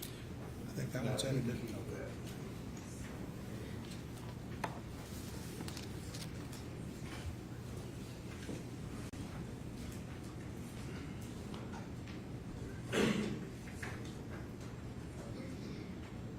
Thank you, Detective Miller. I don't have any more questions at this time. But you might end up being responsible.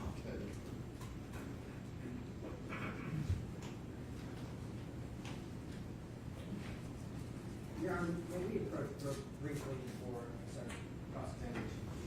Sure.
Go ahead.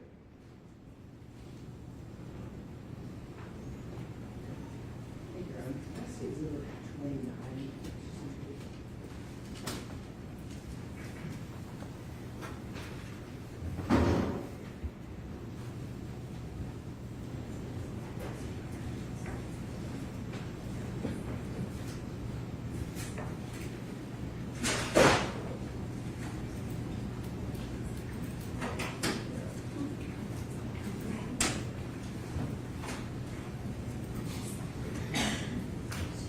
Good afternoon, Detective Miller.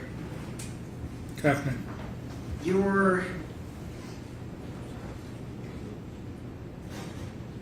It's fair to say, and I think probably won't be a shock to this jury, that there's an absolutely tremendous amount of information on a cellular phone, right? Yes.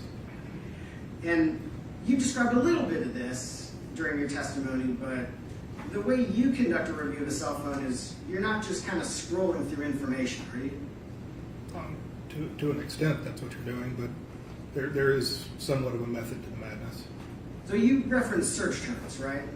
That's one of the things we use, yes. Okay. So you sit down with somebody and come up with a set of terms to help you kind of focus in on places to look on a phone? It's one way we do it, yes, sir. And in this case, was Detective Reese the person you sat down with? Yes, one of the people, yes. Who were the other people you worked with? General Norman. Okay. So you and Mr. Norman and Detective Reese at various points in time worked together to come up with terms? Correct. In addition to search terms, what are the other ways that you'll look through a phone? So, having looked through a number of devices, I know where a lot of information resides inside of certain databases. So, there's a number of repositories that I go directly to right off the bat that I find different things. Again, it's hard to say exactly in this order. It's hard to say it's the same for every single crime because not all of them are going to be the same. So, all investigations are different. So, I would have to say that the ways that I search through phones and analyze the evidence that we have extracted is going to be different every single time as well. So one way might be, you know, a date like February 25th, 2023. That's an important date, right? Yes. And you can create a timeline of everything that happened on that date. That is one way you can do it, yes. And that'll show you locations, right? Hmm? It'll show you all the communications, right? Yes. It'll show you some of this very, very technical, like every time the phone is locked and unlocked kind of data. Yes. Probably stuff none of us even know is going on with our phone. Most things we don't know that's going on our phone is most of the information that's being displayed there, yeah. Sure, but that's a pretty directed, I know a date and I've got to look at that date kind of investigation. That is correct. Generally, you're not going to like open up messages and look through thousands and thousands or even hundreds of thousands of messages. Well, I mean, there's times for things of that nature, but I mean, obviously we know that looking through hundreds of thousands of messages is not a viable option. It's not as easy as it sounds. So just for example, and we'll maybe talk more about this later, but when you were searching for evidence of drug use, yes. did you just open up Jade's messages and start scrolling through messages until you found evidence of drug use? Well, first steps were key terms. In that sense, yes. Okay, so you did search terms, right? Correct. And what popped up that might have led you to look around those messages? Absolutely. Okay. Or identified individuals that we would have looked more at, or conversation threads. Yeah, sure. And in order to define in order to define those key terms, you had to know something about the case, right? Of course. Was there at any point, did you kind of on your own direct the way the search went in this case? Of the device? Yeah. Of course, I was analyzing the digital evidence. So as you find something, you might look a little bit further and bring that information back? It might lead me to a different artifact that I find important or not important, and I share it with the lead detective. Yes. During that process, were there conversations where the team says, we just don't want to look at this stuff at all, we'd rather focus here? This is big picture. I don't know that there was at any point anybody saying that we aren't concerned with anything that occurred in this window. Okay.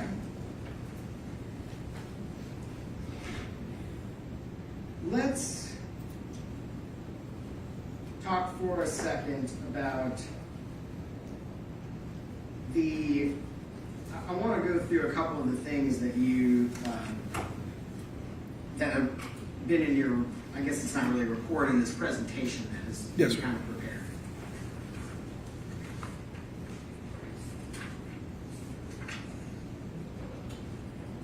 The timeline that you did for February 25th, 2023, that was an important date, right? Yes.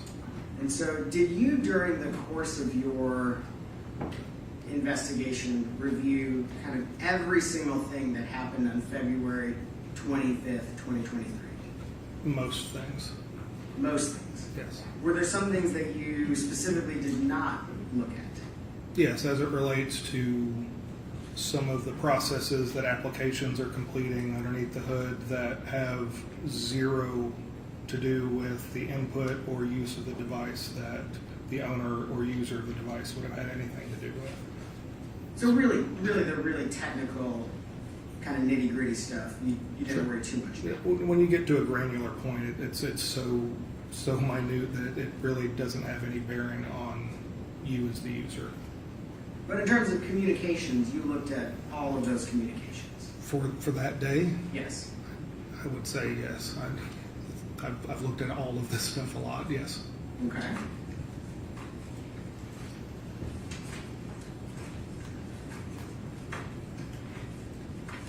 And I apologize, I'm going to just have to flip right to some of these in this presentation.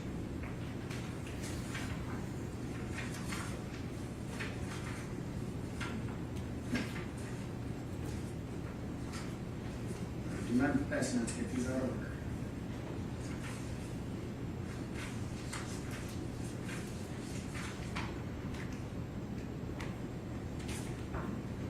If I could publish this to the village administrator. Thank you. At 6:43, there's a text message from, actually I think it's a text message, received from, the name is Porter Jarris. Is that right? That's how it's stored in her device. Yes. That's how it's stored in her phone. I think you refer to him as Mr. Porter or Jarris Porter. I said Porter Jarius or Jarius Porter, one of the two. I noticed that you put those text messages in there several times throughout this timeline. During that evening. As texts appear, I was placing them in there. Yes. Was that a name that you had noted at other times during your review of Miss Weber's phone? I didn't analyze Miss Weber's phone. I'm sorry, Miss Penny's phone. Okay. Can you repeat the question? Was that a name that you had noted at other times in analyzing Miss Penny's phone? Objection, Your Honor, to the relevance.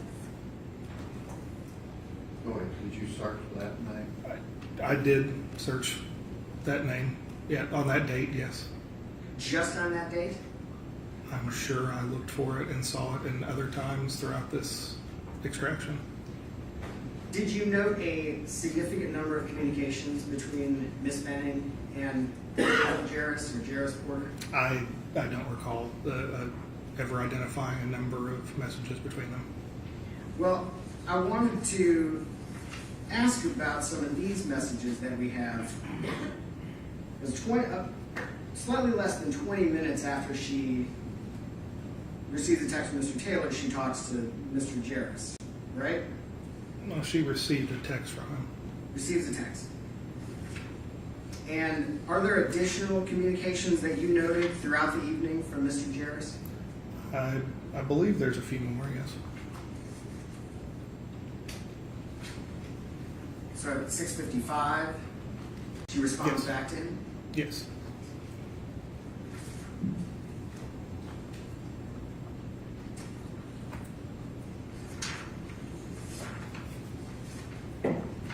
At 7:07, there's an additional text message? Yes.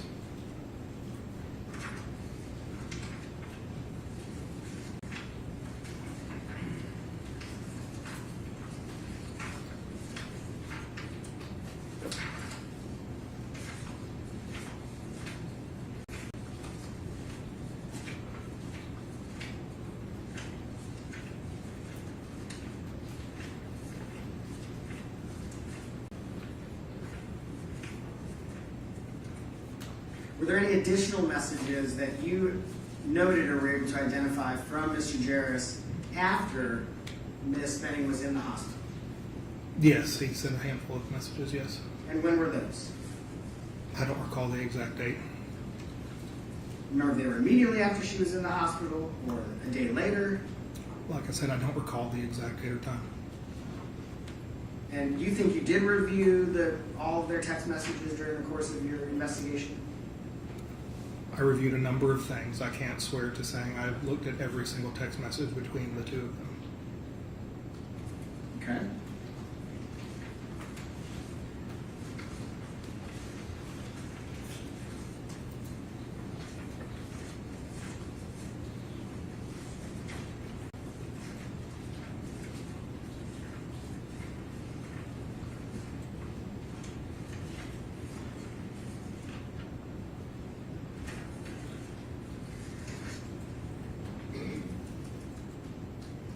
this text, or this Snapchat message. I know you indicated Snapchat is a little harder to track down. Based on your review, do you believe the time and date on this is accurate for the Snapchat message? I do believe that. And were you able to identify who the sender of this Snapchat message was based on your review? No. And this message indicating, I'm already fucked up, there was no follow-up to this message? Not that I could find, no. And that was sent at 2/25/2023 at approximately 7:01 p.m. Yes. And there's no other context for that message. That I could find, no.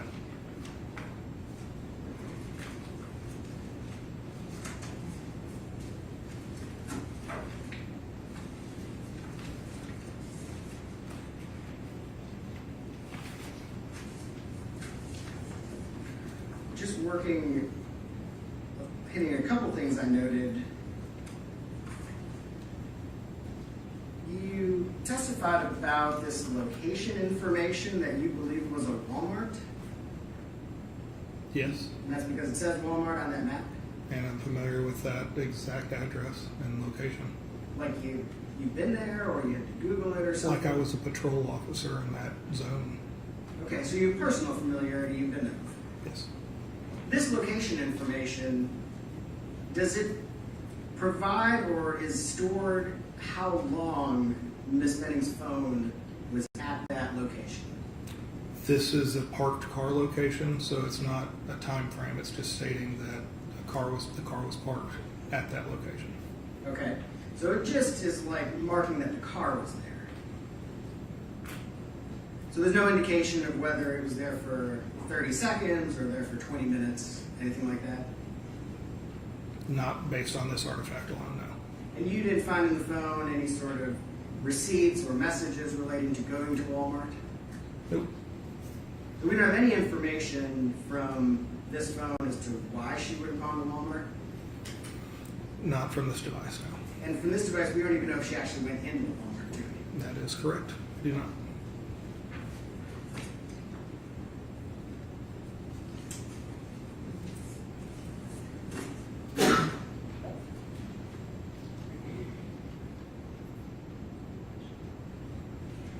Now, I presume since you looked through all of her cell phone information for 225, that you also reviewed the text messages discussing assisting a friend purchasing drugs on that day, didn't you?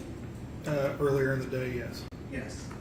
And who were those messages with? I don't recall offhand exactly who they were between. If I were to pass you a set of messages, would it help to refresh your recollection? It very well could.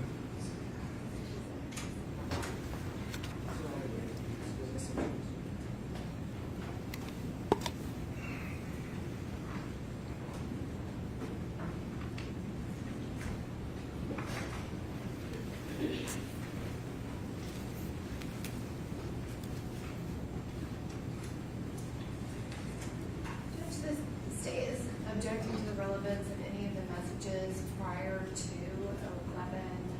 11/3 of 2022. What date were you asking about? Did you look at text messages on what date? My question right now is just about 225. I may have additional questions, but right now I'm just asking That's about all that. I'm dealing with. Does this have anything to do with 225? Yes, it's at the very end. Okay, it starts on 4/6. I'm just having him look at it for now. So, if you take a look at the very last page,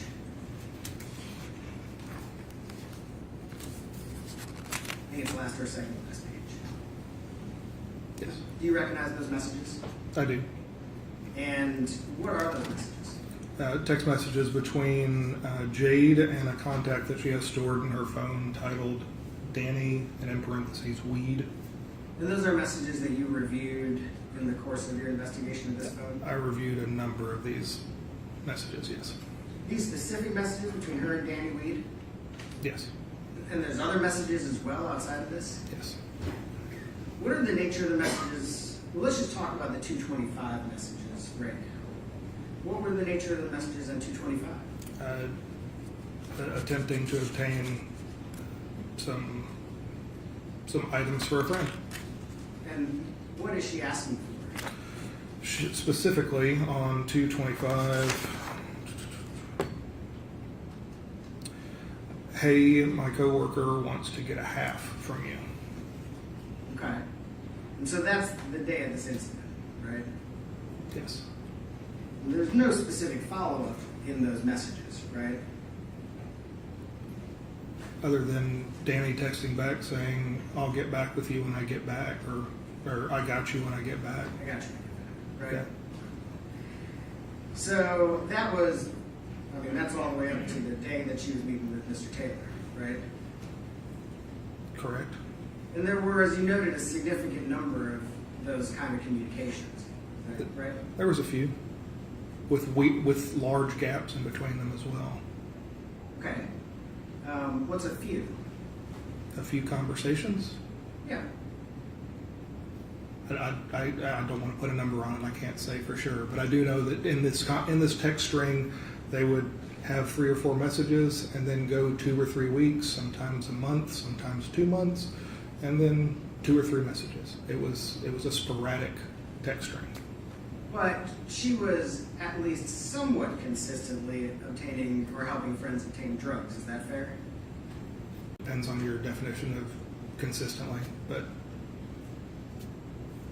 More than once or twice during the time frame that you reviewed the phone. yes. Is that fair? Yes. Maybe more than 5 times? Maybe. Maybe more than 10? I can't say. And in that message on 2/25/2023, they don't actually state the drugs that they're buying, do they? Not on that one, no.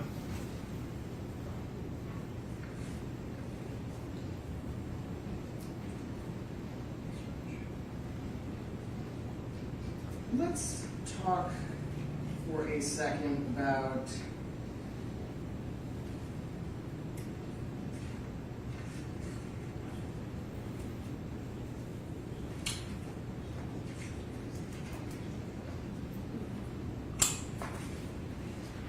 a phone that is on locked status, which you described.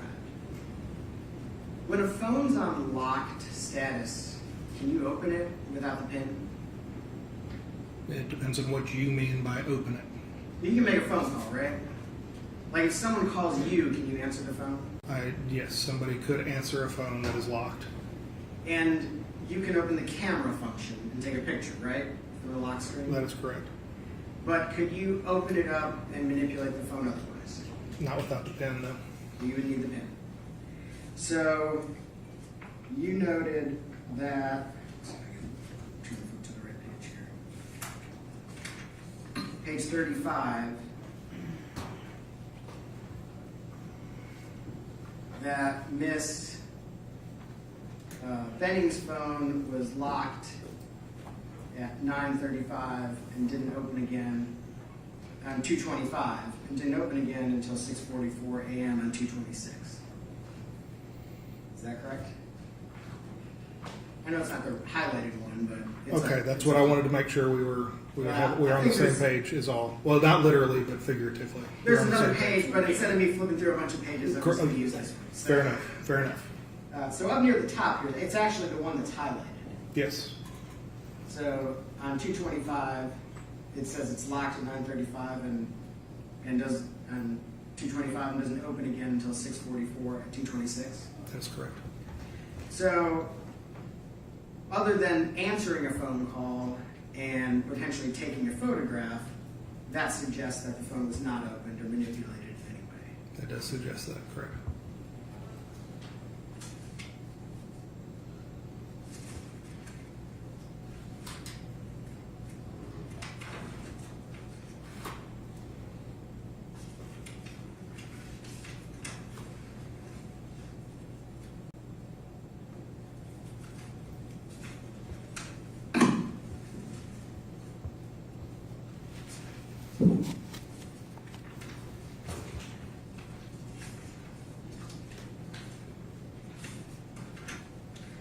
want to ask you a few questions about the photographs that were taken of Blaise and Jade, Mr. Taylor and Miss Benning, in their apartment between 9:24 and 9:28. Okay? So this is essentially the list of those photographs. Is that correct? That's correct. And that's just kind of a close-up of that metadata. Just to orient ourselves. Yes.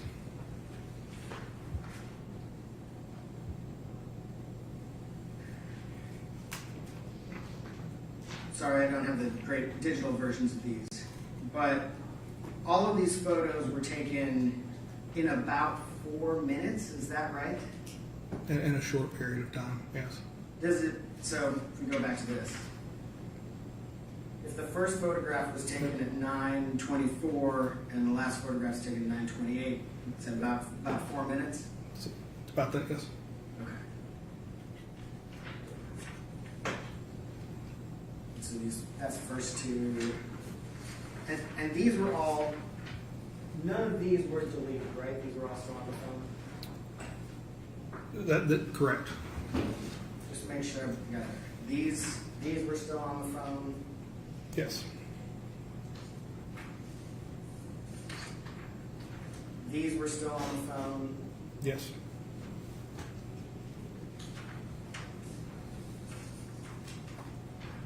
These are still on the phone? Yes.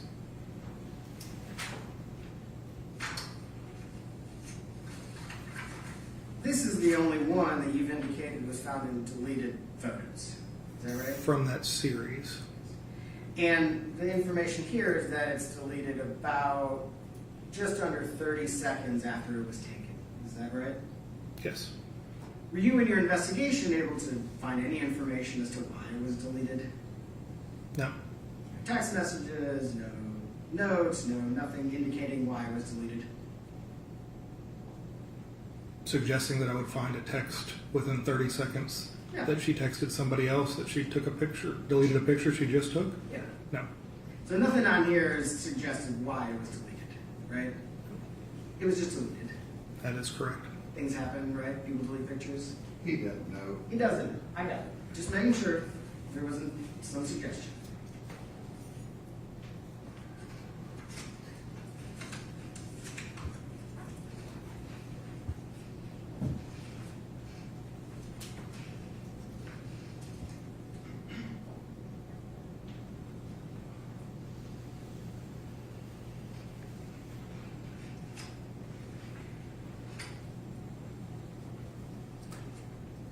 Hang on one second.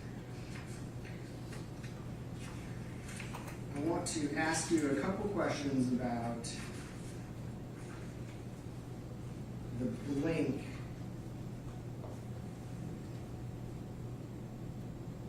I want to ask you a couple questions about the blink information that you were able to find. Okay? The first thing, while I'm sort of pulling these up, is this was a new concept to me before this case. I'm sure you are much more familiar with it, and I know you kind of explained it, but it was a little quick. A KTX file is a special kind of file is it just an Apple phone or any phone? Well, a KTX file is specifically in an Apple phone, as far as I am aware. It could be in other devices. It is a file type. It could be in a number of different devices out there in the world. I can't speak to that, but I know that it's a unique file type that is identifiable with snapshots found within iPhones. And it's not a screenshot, right? That's a different thing. That is completely different, yes.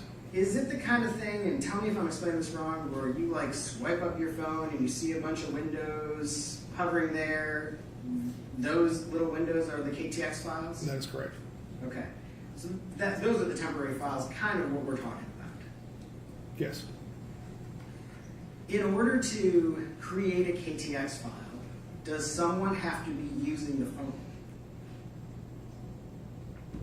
I can't speak to that specifically.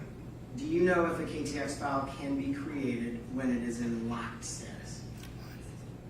I can't, like I said, I can't speak to that. Well, help me understand, from your knowledge, how is a KTX file created? It is created when a snapshot, when Apple decides a snapshot needs to be created of that application. We could work under the assumption, again, I can't speak to all of the in and outs of what Apple does in their software, how, when, and why they do it. Okay, they're a chef and they don't want to share their recipes to all of their specialties, right? So they don't share all their information with us. So I can't speak to exactly when it was created or when it's removed, but I know that it is created and it identifies an application that is open in the background of your device. Based on your, and I appreciate that. Based on your understanding though, is it likely created when someone is using the phone in that manner? Like they're swiping up or doing something else that requires the creation of that temporary file? Likely, but I can't say that it is. So, I mean, I can't say that for sure. So let's say, for instance,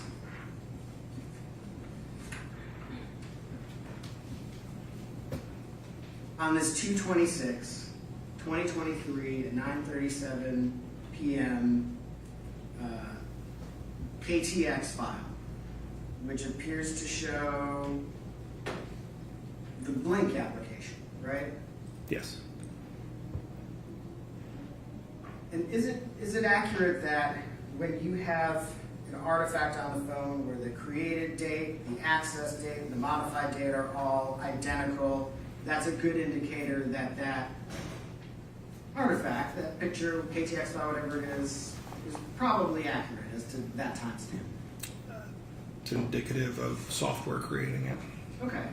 So probably was created at that time. probably. Is it reasonable in your experience and your expertise for us to say that that KTX file then was created by somebody doing something on the phone at 9:37 p.m.? On the 26th? On the 26th, yes. Yes.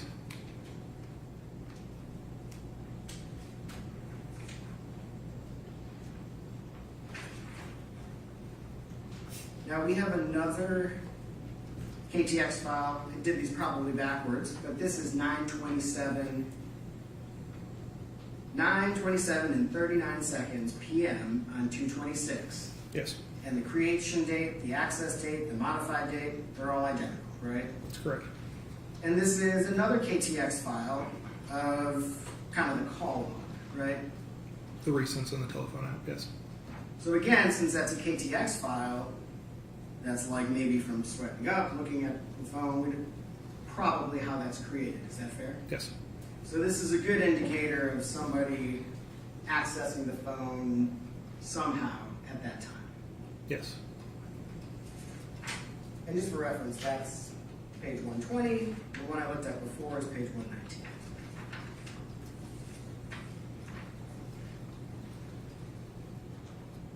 This artifact from February 22nd, 2023, this is page 118 of the exhibit.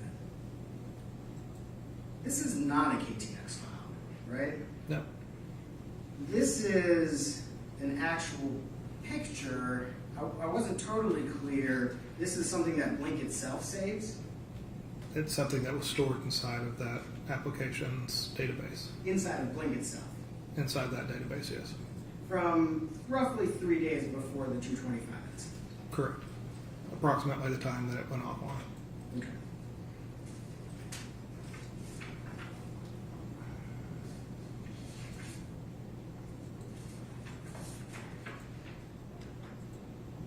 This page 116 is a listing of the Blink sort of activity. Is that a fair way to describe it? That's a good way to describe it, yes. Okay. So we have on 222 a number of entries where it says it's offline. Is that right? That's correct. And then for some reason there's nothing between 222 and 226. That's correct. Do you have any idea why, or any indication based on the information you were able to obtain as to why there is no information between 222 and 226? Most likely notifications were turned off or something along those lines with the application. So these, the you know, number, mini is offline, those are likely notifications. That's so similar to the social media apps that I was referring to before. Many software companies require a subscription. This data is not stored on the device itself, it's stored on servers. I believe, I can't swear to it, but I believe Blink is in that category that you can't store information or data on the Blink cameras themselves. So you would actually have to be connected to the internet to reach out and find those things and or serve a search warrant to Blink's company and obtain any kind of information or data that they have stored on that account. So I believe this is the device reaching out and attempting to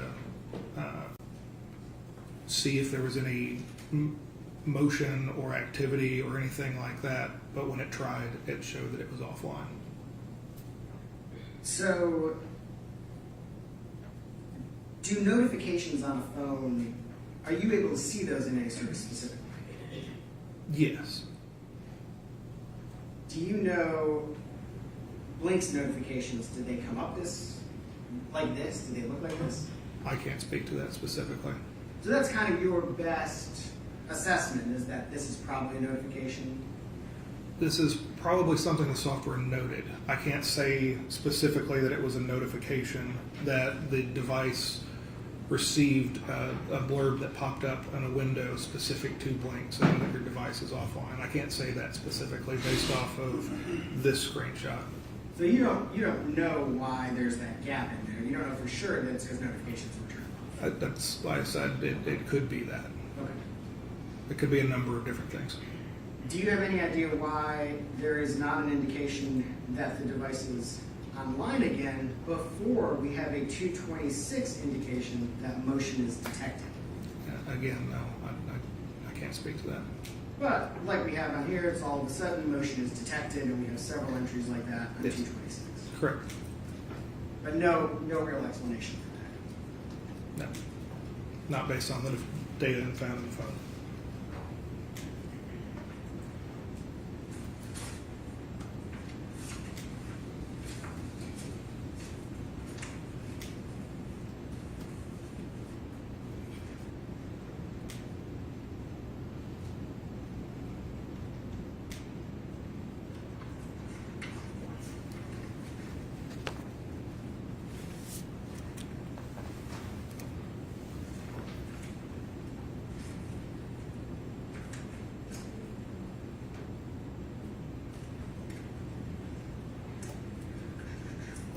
Sorry, remember just a moment.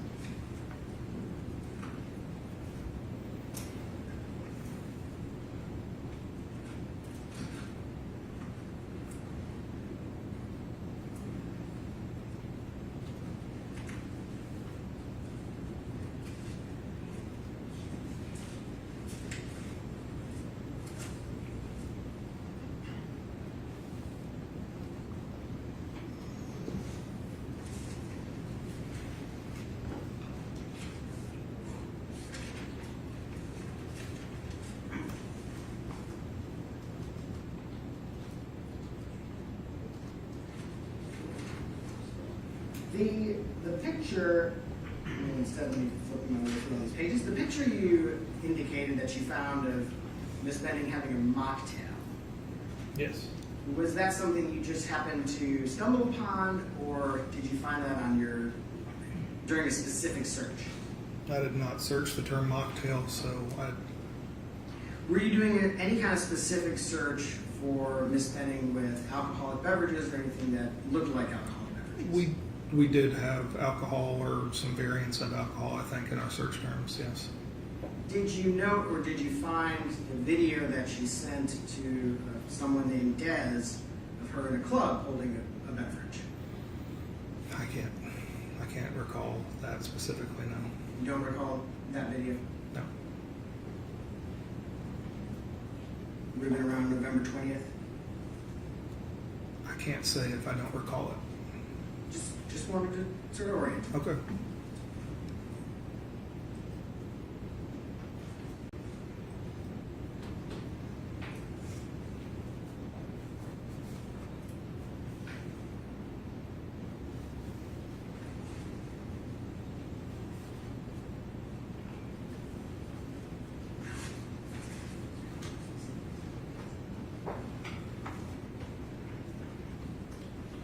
Your Honor, those are my questions.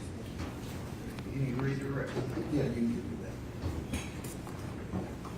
that. No, Your Honor, but the state may need to recall Detective Miller. Oh, okay. All right, Thank you. Then take those on. Yes, sir.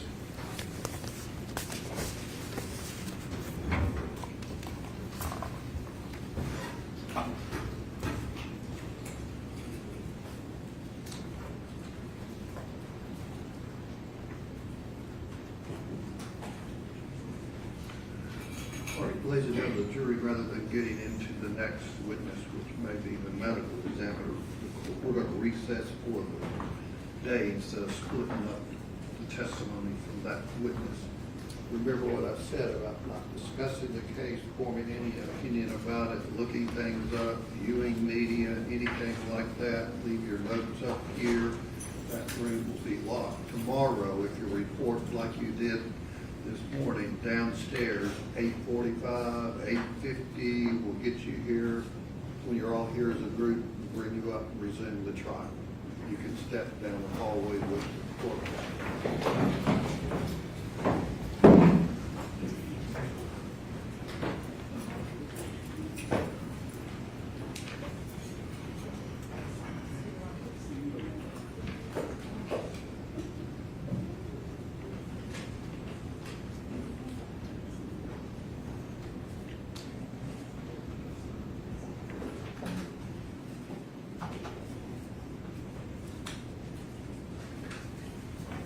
And how many other witnesses does the state have?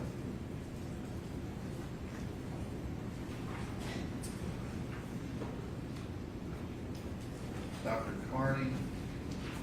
Yes, I think we have, I think technically we have 10, but we might not have to call all of them. But maximum, I feel like 10.